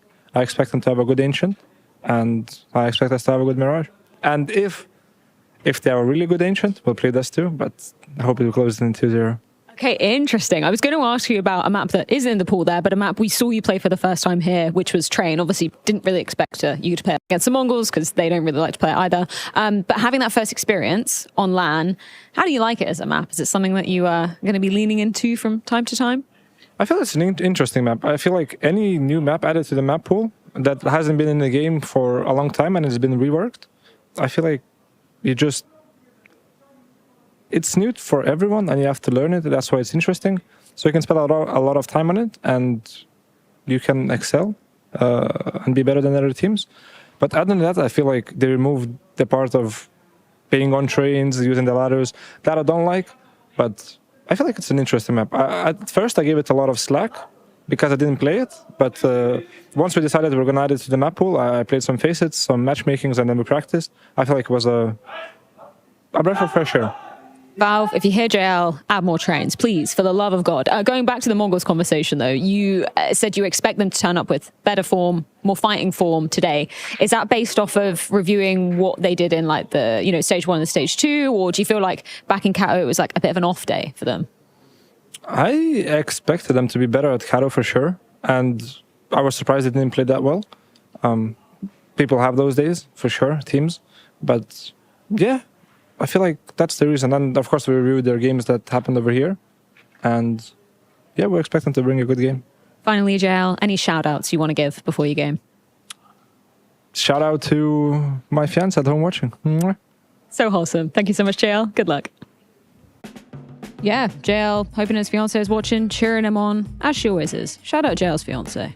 I want to add some context to some of the things. There's that match from Katowice we touched on. It was already a seeding match, but there's another focal point there. That was Mongol's first event of the year because Senzu had broken his arm, so they didn't play Bounty. So it was their first tournament. That was true, right? Because I just heard that circling in the rumor mill. That was actually real. 100% real. Okay. People had like pictures. He was wearing a cast. Yeah, he was. He was definitely injured. I didn't know whether that happened during. It was at their Christmas party. Yeah. Okay. Yeah, the Mongolz Christmas party. It's so funny with some next level way to sort of disguise, like, oh yeah, he's not injured, but he's wearing a cast, like full selling it, like just that's why we avoided the tournament. But he's in good form. He's the highest rated player for Mongolz so far at EPL. So let's see if he can bring that now, because again, in the more pressure matches is where you want to see Senzu continuing to deliver in that factor. But 9-10, I'm really impressed with him on the AWP, right? It's obviously someone we never get to talk to. He doesn't even apparently have a little bit of English, so we never even get to hear from him. But for somebody that was a Dota player turned into Counter-Strike, apparently a country boy from Mongolia, I think who has very, very limited hours in the game, he's very proficient on the AWP. And I think some of the rounds that he can have are world-class, right? He can play some very strong Counter-Strike. So on maps like Mirage especially, and then Dust 2 if they get to it, 9-10 is going to be a big win condition. Ancient, it gets a little bit more difficult, right? AWPers have a harder time to find impact on that map. But I just remember that Ancient game in Katowice, it didn't even feel like Mongolz were in the game. They were just like, they were getting rolled over. So today they need to show some fight. And today, like I said, I want to see them being competitive. I still have Na'Vi taking the victory in this one. Because, here's this, if I think Na'Vi have a chance against Vitality, I don't think Mongolz do. I don't think Mongolz have a single chance against Vitality 100%. Whatsoever. So we could get a better semi if Na'Vi win. There you go. I love it. A competitive tournament. Yeah, that's the reason then. We want better game, so Na'Vi has to win. Look, I think it's just a matter of Na'Vi probably is the better team until Mongolz is going to prove to us otherwise. And whether or not that's going to be here, we have to wait and see. But the map pool is going to definitely be interesting to see here. They need to start off strong. And when you were talking about the op versus op, the 9-10 versus the Wonderful, I'm just thinking, Wonderful's kind of not been having a great tournament so far. He's been having a rough year, and I guess the rumors going around as well is probably dispelled, not real. Dispelled. It's not throwing him off his game at all. So of course, Chad is going to go against the underdog, right? He never respect underdog, unfortunately. But I like to cheer for the little guy, right? And I think we're going to see Na'Vi take Mirage, but then Mongolz, chaotic Ancient, they're going to win in overtime. Alexi is going to start crying, get on his knees. Please just let me call my game, guys. Can I just call a couple rounds without saying anything? It's going to be over. 2 guys will refuse to play the third map, and Mongolz will win Dust 2 5v3. Co-signing the script. Sounds exciting. It's more exciting than what I had planned, so let's do it. Should we get into it? I think we've got to find out exactly how it's going to go down. Mongolz versus Na'Vi going down in just a few. Mongolz, they have a very good chemistry, like understand each other very good because they have the native language. Sometimes we have some mistakes in communication, in maybe team play, maybe can be anything. Every game by game we try to improve and fix what we were missing. We qualified, so job's done. And then now we will have to see how we're going to perform in the playoffs. The last time we faced against Na'Vi, it was a rough game for us. This time can be different now. We lost so many rounds difference, but I think we have learned our mistakes. We need to back in the game very fast. If we play our own game, own play style, we can take the match entirely, can win it.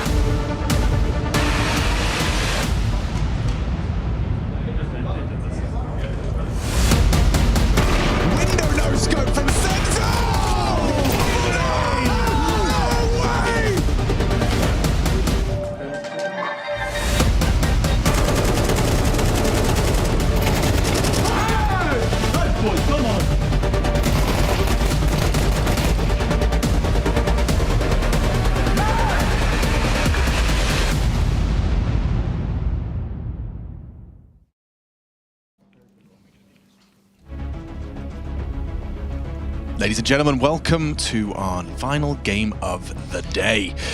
For this one, we have two of my favorites. We've got Janko Paunovic on my left. We've got Henry Greer on my right. Hello there. Well, hello there. Hello, hello. Okay, Janko, you've already kind of given your thoughts a little bit, but the main point you want to make is that you respect the underdog, right? I always respect the underdog, Alex, and I think if ever Mongolz were going to have a chance to take down a big dog, it was going to be in this sort of an environment, right? In more of a studio environment. And obviously I was being a little bit facetious about the whole Alexi B situation. You know, I think you're always going to have, in a competitive environment, some sparks and passion, you know, but what's important is that the team is on the same page about it, right? It's not just one guy having temper tantrums and everyone else is a little bit calm. I think we saw, you know, similar things from Navi over the course of last year, and they were still one of the most strong teams mentally, right? Had how many comebacks, won how many big tournaments and titles. You don't do that if you don't have a strong unit. Just a question about our first map. Now, Navi picking Mirage, that's obviously no surprise, I presume, to the majority of us, especially you. Is the conversation still alive of Navi being the best team in the world on Mirage, or is that conversation now open and defunct? Well, it depends, right? If you look at the stats, Vitality is the best team in the world on 5 maps at the moment. Yeah, well, 100% win rate will do that. I think probably Navi and Vitality are up there. You know, Navi last year had some crazy streaks on the map. Then had a little bit of a rougher time, you know, towards the end of last year, but they seem to have regained some of that form on Mirage. Just a very comfortable map for all of their players. Well, ladies and gentlemen, we are off to the races. One last slot for our semi-finals. Will it be Navi? Will it be the Mongolz? We start with a pick of Navi here on Mirage. CT starts. Julies primed and ready towards the A ramp. Mzinho looking to fend off this A attack. We've got one smoke and a Molotov.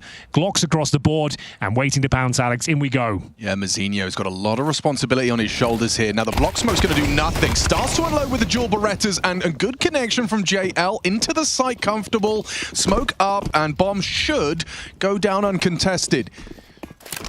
Trying to format a retake here. Techno coming in from that CT side. They're partnered up, fighting for it, and oh, damn, Bit just takes a clean headshot. Long range dink as well towards Bit, or a Gauche to be specific. No helmets in the pistol. 910 does arrive now on the scene of the crime. Senzu low, hoping that his teammates can start chipping in. One more headshot and it becomes an interesting one. Wonderful, however, is provided onto Senzu, and time, unfortunately, seems to be running thin for the Mongolz. Yeah, it looks like we might be done here. Decent attempt, a couple of nice frags there, but Navi swarmed the bomb site as wonderful, confirms the round. Mongolz only get 2 kills in the end. Begs the question, we'll see a force buy in the second, but I don't think we will.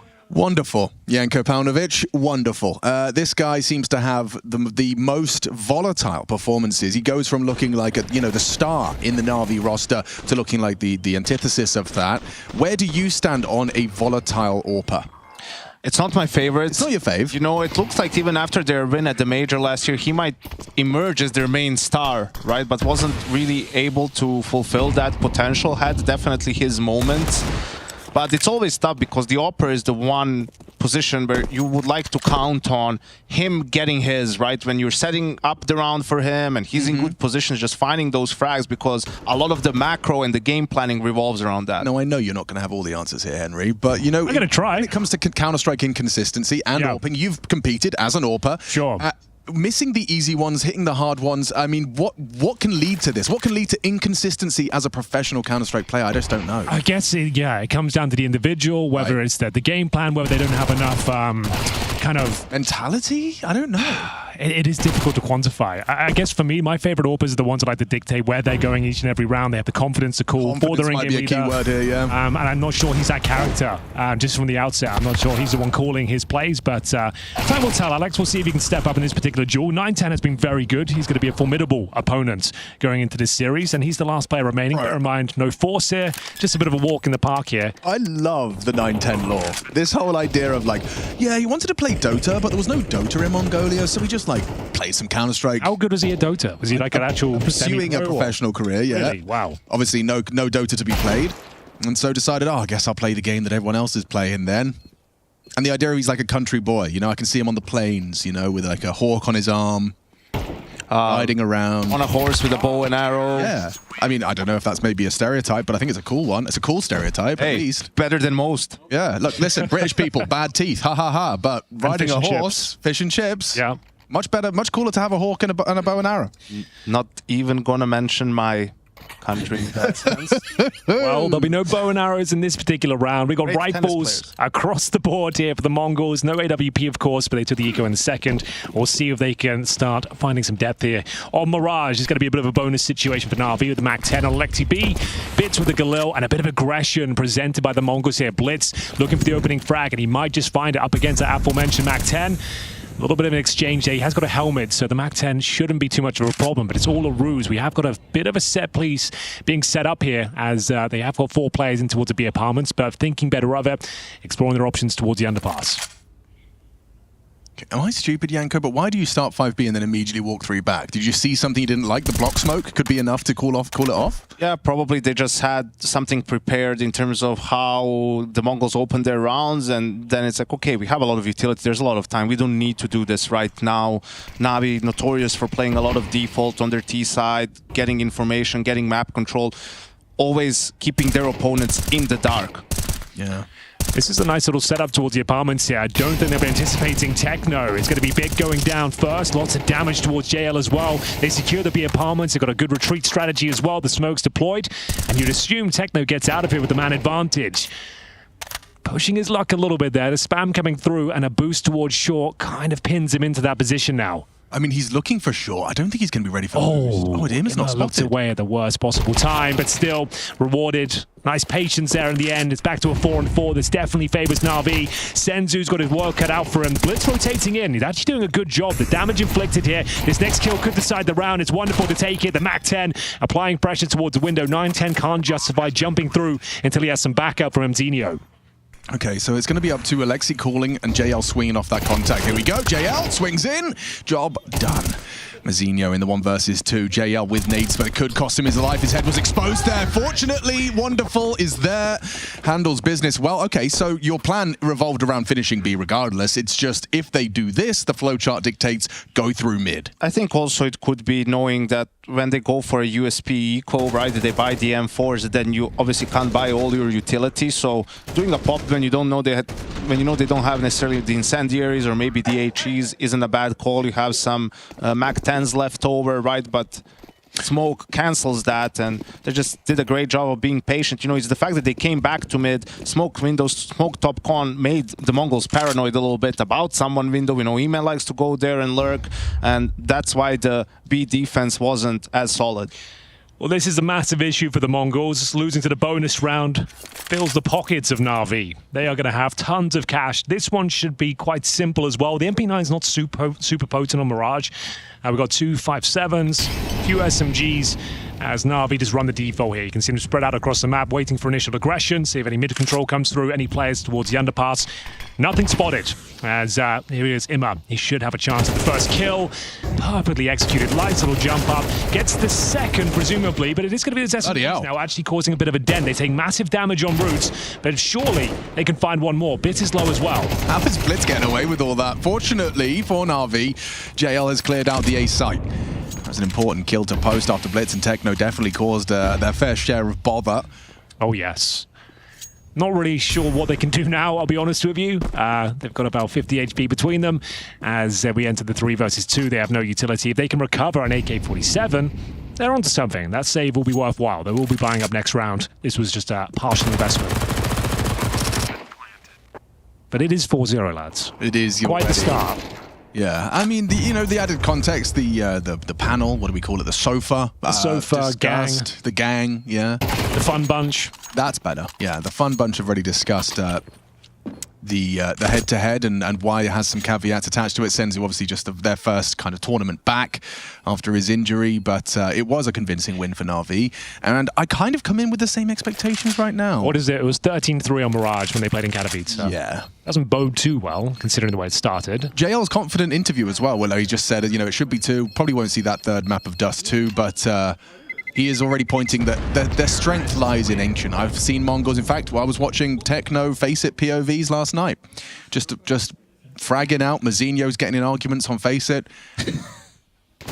Can't imagine Mzinho getting into an argument. It was just, he told them he was going to smoke red, and then they smoked it anyway. It's like, I told you, man. I told you. Respect to Mzinho. Love that guy. Actually, hasn't got a frag yet. Neither has Senzu. Okay, so those are two notable omissions. We'll need to see them step up as we get into the guns. 910 on his AWAP. Come on, Mongolz, give us something now. It's coming. Some signs of life. Let's go. Two players towards the window. Incendiary down top of middle. Alexi B. Aware of the possibility of that push up towards middle once again. There's two players towards Palace. Suggests some things afoot. We know Alexi B likes an apartments pop. Especially on maps like Inferno. Definitely do the same here. On the likes of Palace. Three players there now joining in. The bombs up there as well. Showing presence towards B. And they're rotating over Alexi as well. So he'll be the one to deploy the initial utility. And presumably a few flashes, a smoke and spawn, a Molotov out. And in they go.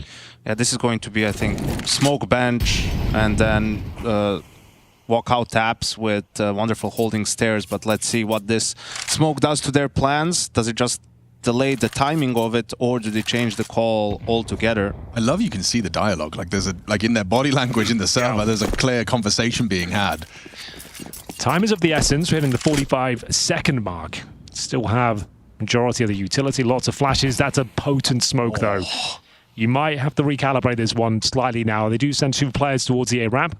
Yeah, there is a downside to apps pops, is that it's a very tight choke to smoke. Oh, they're smoking A ramp. They are in a lot of trouble right now. Okay. He's got help as well. Mzinho. Hair clips in. Moisturized. Nice ready. Made. Doesn't quite connect. Damage. This is the fight Mzinho's waiting for him. Yeah, Bit just presents the back of his head. Oh, going for the upgrade. Greed, one of the deadly sins, at least for Mzinho. 10 seconds. You do need to see that bomb move, but it's moved to the floor as Blitz gets it. Picked up now by JL. They can get him off the bomb. Techno should have this. Wins the round. A spray through the flames. And it's Mongolz on the board.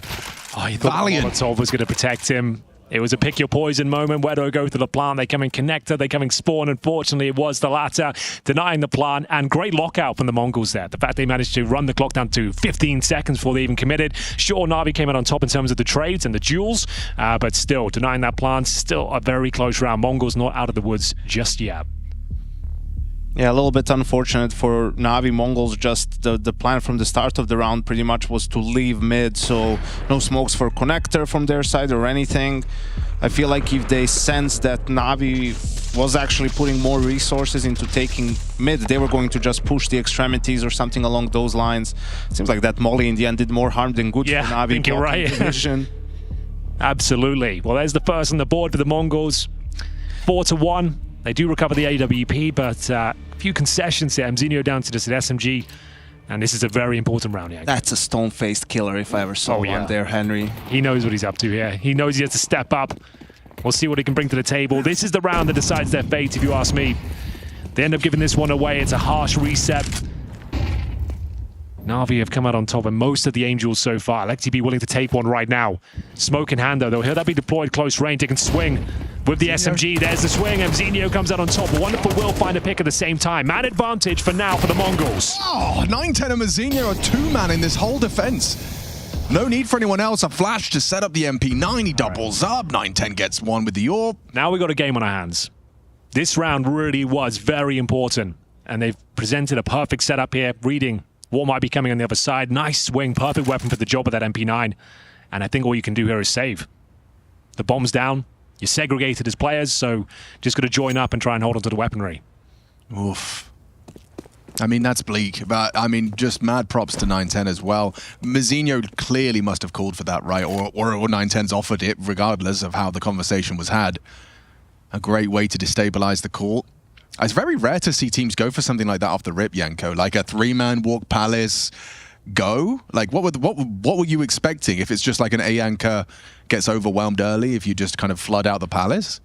I think for me it feels like one of two things. Really, either it's just in terms of preparation, knowing that after they've been around on A, then they're going to fight for mid, and the second thing just being after you go shut down on A and not really going for mid control, Na'Vi that trying to think ahead. Okay, they think we're going to play default, take mid control, they're going to focus more resources on mid, so a side hit should be where they're weak, but Mongolz a little bit stubborn in their setup in that sense. Mzinho plays close up with an empty MP9. Maybe it was just something, you know, you theory craft a lot, but it could be as simple as Mzinho only had an MP9 and he said, I'm going to play close, and then 9-10 said, all right, I'm going to play ticket then, and I'll have flashes for you if they start executing, right?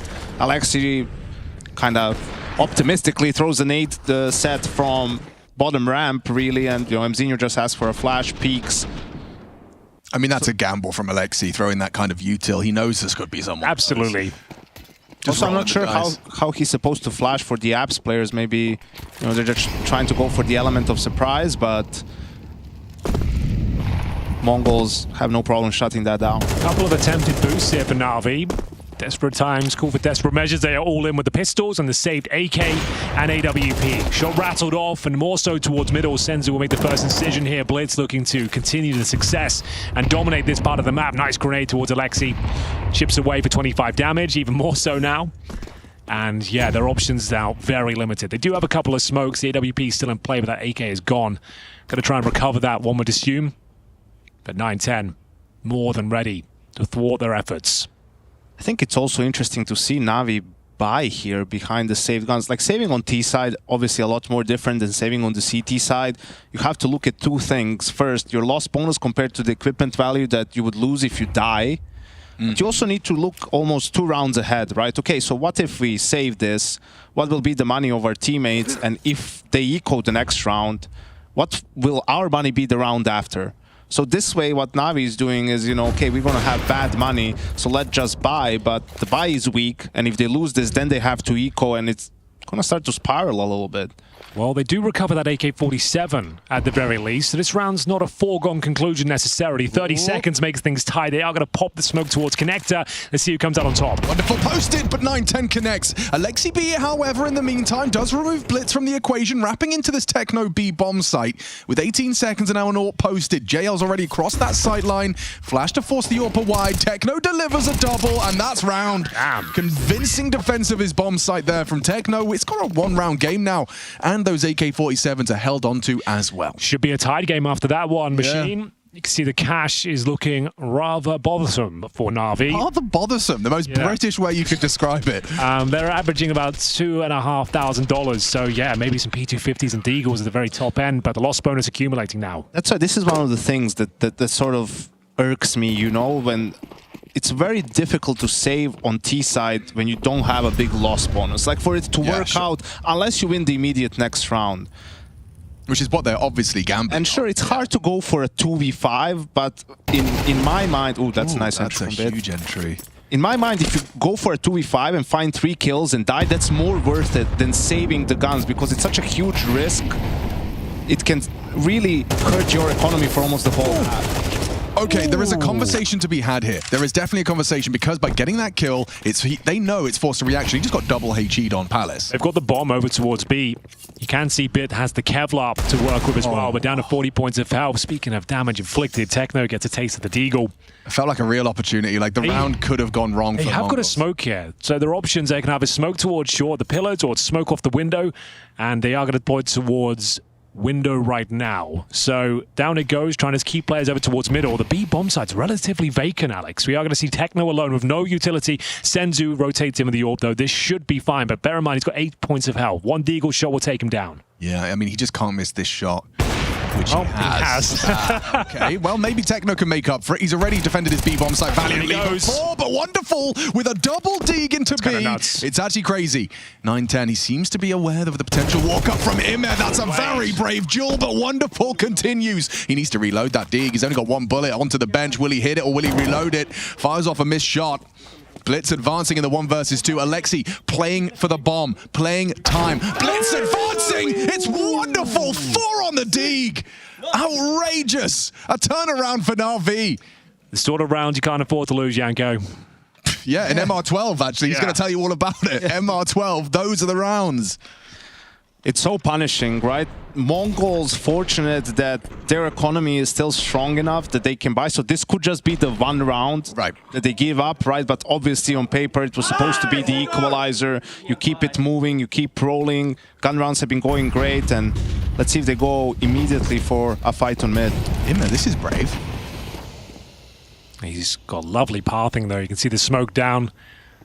Covers him as he makes his way towards a window. He's looking to vault up there quickly. He loves to work that bench.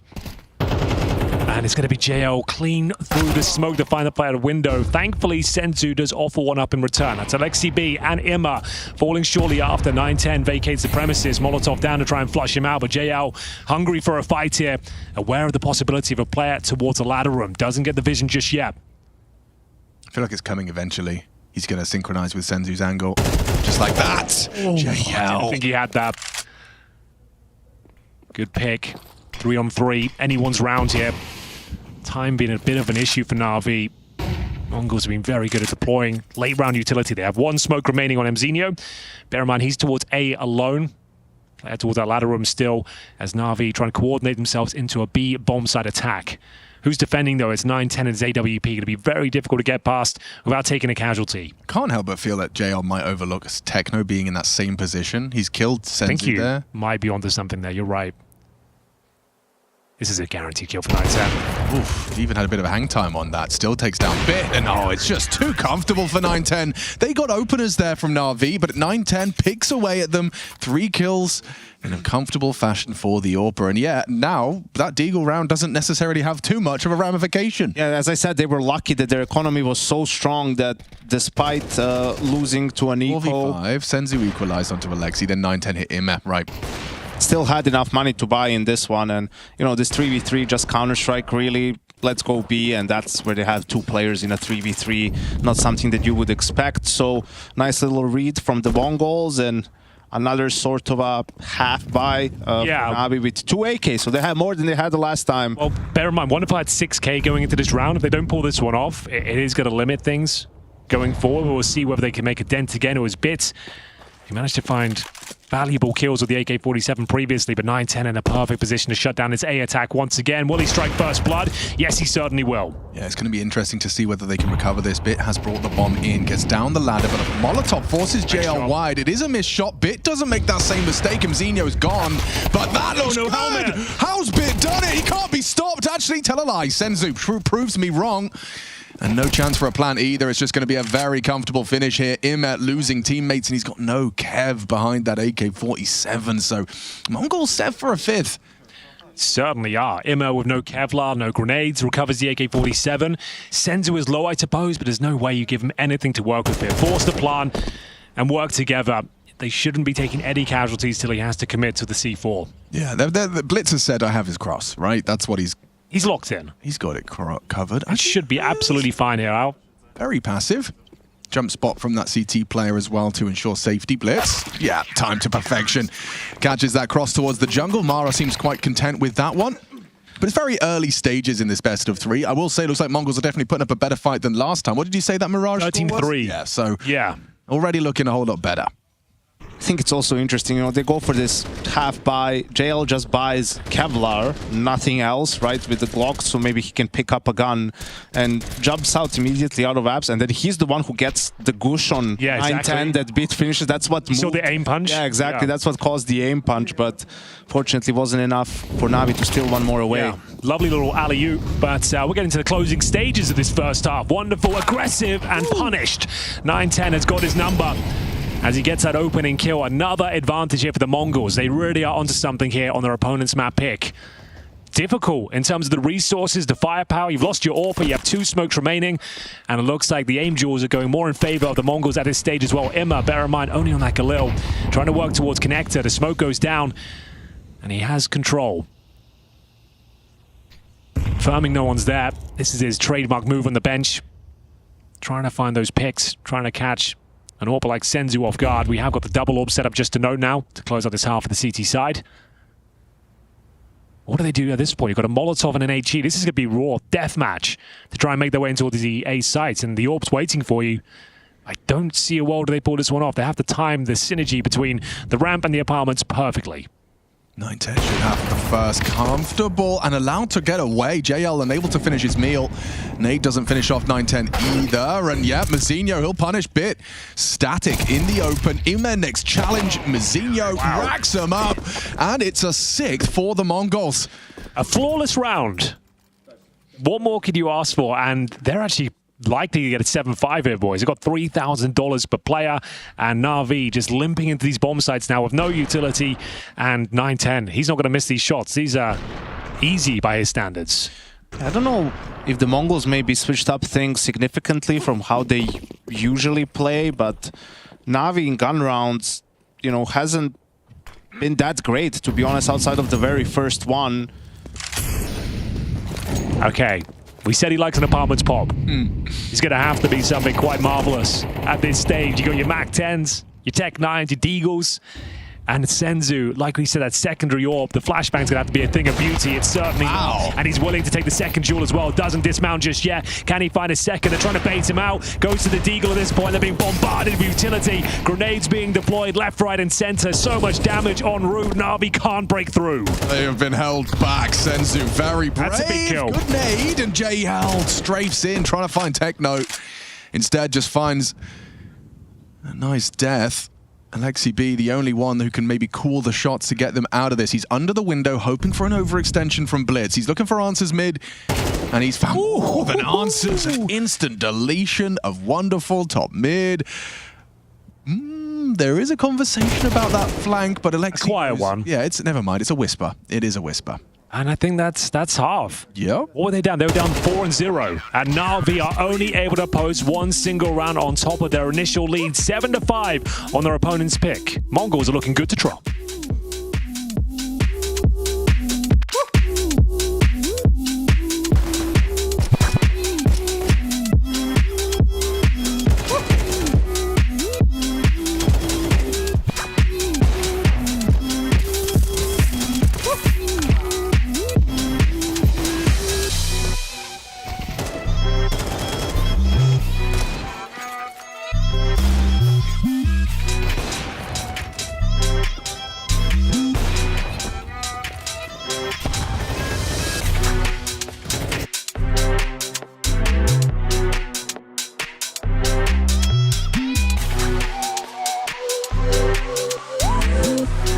They're looking flustered, Harry. It must be time for a tactical timeout. Yeah, it's time for a quick reset and a refuel.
Saucy. That's creamy.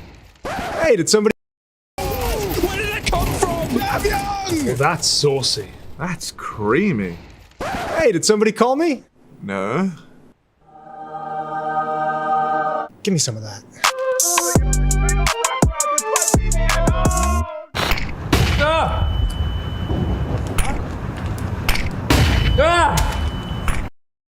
give you some of this. How about that? A second half first map in this quarterfinal. Mongolz meet Na'Vi.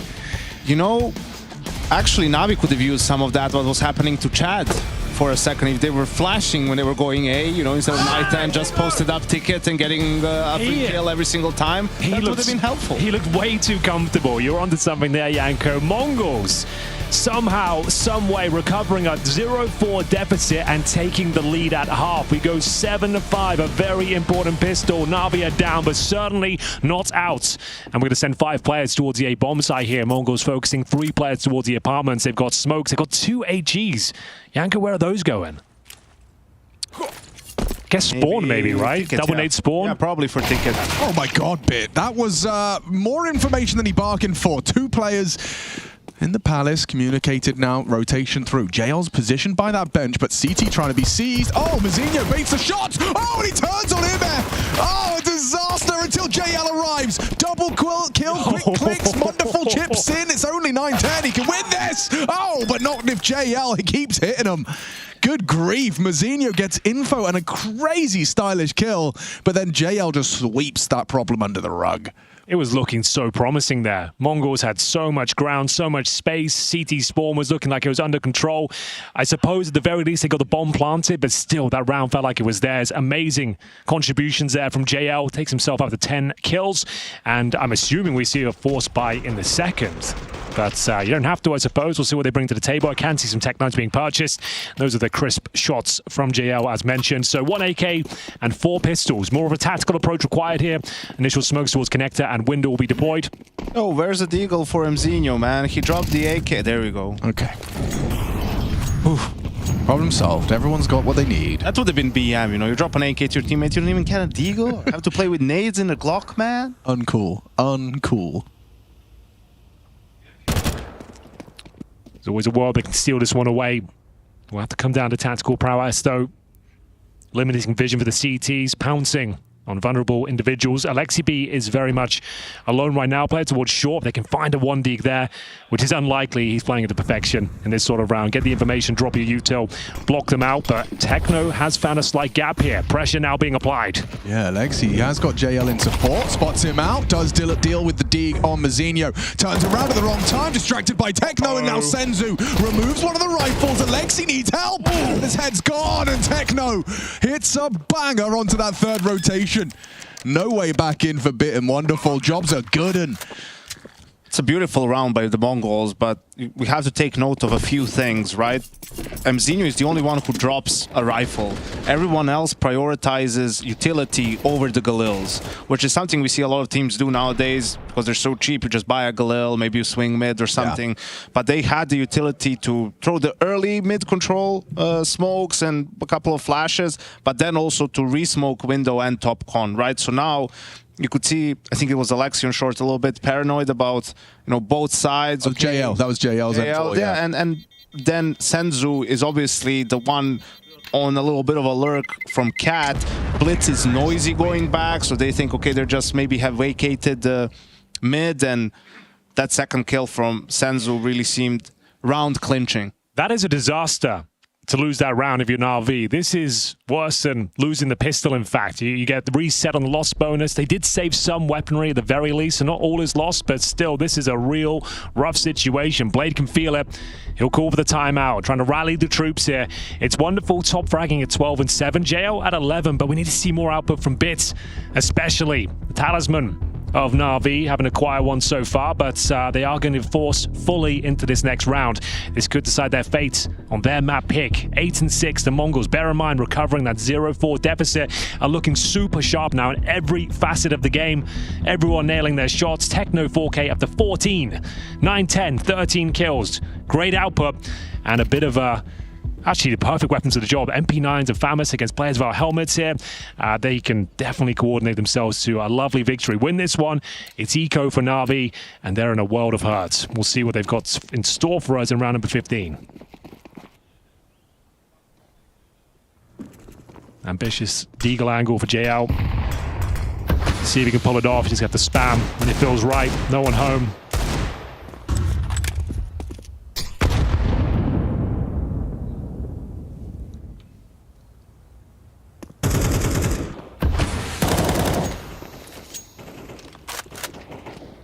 Mongolz taking their time, wanting to bait out the utility from Na'Vi, just a sort of a slow, a little bit of a defensive mid default.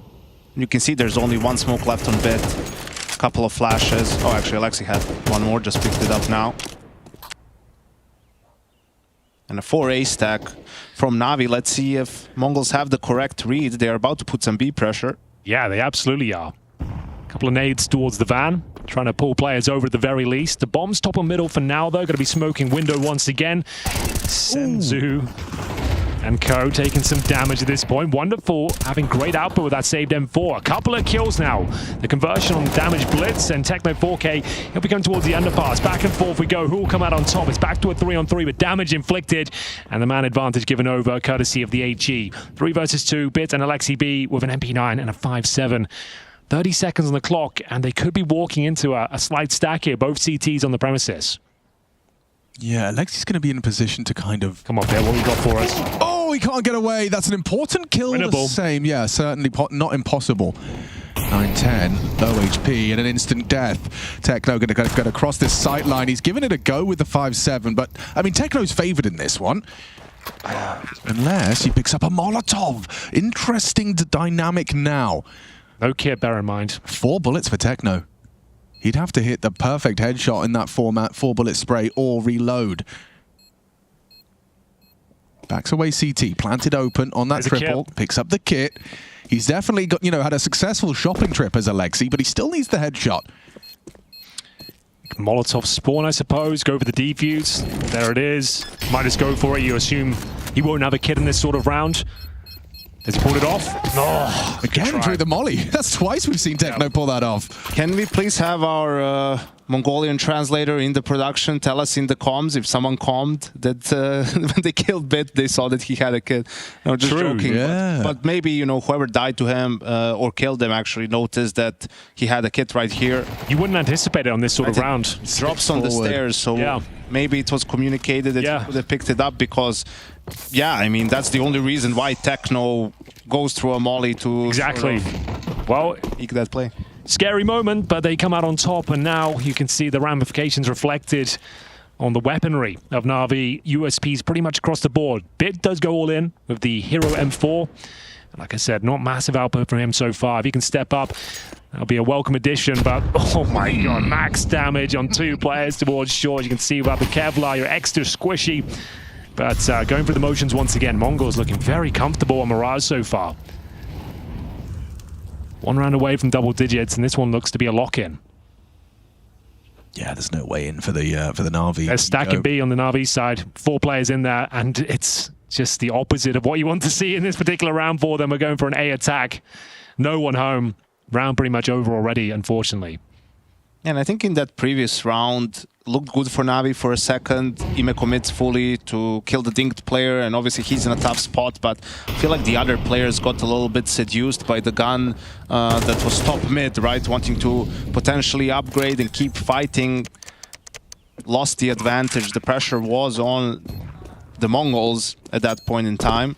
So a couple of close rounds slipping away from Na'Vi, and I mean, just gotta praise the Mongolz for their composure. I mean, they're looking super solid. It's what I talked about a little bit on the couch. They're not gonna do anything crazy, you know, and stuff that you haven't seen before, which is crazy in its own right to talk about an Asian team or the best Asian team we've had ever, that they're just more fundamentally sound than their opponents, right? Imagine someone telling you that 5 years ago, but that's exactly their strength, and the fact that individually they're playing with absolutely no fear. Like, they have no problem peeking you, swinging, taking space, and very sharp individually, and that's why they're such a nuisance to go up against. And just looking at players like 9-10, we've seen most of his shots, and I would say 90% of them are landed. The ones you want to see here, the easy ones. No crazy flicks, nothing too flamboyant, but in terms of the shots he needs to land, he's delivering the goods each and every time. Final timeout here from Blade. And check this out as well. Mongolz have not burnt a single one. You do want to talk about composure. There's a great embodiment of that right there. Even when they were 0-4 down.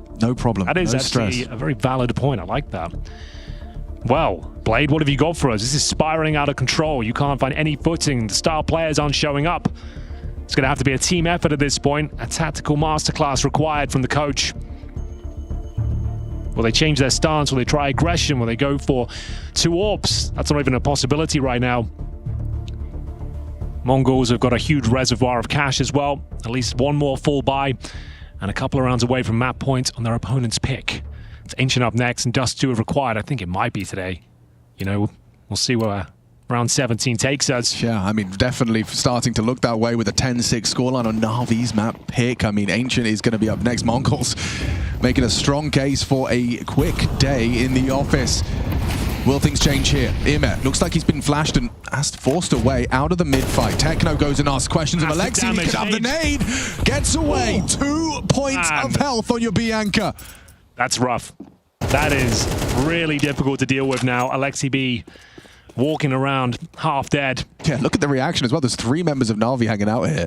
So, to clarify, they've got no kits, no utility. They're going to boost up JL. Someone needs to step up and go absolutely massive. Spotting the barrel, but tempted in with this swing, and Senzu is ready for it. A bait and switch. Popping of the smoke towards window yields nothing. A little bit of damage towards 9-10, but they're just going to pump the brakes at this point, surely. The bomb's down in T-spawn. They've already got the opening pick. They've bled out every single piece of utility on the CT side now. They have no kits. They can't fend off an attack. They can't defuse the bomb in the clutch. What's the next move here? Alexi B with 2 HP. He just has to play CT spawn. This is looking really, really quite bad. And you want to talk about fundamentally sound. You've bled the CT's utility out and got an opening, and you've got 40 seconds to find the finish. It's just perfect. He's going to boost up shore here. You can see how they have options in the 5v4, right? With 9-10 being in con with the ops somehow, but they're going to push Wonderful. Can he do more? I mean, he does need to hit the next, and he has done so. Senzu removed, isolating Jules. Bit chips in on that mid-lurk. Bombs bench, 17 seconds, pressure on Mazinho, and he does release some of it with that kill. A second is crazy, removing Imer. He makes it a 2v2, and that a 2 HP on Alexi.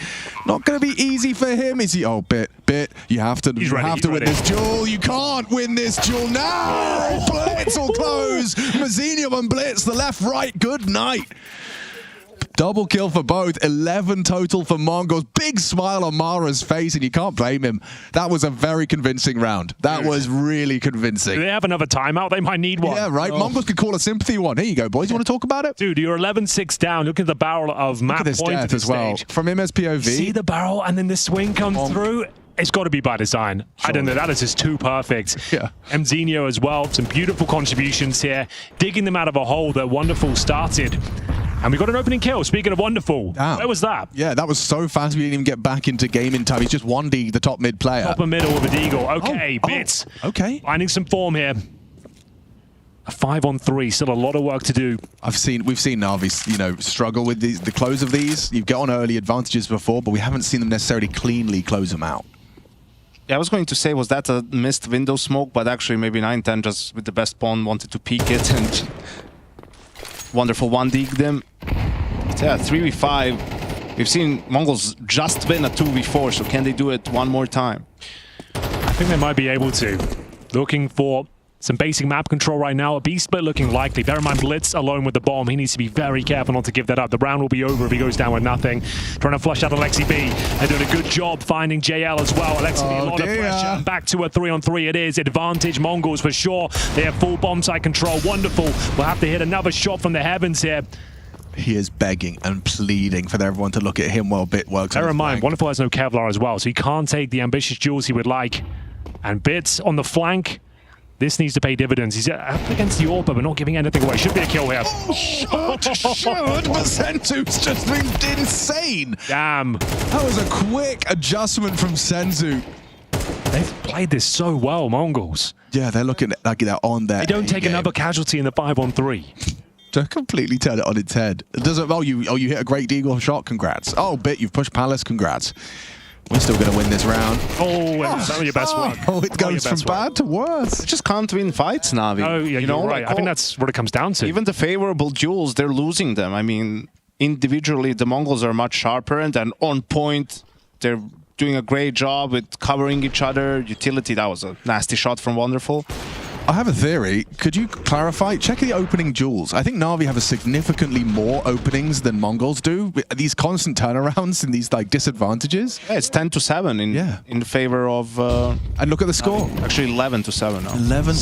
6 in a row required now, boys. It's not looking good. There's no one about. Wonderful is probably having the highest amount of output. Yeah, that's great. He's your AWP player, but dude, Ancient up next. Mongolz have looked unbelievably good on that map as of late. This is a really worrying sign for Na'Vi fans across the world, because Yanko's right. Na'Vi are just not hitting their shots right now. It's a nice demonstration from Imma in that previous round. They just look quite flat, quite weak. The vibes are down, and now they need 6 in a row just to stay alive here on Mirage. Feels like we're done here, but can they find any form towards the tail end? So they're just going to try and flash Techno into this fight up ramp. 20 kills for him, by the way. Yeah, he's ahead of the util. He's looking for JL, and that's the fight he takes. So perfect on the pre-aim. And he's just going to keep progressing. Yeah, Bits, Fam has now noted, flies up the ladder into Techno. Techno's done so much to enter into a 22 frags deep. He's owning them. Nice shot from Wonderful back. The bomb goes down, default doesn't hit the wall bang, but Blitz goes hungry, searching, and fragging up a Storm. Double kill. Wow, it ends Good just luck, like Alexi. that. Alexi B, yeah, 5 kills total. Techno, he's got a double entry, and Alexi now has to find a double in the clutch. Scary Spotted moment. out, they get the info, lovely. Smoke, interesting, an invitation to Alexi to try and get tricky with it. Yeah, Blitz is going to get a jump scare, gets the flash, can't turn around, and what a clean close that is. Na'Vi's turf, but the Mongolz, they show up in a massive way, 13-6. That's not even close.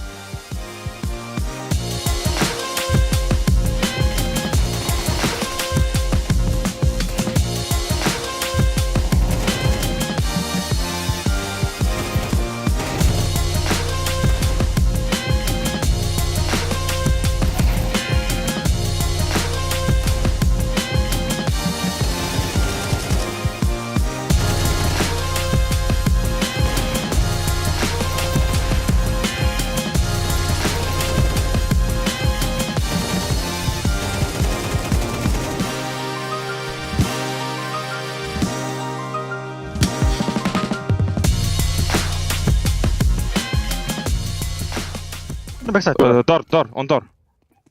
Backside. I think nobody shot. And nobody. Wait, Evos. Take bomb. Take bomb. Kitchen close. Kitchen. Guys, can you pick window with me? Window. Nice. Window. Hop. No. I'm holding window. Cross bench. Wait, I think. Yes, Don't see short. Get flag. It's half HP. Short. Together. On bench. He's coming closer. Wait, we can shoot on body. Pick right side. Edward. Wait, peek left side, Igor. Ready? 3. Nice round, Igor. Yeah, but. Nice, Igor. Thank you. Sit without head, you know? This shit. I want to stay another. Adam's in mid. I'm holding shot mid. Smokes. 3 reps. 3 reps. 2 more reps. Me have flash. I'm hiding city. Come city. Come city, yeah. Come and challenge. Come and challenge. Alexi.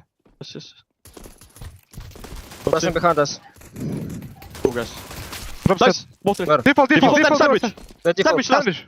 Wait. Together. Come. Я с тобой. Скрав. Nice! What the fucking shots? Beps. Short Beps. I can count. Edward and plant. Rocket Edward.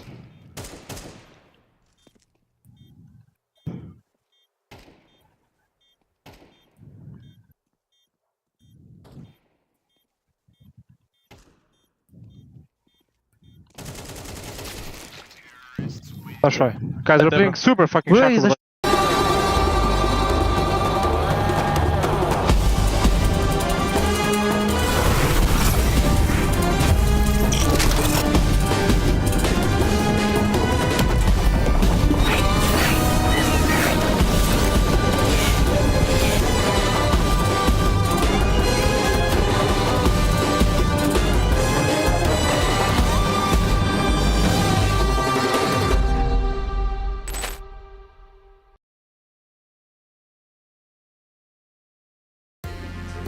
Now, Mazinho, I know you've got a very serious game versus Na'Vi, but we're going to play a serious game here. We're going to build your dream map pool. So map pool, still 7 maps, but you get to choose any one of these 12. from any era as well. What's the first one that you're going to be putting in there? I would say Old Inferno, Old Train. Wait, when you say old Inferno, like 2014, 2015? Like in last CSGO version. Okay, so end of CSGO Inferno. Yeah. I like that. Why that version rather than CS2 version? I don't know, just my memory. Yeah, better memories. Okay. And then you said Old Train? Yeah, like in CSGO, latest CSGO Train. Yeah. Late CSGO Train. Okay. Why not the CS2 one? Too little trains? Yeah, too little. You want more trains? Yeah, I think no that's a good opinion. Yeah. What's next? Maybe Ancient. Maybe like CS2. No. Yeah? Ancient. No. Why only maybe? Not maybe, yeah, just Ancient. Definitely? Yeah, Okay. definitely. Current Ancient, you're happy with that? Yeah. Fourth map, what are you thinking? Maybe Cage. Back in the 2018 Cage, I guess. Yeah. Okay. Less green cache. Yeah. Less green Cage, yeah. Have you played any of the new one that was just released? No. No? Have you watched the videos at all? Yeah, I just watched the videos, not tried. You like it? It's Not okay? really. It's okay to play, yeah. But the old one, better? Yeah, but the old one is better. Just going back to Train, Yeah. I don't think we've seen you guys play the new Train Yeah. yet. You haven't played it, no? Yeah. Have you been practicing it? Is there a reason? Just practicing. Just practicing? Yeah, not really fully to play for officials. Okay. Yeah. Maybe sometime soon? Yeah, sometimes so. Okay, fingers crossed. So we got to get number 5 in there. What are you thinking? I guess old overpass, like not in CS2, just latest update of CS. CSGO Yeah. Overpass? Why did you like old Overpass?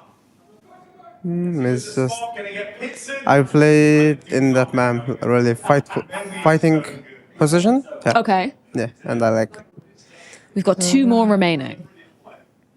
Yeah, maybe Mirage and Dust 2. Mirage and Dust 2. Yeah. Okay, getting a little bit crazy, a little bit puggy. Yeah, just buggy. Yeah. You like the jewels? Yeah. Mirage didn't really change too much, but CS2 Dust 2 or CSGO Dust 2? There's nothing different so much. Maybe CS2 Dust 2, I guess. Yeah. Okay, this is one of the more interesting map pools I've seen, Mizinho. Thank you so much for your time. Good luck in your game. Thank you. Awesome, thank you. Bruh. Whoa! Oh my god!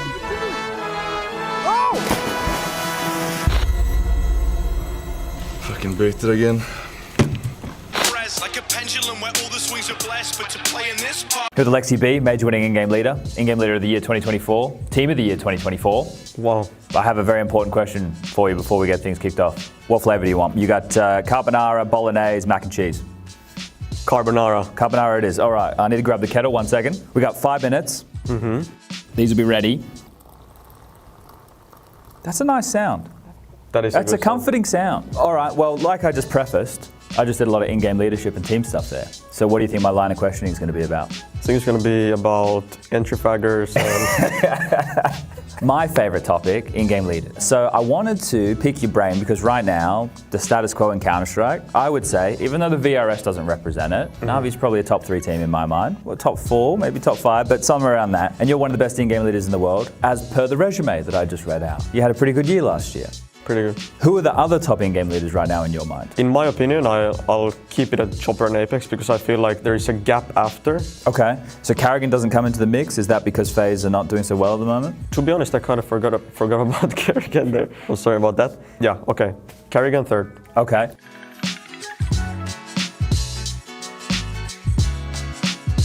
When you think of these in-game leaders and their teams, do you have some keywords that you would use to describe playstyles of these teams? Yes, I feel like FaZe, I would say pace change.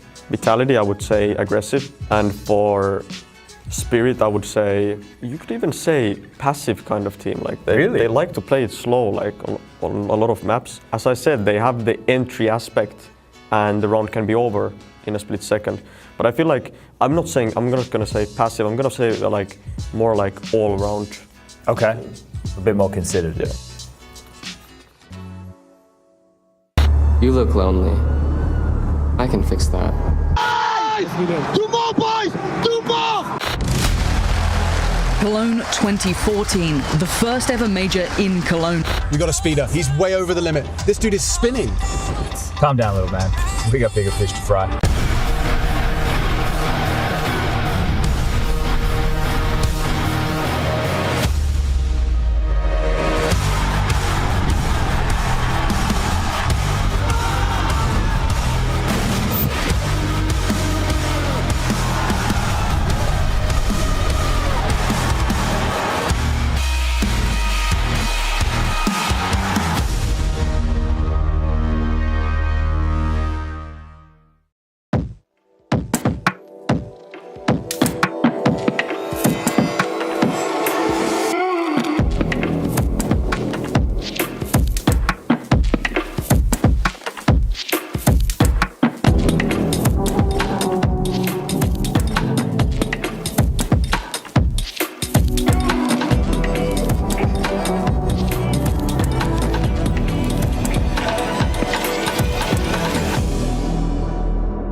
Hello, this is Alexi B, and today I'm gonna break down some of my most iconic characters. Father, what happened? Father. This is heaven? Father, what happened? This is hell. Yeah, that's a good one. So that was referencing obviously me in a Navi jersey. So I remember that I just joined Navi, the first big tournament I had in the Navi jersey. Yeah, not many good memories because we dropped out in the groups, but you know, I was a part of this skit and I remember it was very short what I needed to do. But I feel like the players got brought in. This is what you're gonna do. Not too much of the big picture. Obviously, if you wanted to ask questions, I guess they would tell you, but yeah, I just did my thing and it's like I just waited for the whole piece to come out before I even knew anything. Alexi, I may have something, but it's complex. Yeah, this I remember. This was a funny one. This I talked more with the guy who was behind the script and kind of understood what it's going to be. Yeah, this was fun. The vibe was there when we were making the filming. Of all the IGLs I worked with, you are the only one who gets it. It's genius. I might have been with Blade there, or maybe it was separate takes. Yeah, sometimes I've done skits where Blade's been there, but I wasn't like working alongside him. It's just like to play at the end of the day, so we can't be all together in the same room. Usually it's like one or 2 days, and teams have their specific time slots of doing stuff. I was doing it with one player. I think SDY was there, if I remember correctly, and I believe maybe Blade was there, and then Boomish might have done it like at a different time. That's just how it goes, but to be honest, the end product is always pretty good. To Alexi. Peeking. He's got 19 bullets, everything he needs. Yeah, the final was very good, considering like where we filmed some of this stuff. One of them was in a closet, and the idea behind this was very, very funny, to be honest. And I was laughing it with the Kovac cousins, because obviously we were past teammates and always, like, you know, didn't have anything against each other, so a good banter is always up there. But to be honest, this was filmed very sick, and Elish was so good in this. I feel like this came out very good, to be honest. I think Elish just, as I said, he just made it from 6 out of 10 to like 9 out of 10.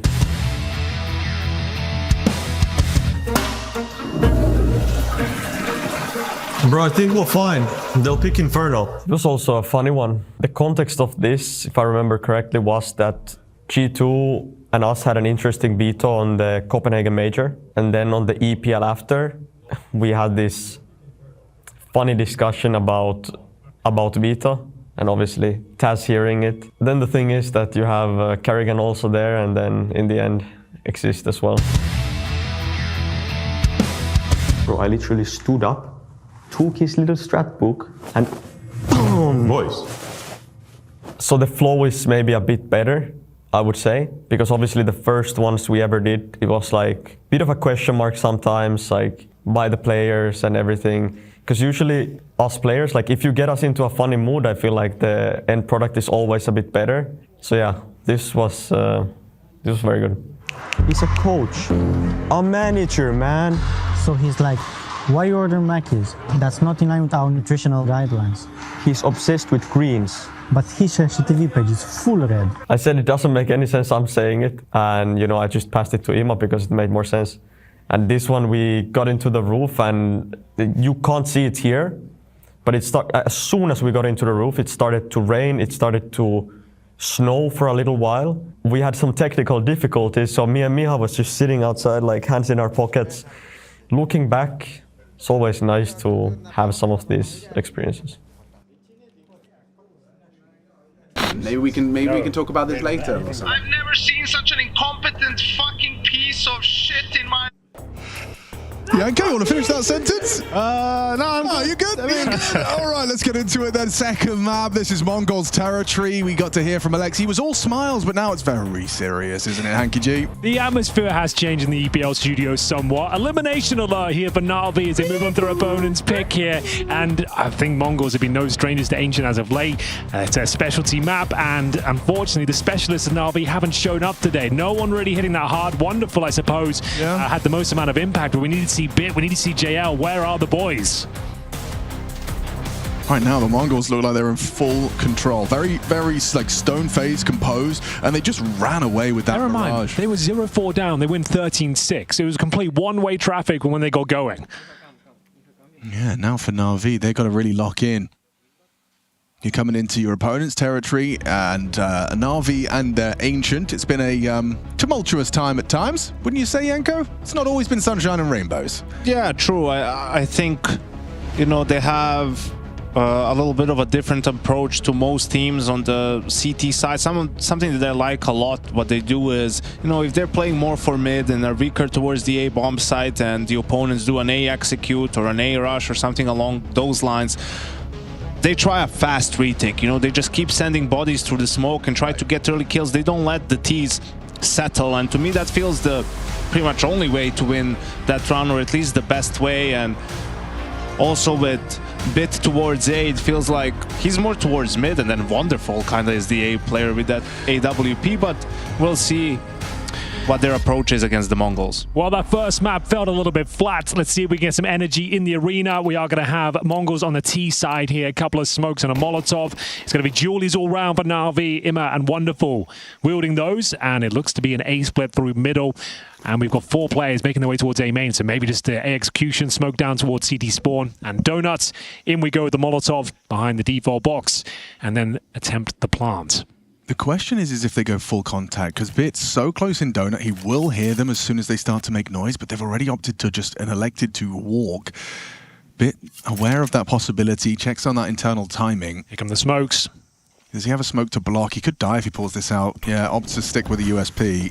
Trying to play in front of this Donut smoke. Does have a little bit of vision here, but the flash is perfect behind that big box. Well, you want to talk about retaking? Hey, Yanko, they're going to try and do it right here and now. With a bit of luck here, Na'Vi can't find the spam. The retake utility deployed. It doesn't really do much damage at all. And Zinio gets scratched upon impact, but they've got no kit for this retake. They wasted their flash. Ooh. Good shot from JL. A missed boost has actually given them a man advantage. Yeah, okay. No control for Na'Vi, flooding into the site now. This is a big fight to win. Bit successful. Senzu's going to be hard-pressed to do anything with that Glock, and it's just body shots. Wonderful needs to finish the job. And again, it's JL with a multi-kill on the pistol. His USPs look good today, and it does bring home the first round of Ancient. Not a single kill against the retake there. Very efficient from Na'Vi, holding on to their Kevlar, Julies. But the bomb planted, though, does suggest we'll see a force buy in the second, so not out of the woods just yet by a long stretch here. But that was a disappointing start for the Mongolz. They did everything perfectly up until the point they had to kill their opponents. Can they win another second round force? They probably can. Yeah. The way these guys are hitting today, I wouldn't be surprised. And like you've been talking about, Yanko, I just watched Mazinho refund a Galil and get full nades. So I guess that is a priority for the Mongolz. Not a single rifle or primary weapon. Everyone on the sidearm and nades. Absolutely. And let's see what they have in store for us. Is it just a simple delayed B hit, or They're going to go for something a little bit more advanced. So red smoke, cave smoke, now donut smoke. They've invested 3 smokes to take mid, and it's just the one man. It's Blitz. Flash over the doors to try and take some early space ramp. And a block smoke from Na'Vi in response. Blitz starting to go asking questions of this red room. JL partners up with Bit for a reclear. They have good timing here as they reclear mid. It's only Alexi, like, sure, you'll kill Blitz, great, but that bomb's on its way. Long, short, both smoked. Alexi B calling for aid. The spam from JL may bait them in. Oh, Mazzinho's hit a banger. Clears him out. Alexi gone. Bomb down. Oh, I think he was safe from the spam regardless. Just about, yeah. I think you can hit, like, maybe his toes. Oh, that's a huge that's kill. a big death. Okay. The retake now is going to have to be something quite special. Smoked off again towards shore, limits their options even more so now. The pistols are hitting harder than ever. AL, can he step up? Apparently not. It's going to be Mazzinho with his 3rd in the round. Wonderful. Nothing to do, nothing to say as Na'Vi give up the 2nd round once again. Man, I actually just have to kind of like sit back in awe of how well structured that round was. You can see the whole intent. Okay, if we put enough mid presence, one of the B players is going to come partner up with mid to re-clear it. If there's 5 Tech 9s there, Bit doesn't stand much of a chance on his own. And so with JL leaves and departs and leaves Alexi on an island, 4 players flood into that site. It's just perfect. Well structured, good read of the situation, and manipulating Na'Vi's defense. Great shots as well upon entry. That Tech 9 looking dirty. We might get to see it from his POV. Look at that, just instantaneous. That was, it feels like the most important kill, followed by the 2nd one, because Na'Vi is still in a 5v4, right? And sure, they conceded the bomb side, but if they can execute the retake together, they have a chance. The problem is they don't get the opportunity. Just the kills coming in from the Mongolz, and they were always on the back foot in that bomb side. A lot more mid presence from Na'Vi this round. They do force buy in the 2nd, 3 pistols in towards middle. Into the smoke towards the elbow, but they get nothing for it. No damage inflicted. They still have 3 smokes on the CT side. Bear in mind, wonderful with the M4 as well. This looks likely to be an A execution, though, more the same what we saw in the pistol. And in terms of Wonderful's position, he's currently towards our B bomb side, so this couldn't be better. We have got a lurker in the form of Techno 4K. He's got the MP9 tucked in towards our pocket area. He could get some action soon. He knows it. On high alert, expecting presence from the cave. And it might just be a contact play here. We got smoke down towards Red Room as they make their way in towards the A-bomb side. Yeah, Ima and Alexi. Interesting approach from Ima. He's thrown out a smoke that will make things interesting. Can push through that with a flashbang. Rotation's on its way. Mazzinho looking to try and get that bomb down. Blitz, however, is going to have a free frag onto JL. Free as you like. Oh, it's just lined up so perfectly for the Mongolz here. 1 by 1. 9-10 just takes the double. Nice diversity to their playbook, this time testing A, and again, it's Alexi alone. It doesn't matter which bomb site he's on, he finds himself alone as the exec comes in.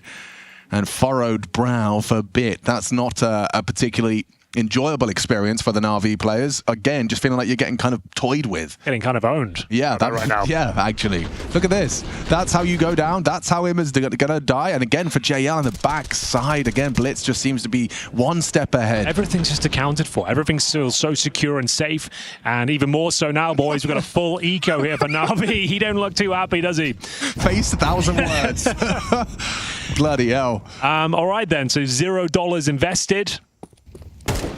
A chance, I suppose, of maybe a couple of kills with this mid stack towards Red Room. They don't even have a flash though to really activate it. It's going to be challenging when the smoke goes down and hoping to catch someone out of position, but Blitz is playing it perfectly once again. He's going to farm with the M4, the perfect weapon for the job. Easy does it, on for the ace. He doesn't quite get it, but still, it's a very convincing finish. Henry, remind me, did we have you play chess against Blitz one Pro League season? We did. I played the London system against him, and he lauged at me. And then he played the Mongolian response. He did, yeah. Yeah, he absolutely battered me. And it feels like Alexi is in your shoes right now, just on absolutely. the server. Yeah, massive material advantage right now. Mongolz will have so much more in terms of firepower, utility. You can see JL just entering with an incendiary. Do they have a kit at least? They do not. This is going to be rough. Mongolz are just in cruise control. Once again losing the pistol, but recovering. Alexi B, nice little maneuver here. Could be the double kill they're looking for. Much better start here. 5-on-3s have been a problem though for Na'Vi in the series so far. Okay, well, I love that the solution has been found at the start. JL even gets away there. You get your nice advantage. Who's this? It's a head-to-head Bit versus Mazinho. Contact into the fight, spots him out, starts to go wide. Bit calling for backup. The Molotov will force Bit into a fight. Gets away. This is still looking precarious, not gonna lie. The fact they've got a player snuck in towards the temple, 2 players are low here. If they get a spam through the smoke, the round is back on. They're not going to be saving this one, let me tell you. They're going to go for it. Nice little boost, but there's the spam through the smoke. Imma will get one in return. An important response from Imma. It could have got very awkward if that was not responded to. Now for Senzu, boosted up, and Blitz with the bomb. There's a lot to trifle with here. Wonderful. Does have that headshot angle, does nail it. Just a quick composed tap to the face of Blitz for Na'Vi. Senzu, his first contribution, and it's a 1 versus 4, now 3. Yeah. Bombs at his feet at the very least, and 2 players low. I don't think this is impossible. If he had a smoke, he'd actually be looking pretty good, but as soon as he plants a bomb, they can choose to sacrifice whoever they like and then just lock down on the bomb side. Should be absolutely fine here. And Imma secures it. Nice round from him. Gets a couple of kills there. Same story for Alexi B. Bear in mind, I started with the B lane push there. Great flashbangs. And the T side didn't stand a chance. They will deploy their first tactical timeout here as we go 3 and 2. The money's very strong for the Mongolz, though. And you want to talk about first tactical timeout? This is the first timeout from Mongolz, full stop. We didn't need one on Mirage whatsoever. And yeah, it's going to be a chance for the coaches to get on the mic. Did they call at the end? They used one at the start, no? No, they had 3. No? They Really? still had 3. When Na'Vi called their last, Mongolz still had 3. That was like... Talk about trust. Yeah. In your team and in your IGL. Look at the synergy on this. I can't believe there was an immediate extinguish. Like, Techno just got that out so fast. Didn't matter in the end. Wonderful through all of that util, setting up his boys, and then contributing an important headshot. Yeah. Pixel perfect there. Just above big box. And a big round for Na'Vi. Need a lot more where that came from. You can see Alexi B trying to rally the troops here. The mood hasn't looked good in their camp. But a bit of the FAMAS's round, but we do have a couple of AKs within the ranks as well. This is a very common run boost. Not quite nailing it. But still vaulting up towards ledge. And they're going to test him with a break. Oh, no way. What a headshot from Blitz. A real dreamy start, Bit. Oh, no bullets. He ran out. He had like 4 left. Ah, brutal. I wondered why he was going for the taps. Makes sense, yeah, but okay. Taps. Dude, they are looking so sharp today. That's a very convincing. Techno 4K with 20 plus on Mirage. You want to talk about it though, like, you know, sure, fundamentally sound, but they're shooting harder too. In those entries, I think it was Blitz who got he got the kill first and then died immediately. It's like, how did he have time to grab that one before dying? And those make all the difference, right? Because it buys enough time and the attention from the CTs for his teammates to sneak out A main. And JL, sure, he got his head blown off, but you could tell he wasn't necessarily ready for that fight at that time. Yeah, I think the fumbled run boost as well just makes things extra like discombobulated. No one's really sure what to do at that stage and what the procedure is. Everyone's caught with the flashbangs and the spamming bullets for the smoke, and then they actually creep through the smoke. You got nothing left. It's a real nightmare to deal with there. Not to mention the shots they're hitting with these AK-47s. They will save a couple of rifles though at the very least. So down but not out. Money is very tight. Do they want to fully invest here? They can drop MP9s or FAMAS, I suppose, but it's a pretty dire situation, so they'll go for partial investment around it. Yeah, it's a tough call, but I think the correct one is to eco here. That shot Blitz hit as well. Like, we've got to address how quick that was. Yeah, bemused JL. They need one of these rounds to go in their favor, just to revitalize them. And a little tricky push from Imma could be just what the doctor ordered here. Wonderful, gets tucked in, but it's a very common off angle. You're normally pre-firing this, if not just flashing it like that. Good dink, I suppose, but still, that's one of the rifles removed. Yeah, Senzu's made no secret that there are 2 A main. He was making a lot of steps. They get blocked, and let's see what Blitz's reaction is. It looks like he's actually calling his troops to peace out, just park the one on A, lines up his red smoke. And then a waltz through mid with the bomb. No one home from Na'Vi. It's just that donut sightline being held. JL. You're just praying JL hits a banger through the smoke at this point. That's kind of all you've got. Clamping down on the A sides are Na'Vi. I hope in a prayer that's all that's remaining here. Round number 7. JL. Good luck. Home for his Desert Eagle. To be fair, not this round though. They've got a boost going on. Yeah, but that's why Senzu's here. And actually timing bit, yeah, tries to punish. It doesn't reveal his position. Blitz in the meantime. Oh, it's just too perfect from the Mongols. 5 alive. 5 alive, running into a stacked site, no problems. You can buy this round, Yanko, but you're averaging 4K per player. Yeah. Yeah, a little bit better, but they definitely are going to lack utility. Still no op on Wonderful unless he decides to go for just a glass cannon. Protocols as well. Like I said, it's a good off angle, but commonly checked. You don't see many teams like flashing it like that, though. Just perfectly read. You can see the frustration for Wonderful there. I think you're just hoping, right? You know, that there's going to be one stray player there, or you're going to be able to get away with something, but just Mongolz with all the good reads at the moment. Tactical timeout deployed. Things starting to spiral again. Another pistol victory, but nothing but one-way traffic since then. The question is, they've had success. You know, the one round Navi won was by crunching B lane, right? So feels like a little bit too obvious to just call that, but probably something in the same sentiment. You know, some aggression, taking a risk, leaving one side open, just taking the game to Mongolz, trying to find an advantage early. All right. Guns are out. Alexi B with the FAMAS here, M4s otherwise. We've got Senzu looking above the flames here. They are trying a little bit of aggression towards those B lanes once again. We have got Alexi exploring his options towards Cave. Confirming no one's a ledge at the very least, but Senzu taking a lot of space here. It should have it. There it is. Nice opening kill. Finally an advantage in their favor.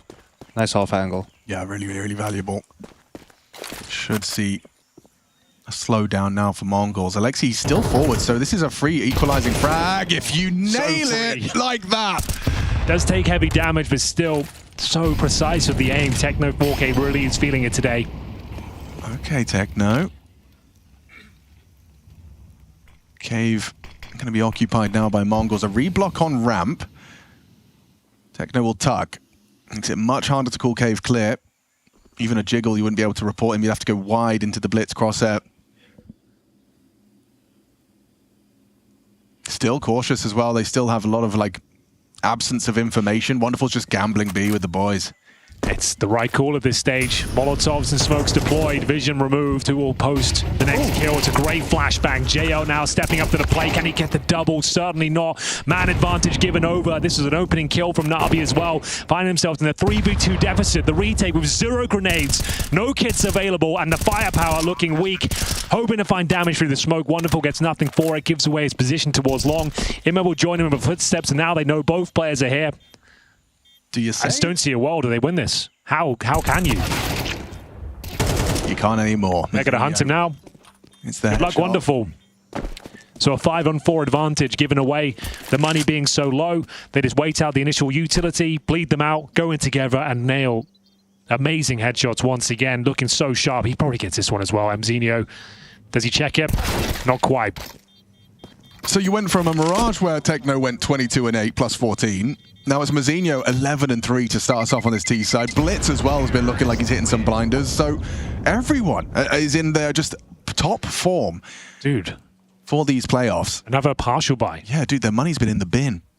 The entire way. Like, these games can get away from you. It's just very brutal. And also, look how, like, he had 2 bullets before he even started shooting. Just didn't hit the head. And the AK does dispatch of Alexi. Nice shots from Mzinho as well. They've basically, anywhere they've gone, They're pre-firing every corner as well and is hitting the headshot. I mean, they were even in that 4v4. They didn't put pressure anywhere else on the map, you know. They didn't try to make Navi second guess. Wonderful made the correct rotation. They were 3 in the site when the hit came and just still couldn't really hold. And the problem is, that's why I say, it's not really maps, T-sided, CT-sided. Nice entry from Wonderful. But the A site is completely open. It's all about the economy. You know, after the T's win that second round, your first gun round that you're going to get for Navi, it's not going to be great. All posted on this defensive line. It's actually quite good work, though, from Wonderful. Applying some good pressure here. Bear in mind, the only player with the rifle, it's still a massive advantage here for the Mongols, and it's Wonderful can keep this up, gets the triple kill. The AK-47 coming to life here. Man advantage once again, but in the flames, burning to a crisp. It's all of Russo, and Alexi B comes out of the donut and secures the round. A miracle from Wonderful, and a much-needed round for Navi. Well, there's a pacey retake. Yanko, you don't even let them get the bomb down. Just running at them. I love that distraction. Whoever that 5-7 was pushing CT, like his main objective was have them look at you. Take all aggro. Yeah. Donut comes in, synchronizes. It's a nice double from Alexi. That's just what they needed. Tactical timeout from the Mongols. Want to slow this down before it gets going. But Wonderful has the AWP now. AK-47s win the ranks as well. Na'Vi need to come online right here. Yeah, I think that's exactly the main point here. The round is great, but you finally have full utility, an AWP on Wonderful, and good weapons, and hit a couple of bangers here. Mongolz trying to react quicker, couldn't really cover themselves well with utility, and then just Na'Vi kept sending bodies, able to get the trades and steal a round away. Huge round. Wonderful carrying them to a couple here. He was hot on Mirage as well, the only player turning up. We'll see now if the Mongols can rebuttal. Can they find another winning play? It's going to be Alexi B. Had a rough time here in the cave. Ooh, fight, head-on collision. Nice position. Yeah, he should be on for a couple here. Unless you flash him, but he's ahead of it. Nice one tap to the face of Techno. Him needs help. Alexi chips in, but it's Mazinho's double that equalizes, and now a 3v3 transpires. Up the ramp is 9-10 Zorp. The flash and the swing. It's good for a frag. Wonderful delivers, but Senzu claws one straight back. They can't get an advantage, then they can't hold on to it. This is a nice little maneuver from Bit, though. You won't see this coming. Oh, really? Oh, really, Henry? Apparently you do. Oh, I don't know what to tell you. Fuck me. I don't know what to say about that one. That's insane. Oh, Mazinho. He takes out his hair clips. Flames here? Yeah, why not? Why not? Through the flames, and oh, he can't hit it. Nice Wonderful idea. gives it a go. 16 and 4. It's a 4K from Mazinho. Doesn't matter where he goes, he's delivering damage. And that pre-aim on Bit, I don't know how he's ready for that. Disgusting. Disgusting. It was fucking one of yous. Oh man, that was wild. Just as Alexi B, I said he's going to get a double kill here. He delivers and then the round still collapses. It just feels like they can do no right. Look at this. Just sit down. Every kill seems like a pre-fire. It's also perfect timing for him. You know, he doesn't have anywhere else to look than that angle once he walks up to there, and that's exactly when Bit walks into the angle. It's a fine, I believe. That's a fine. It was more of a love gentle tap than a punt. hit. Yeah. Partial investment might not do much for them though. Lovely call here, just a nice little A-take. It's the go-to anti-eco on Ancient, and it's paying dividends, boys. Spamming them down. You can do no wrong, Henry. Blind kill coming through. Apparently JL though can actually find a bit of footing here. He wants to recover that AK-47 if possible, but taking so much damage from the utility. Oh, you kill for a kit in this round like this. A smoke on the bomb. Chaos as they all push in on the Pandemonium. Hang on. Wait, Ime onto Blitz is a conversation starter. JL continues, but now the Tech-9's out and it's no problem. Just like that. 9-10 swaps to the sidearm, saves the round. He's only got 5 kills. 3 of them were in that round. Massive from 9-10. When his team need him, he delivers. 8-3. This T-side Ancient, they are speedrunning their way to the semi-finals. Absolutely, and I just want to give some props to Mara as well. I mean, you said they didn't use a single timeout on Mirage, even though things started off poorly for them. He used 2 timeouts, and both of them right after Na'Vi won a round, and they were able to immediately win the following round, deny Na'Vi any momentum, reset them right back, and be in the driver's seat. Well, here we go. The final round of this first half. Could be the last map of the day. 2-0 looking very likely here, and another compromise setup for Na'Vi. A truly world-class performance from the Mongols so far. They've been knocking at the door of these top teams for a while, slowly but surely becoming one of the teams you're really, really scared of. And it's down to that factor, the precision with the AK-47, the brute force mentality as they get a double kill to open up this B bomb site. I just the way this game's going, I was suspecting that wallback to fully connect onto Alexi. What can you even do now? It's over. Start the monologue. I want to see that Senzu shot when we come back from the break. I want to see that. Just deleting an AWP, but peeking into a favored AWP line. Just your head visible. Get him out of here. Nails it. Yeah, I mean 9 already. Ime delaying the inevitable. 4 rounds separating the Mongols from a semi-final here at EPL Season 21. It's beautiful on one side and quite the opposite on the other.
Choose your fighter. Player 1. Player 2. Is this going to be the first time Mongolz beat Na'Vi, and to do so to secure the semi-finals? 4 rounds separating them, Yenko. It's looking good. I will tell you, maybe a silver lining for Na'Vi. Mongolz had a similar game, a quarterfinal at the Major against Mouse on Ancient. They were also 9-3 up as T on Ancient. Even 11-5, 12-7, and then landed up losing in overtime. A different environment, though, and the way they've been playing, it seems like it's destined for them, but let's see. Let's see indeed, Yanko, as we get into a must-win pistol. I know we throw that around a lot these days, but this one more than ever. It's going to be an execution in towards B. All 5 players here for Na'Vi. Smoke down at the top of the ramp, courtesy of the Mongolz, though, and we'll see where they commit in terms of final play. It's going to be Techno with the Julies. Able to connect. Wonderful. Has been showing strong form. Nice Molotov. Makes things very uncomfortable now on the CT side of things. Yeah, I like the layering of util, and through that smoke, but Senzu deletes JL, can't track the swing, and another one right next to you. What? And goodbye! Na'Vi's hopes fade in a flash. Oh my god, it's absolute pandemonium on the B bomb side, but somehow, some way, the Mongolz position themselves perfectly inside the smokes, around the flames, perfect crossfire and perfect shots, as you might expect. That stuff, DJ. Look at that. Absolute cinema. You're right, Freya. Look at these shots on the fade. Hello? Hello? Hi. Oh, he's right next to you, is he? I'll get him. Don't worry. What is that? Oh, that last one. Why is JL on his own pushing through the smoke? Where's the second player? Okay, one is throwing the nades, but it feels like if maybe there's a teammate with him, he's able to get the trade and maybe they can get into the site. No real kills found, no bomb planted, leads us to a full eco. An eco 10-3 down. Yep. It's rough out there. Bear in mind, if you look back at the first half, they only get 3, but the way they get them, it was a pistol round victory, a miracle round from Wonderful, the AK-47, and then that B crunch. They win 1 single gun round. Sign of the times here for Na'Vi after a really disappointing Mirage as well. No one really got going. A single gun round in the first half of their opponent's pick, and now losing the pistol, which has been something that's been going in their favor at the very least. Even the spam's going in, Mazinho. Well, you're saying, Henry, the buys haven't been going that great, so maybe an eco. Maybe it will. Maybe a Glock eco could save the day here. Could. Maybe, I guess. Yeah. There's always a chance. They have a flashback. I've seen it before. Zinho. Oh, okay, that's a good start. Yeah, clocks are going to go down. Not the best finish. Oh, in a lovely It's a good start. Yeah, come on. Yeah, can't deny that. But it is 11-3. And we will get the guns out. This would have to be a masterclass from Alexi B and from the individual. Well, you would have to call a perfect game, and Mongolz mouse would have to stop working every round. First thing that they need is, you know, a 4K 1v3 from Bit or someone. Like, they need the players to... Where has Bit been? To wake up. They need some sort of a round that's going to get them to believe, get them to remember, you know, how good they are. Because right now it's... He's 4-13. Imma's 4-12. Alexi B 6-10. He's had some good moments. They just He's had can't win impact. duels. That's it. That's. I mean, it boils down to something as simple as Mongolz are just hitting too damn hard right now. Yeah, they're being outclassed in every facet of the game, unfortunately for Na'Vi. Yeah, if he gets this block util perfect, it's very, very frustrating. Here they come, the flash, the spray, he gets him out. Now they can smoke on top. A HE for good measure, he even gets away. Oh, you've got to reset the round. You've got nothing now. You've got 1 smoke, 2 mollies. This comes down to firepower, something Na'Vi don't have today.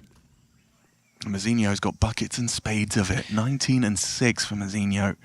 Senzu, oh, spots the head. Thought that was a 3B. It's not. Get the freebie. Okay, that's sick flash from Donut though. Low HP from Zinho. Still active, stays active, and ooh, Blitz has gone down. This is starting to shape up for a conversion for Na'Vi.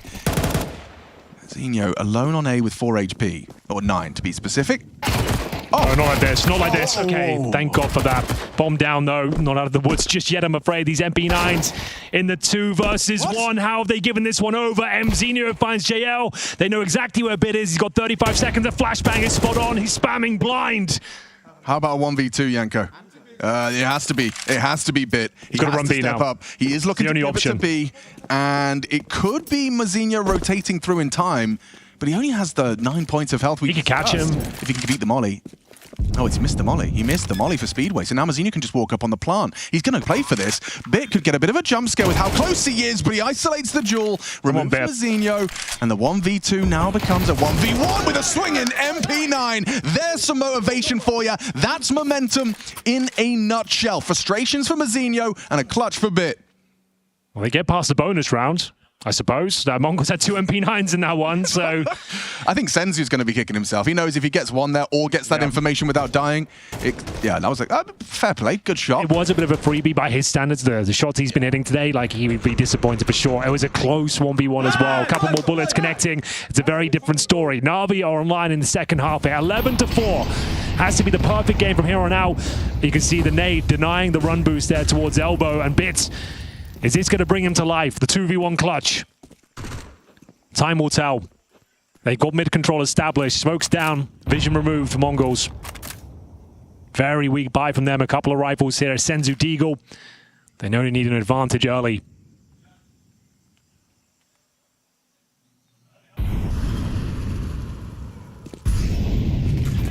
That's a lot of information for Bit. They are fighting for mid. B could be the go. Starting to accelerate into that B bomb site. Smoke short, flood out cave, and Techno got away with that. Span in the smoke finds Bit. No response from Na'Vi. Senzu should be dead and will be, thanks to the JL swing. Heavy damage inflicted to the CTs as well. Yeah. They're still yet to plan here. Not feeling comfortable to get that C4 down. It's on the back of Alexi B, still at the B ramp. Transitioning over towards the side now. Good Molotov. Bomb will be planted. That's secure. 4-4 retake. Oh, nice shots. Nice from him there. Strings together. A multi-kill. Have a 2v1. Still becomes a 1v2. Back-to-back clutches demanded of Na'Vi. Bit did it, and now Wonderful must. A trade required, spacing poor. Techno down as well. Wonderful and Bit. Back-to-back clutches to keep Na'Vi with a chance, an iota of hope into this second map of our quarterfinal. And looks like a little bit of visible frustrations starting to come to the surface for the Mongolz. Couple of lifelines delivered here by Na'Vi. Back-to-back 2v1 clutches. It looked like it was going to fall apart again. The spacing not quite there for the Mongolz to get the trade. Wonderful, ready for it. And we go 11-5. Should be full eco here. Frustrations for sure, Alex. You're right. Didn't catch that. As, yeah, should be a bit of a walk in the park here. Finally, some breathing room for Na'Vi. Yanko, I presume, like, let's try and get into the head of Techno. The reason he's frustrated is because he wasn't quite ready for the trade. Like, Mazinho went before he was ready, or vice versa. Perhaps, yeah, that just felt like he should have had the trade and just didn't get it, but Na'Vi is still just hanging on by a thread. But I think it's better for them that they're winning these close clutches than if they were to win sort of clean rounds. I know it sounds a little bit counterintuitive, but, you know, the energy boost that you get, the jubilation of, you know, winning that clutch, that it's all so close, and also the frustration that gets handed over to your opponents, that might be a way in for them. Well, certainly inspires hope. Looks like a very convincing round here. Mongolz are not done yet. They still have a long way to go. A couple of rounds required. They will use another tactical timeout here. Feeling the pressure somewhat. The buy is not going to be great. Distributing the wealth accordingly now. This is their last timeout as well, right? So Mara will probably have to give some pointers for more than just this round. You can see that despite the situation in which Na'Vi were in, Blade still has 2 left, understanding that T-side is where he can help the team more. And if they were going to win this map, I mean, it's going to have to be a comeback, and he needs to save them a little bit. So we'll see. You know, the reason for the timeout is, well, their buy isn't ideal. You know, no op, FAMAS on Techno, no kits either. So maybe something similar to what Na'Vi did in this round. Some aggression, a B crunch. Let's see what they've got in store, Yanko. Every round on a knife's edge at this point. It's going to be JL the opening kill. I say that, but it's a nice trade at the very least. Speaking of trade, Senzu's there in the cave as well. He started 3B. They've gotten away with that, but that's info for Na'Vi. Oh, nice little angle here. He has the shadow advantage. Such a nice angle. Is he done here? Does he want more? Technically, the round's over. It's theirs to throw. Bits and Imma. The players that haven't delivered a whole lot in this series so far. Bits starting to show signs of life with that 2v1 clutch. Blitz tucked away. He loves this corner. So criminally undercleared as well, but doesn't matter. Mazinho just swings through red. So confident, bro. Yeah.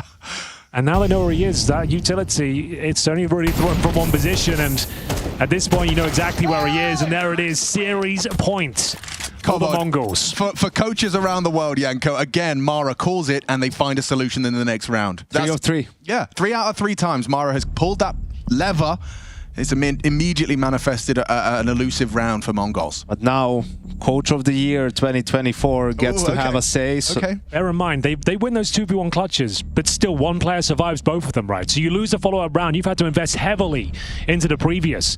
This is do or die time right here.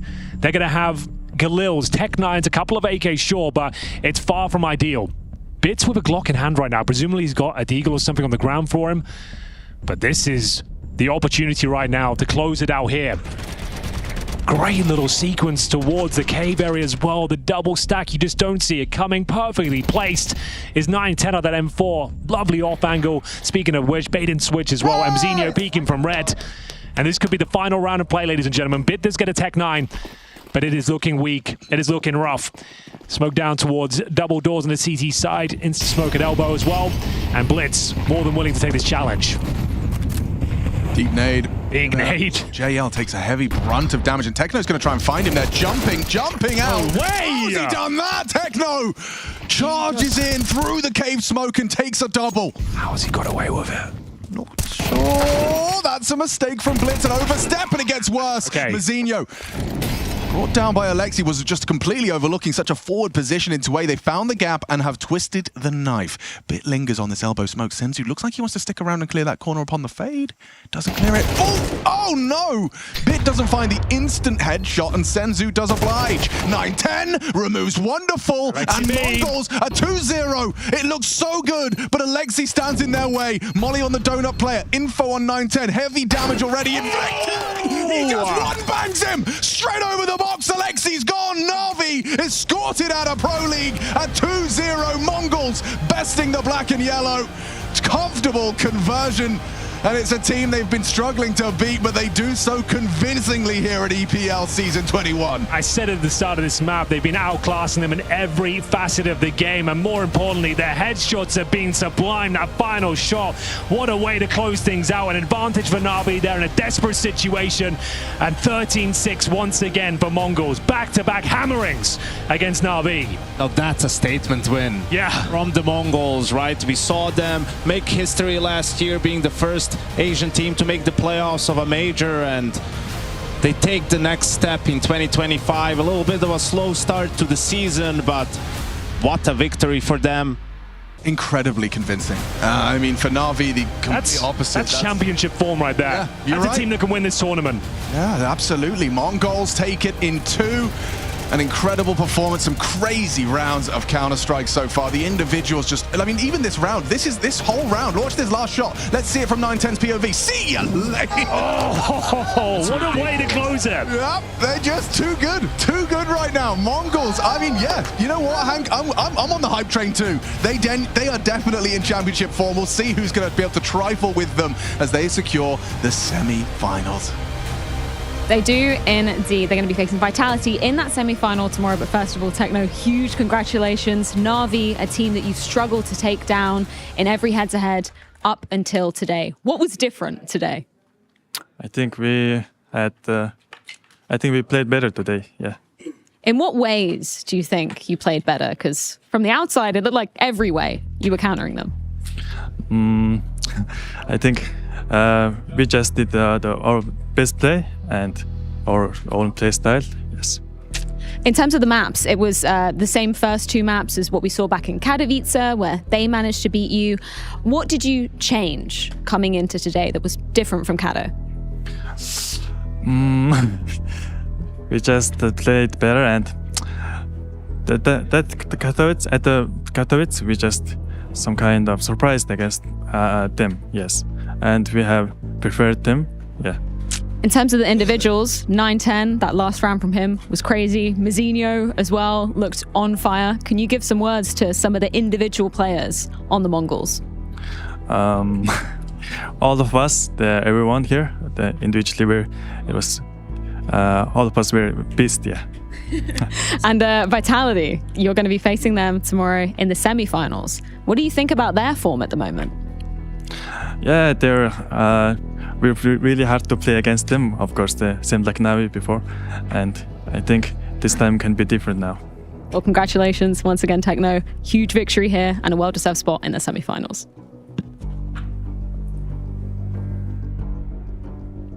Blade, thanks for joining us and commiserations on your loss. Unfortunately, it ends today here in O2. I think we probably all expected a little bit more from Navi. So how are your feelings on that best of 3 you just played against Mongolz? We just couldn't fight our game. I don't know. We tried.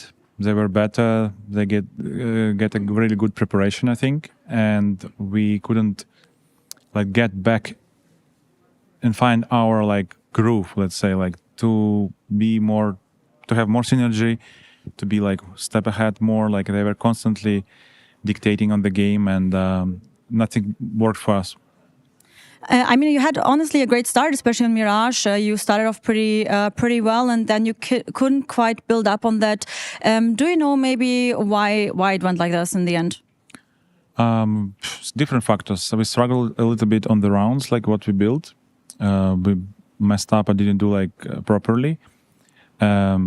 Also, we couldn't find solution during the round. We can have always prep some game plan, but opponent also can react with something or prepare something, and it's crucial to react really fast with some decision making, to try to fix the situation, to not go into the stack, for example, or basically to handle and find out the solution. And with these solutions, we were really bad today, unfortunately. Outside of solutions, it also seemed like that the players were not in best form right now. How do you view that? Firepower also was not the best, but I think maybe they were really good. But a lot of duels we lost, that's true. And usually on tier 1, I think it's a huge factor. If you are out-aiming at some crucial positions, the round can finish very fast. Entries are crucial on tier 1 level. And this is also a huge part, but we practiced last 3 days a lot. I don't know what happened. Blade, I hope you can reset and prepare for Lisbon. Best of luck for that. Thank you so much for joining us and taking the time. This was a Kadia check-in. Back to you, Freya. Now, Janko, this isn't a phrase I often say. You were right. You told all of us that Mongolz would be winning. They were crazy today. Respect underdog. This is what I always say, Freya. But I didn't expect it to... apology is going to be as loud as my disrespect. I didn't expect it to happen in this fashion. I mean, wow. 13-6, 13-6. It just got banged out. Excuse me, please. I've never seen a team hit that hard across a whole series of the 5-man unit. That was unbelievable. Crazy. Especially when just those little glimmers of a potential capitulation from Mongolz, 2 1v2s back to back, perhaps a Mongolz of yesteryear could have crumbled under that. We get into our heads, oh no, what are we going to do? But they were just hitting so damn hard. This is the thing, right? Coming into this series, I was referencing Mongolz and EF being similar teams, right? They definitely have the firepower. They definitely play a good brand of Counter-Strike across the board. The fundamentals are there, the way they approach the game, but it's the stage matches where they have an issue. Now, you have a team on the other side of the server today, Navi, who's lifted the biggest of trophies. And the adrenaline might not get pumping in an environment like this. I'm not trying to take away from the Mongolz, but I'm trying to set the mindset. So I loved what Tommy used to say for a lot of teams, right? This is their Super Bowl. For Mongolz, anything is their Super Bowl, especially when they are versing some of the absolute best Counter-Strike teams in the world. So their hunger to get the victory today would be at an all-time high. For Navi, you want to win, but when you're getting blown out like that, what are you meant to do? They're not going to dig as deep. They got a single gun round on their first half of Ancient. One gun round. And I mean, I think it's safe to say that Navi is in crisis right now. I mean, you go back to the safe to say. Go back to the major, they haven't made the playoffs. I mean, you go to Katowice, sure, they get straight through the semifinal, beating the Mongolz in that game, but then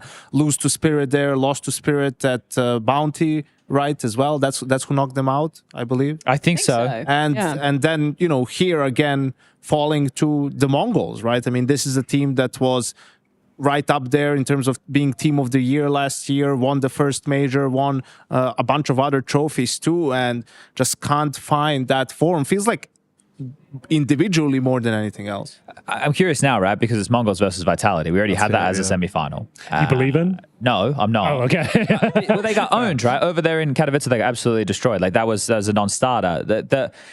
Maybe I should be believing because it is the studio environment. Oh, no, don't do it again, Yank. Yanko, hold that thought. Don't do it again. It's time to check in with our DHL MVP. Who will be the DHL MVP? You decide. You can participate in the DHL MVP vote as it happens. Make sure to be tuned into the Twitch stream and be ready to have your say. Yes, you at home, put your Twitch channel points to good use. We've got 3 options for you to be voting on from this game. No spoilers here, but it's all 3 Mongolz players, beginning with... What? No way. That's crazy. Who would have thought? Techno played great. You come on quickly. Techno, Mazinho, 9-10. Well, 9-10 didn't do anything on Ancient. It's good on Mirage, at least. So what you think, Senzu? Senzu, I would Senzu's say, not a for bad that shout. second map performance. Oh, we're about to find out. Well, Mazinho makes sense. He was beast mode on Ancient. Dude, he looks so good. It's the hair clips, I tell you. No, we took him out for Ancient. Oh. Yeah. So I the missed opposite. that. new hair clip theory. It's like the opposite nose strip, right? Yeah, right. It hinders you when you have them.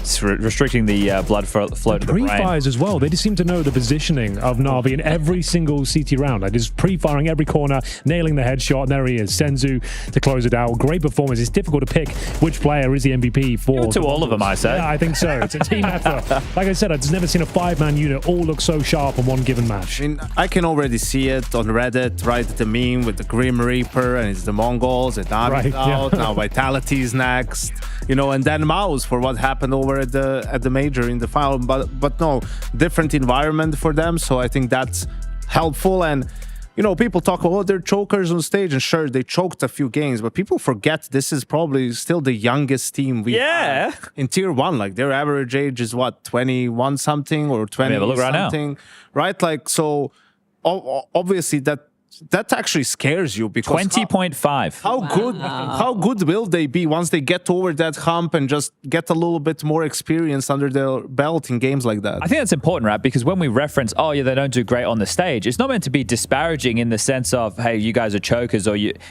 just haven't had that experience a lot. And there's a whole different type of Counter-Strike that gets played on the stage. There's little factors that you need to get used to, playing and using the crowd in your advantage. The sound is going to be different. Just first of all, being in that type of an environment. Having a 60-year-old Frenchman shouting at you throughout the next game, you know? Well, Mazinho's been yelling back. Yeah, maybe, just I don't maybe. know. I'm very, very curious to see how they interact. You know, Vitality's form right now. If Mongolz can shoot as hard as they did today, I'm down for a 3-mapper. I'm down for a barn burner. Let's go. Let's see how far they can push them. Mongolz looked better than Vitality did today. Okay, I see what you're saying. Confirm or deny, Chad Birchall? It was more dominant of a victory, right? For sure. So, does that mean that Liquid are better than Na'Vi? Is that Counter-Strike maths?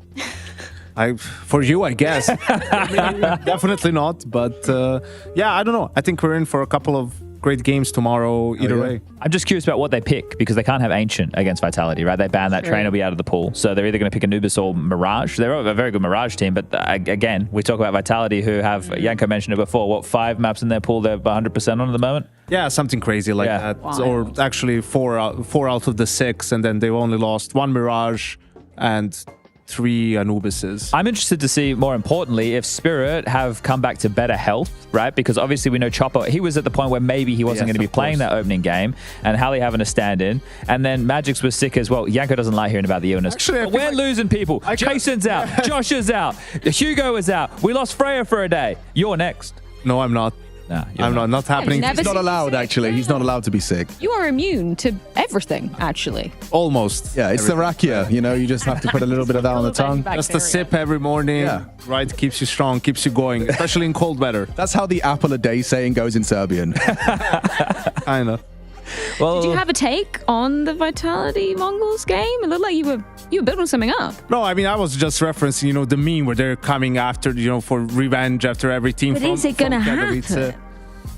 No, because I think Vitality has a good pool against them. You know, they can pick Nuke or Dust. Those are the weaknesses for the Mongolz. And I think Vitality will be in a position to exploit that. Yeah, I mean, look at this as well. Look at the spread. Look how beautiful it is. You got the number 1 seed versus number 4, number 2 versus number 3. That's pretty good. That's cute. Wait, is that from... I don't know if that's season. Is that from VRS? That is VRS. That's VRS. Yes. Wow, it looks like Valve know what they're doing, everybody.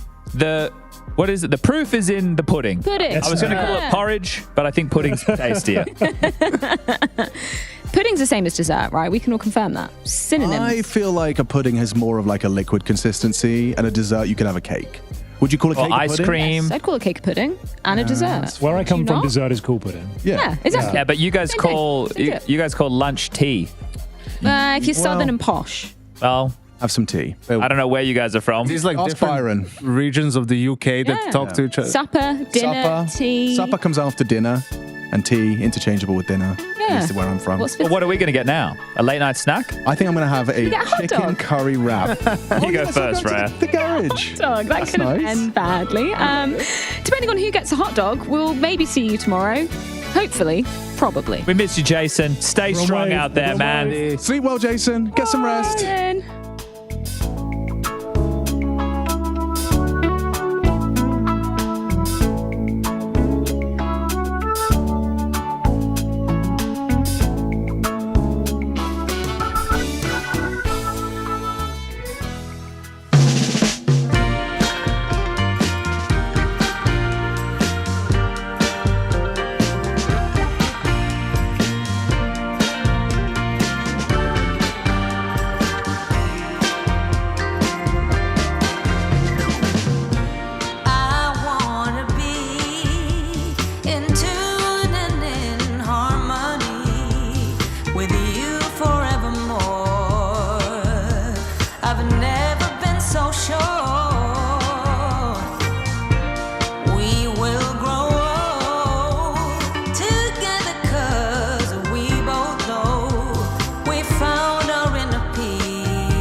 when moments that we share feel like breathing in fresh air.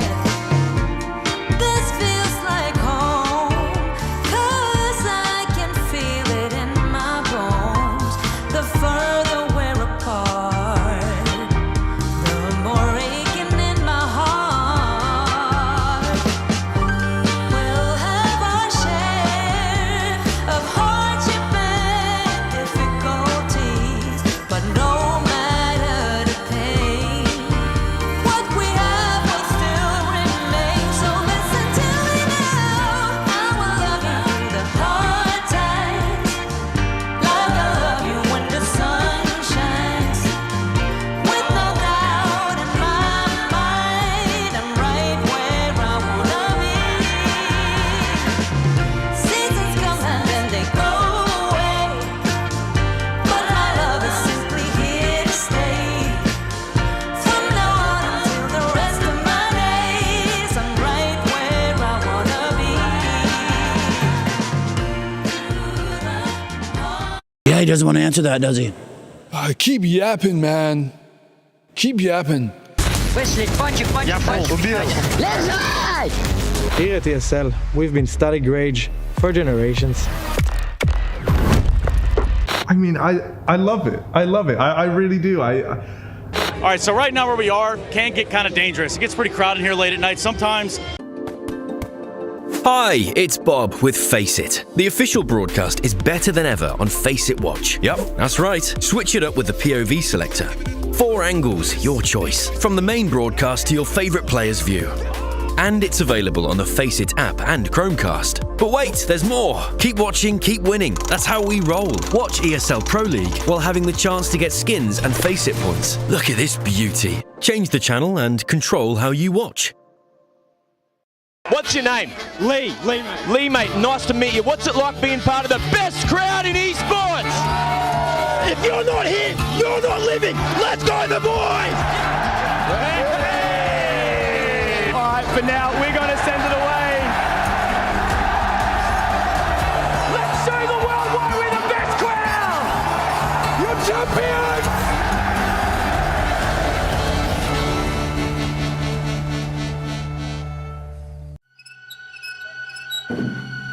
Come play with us.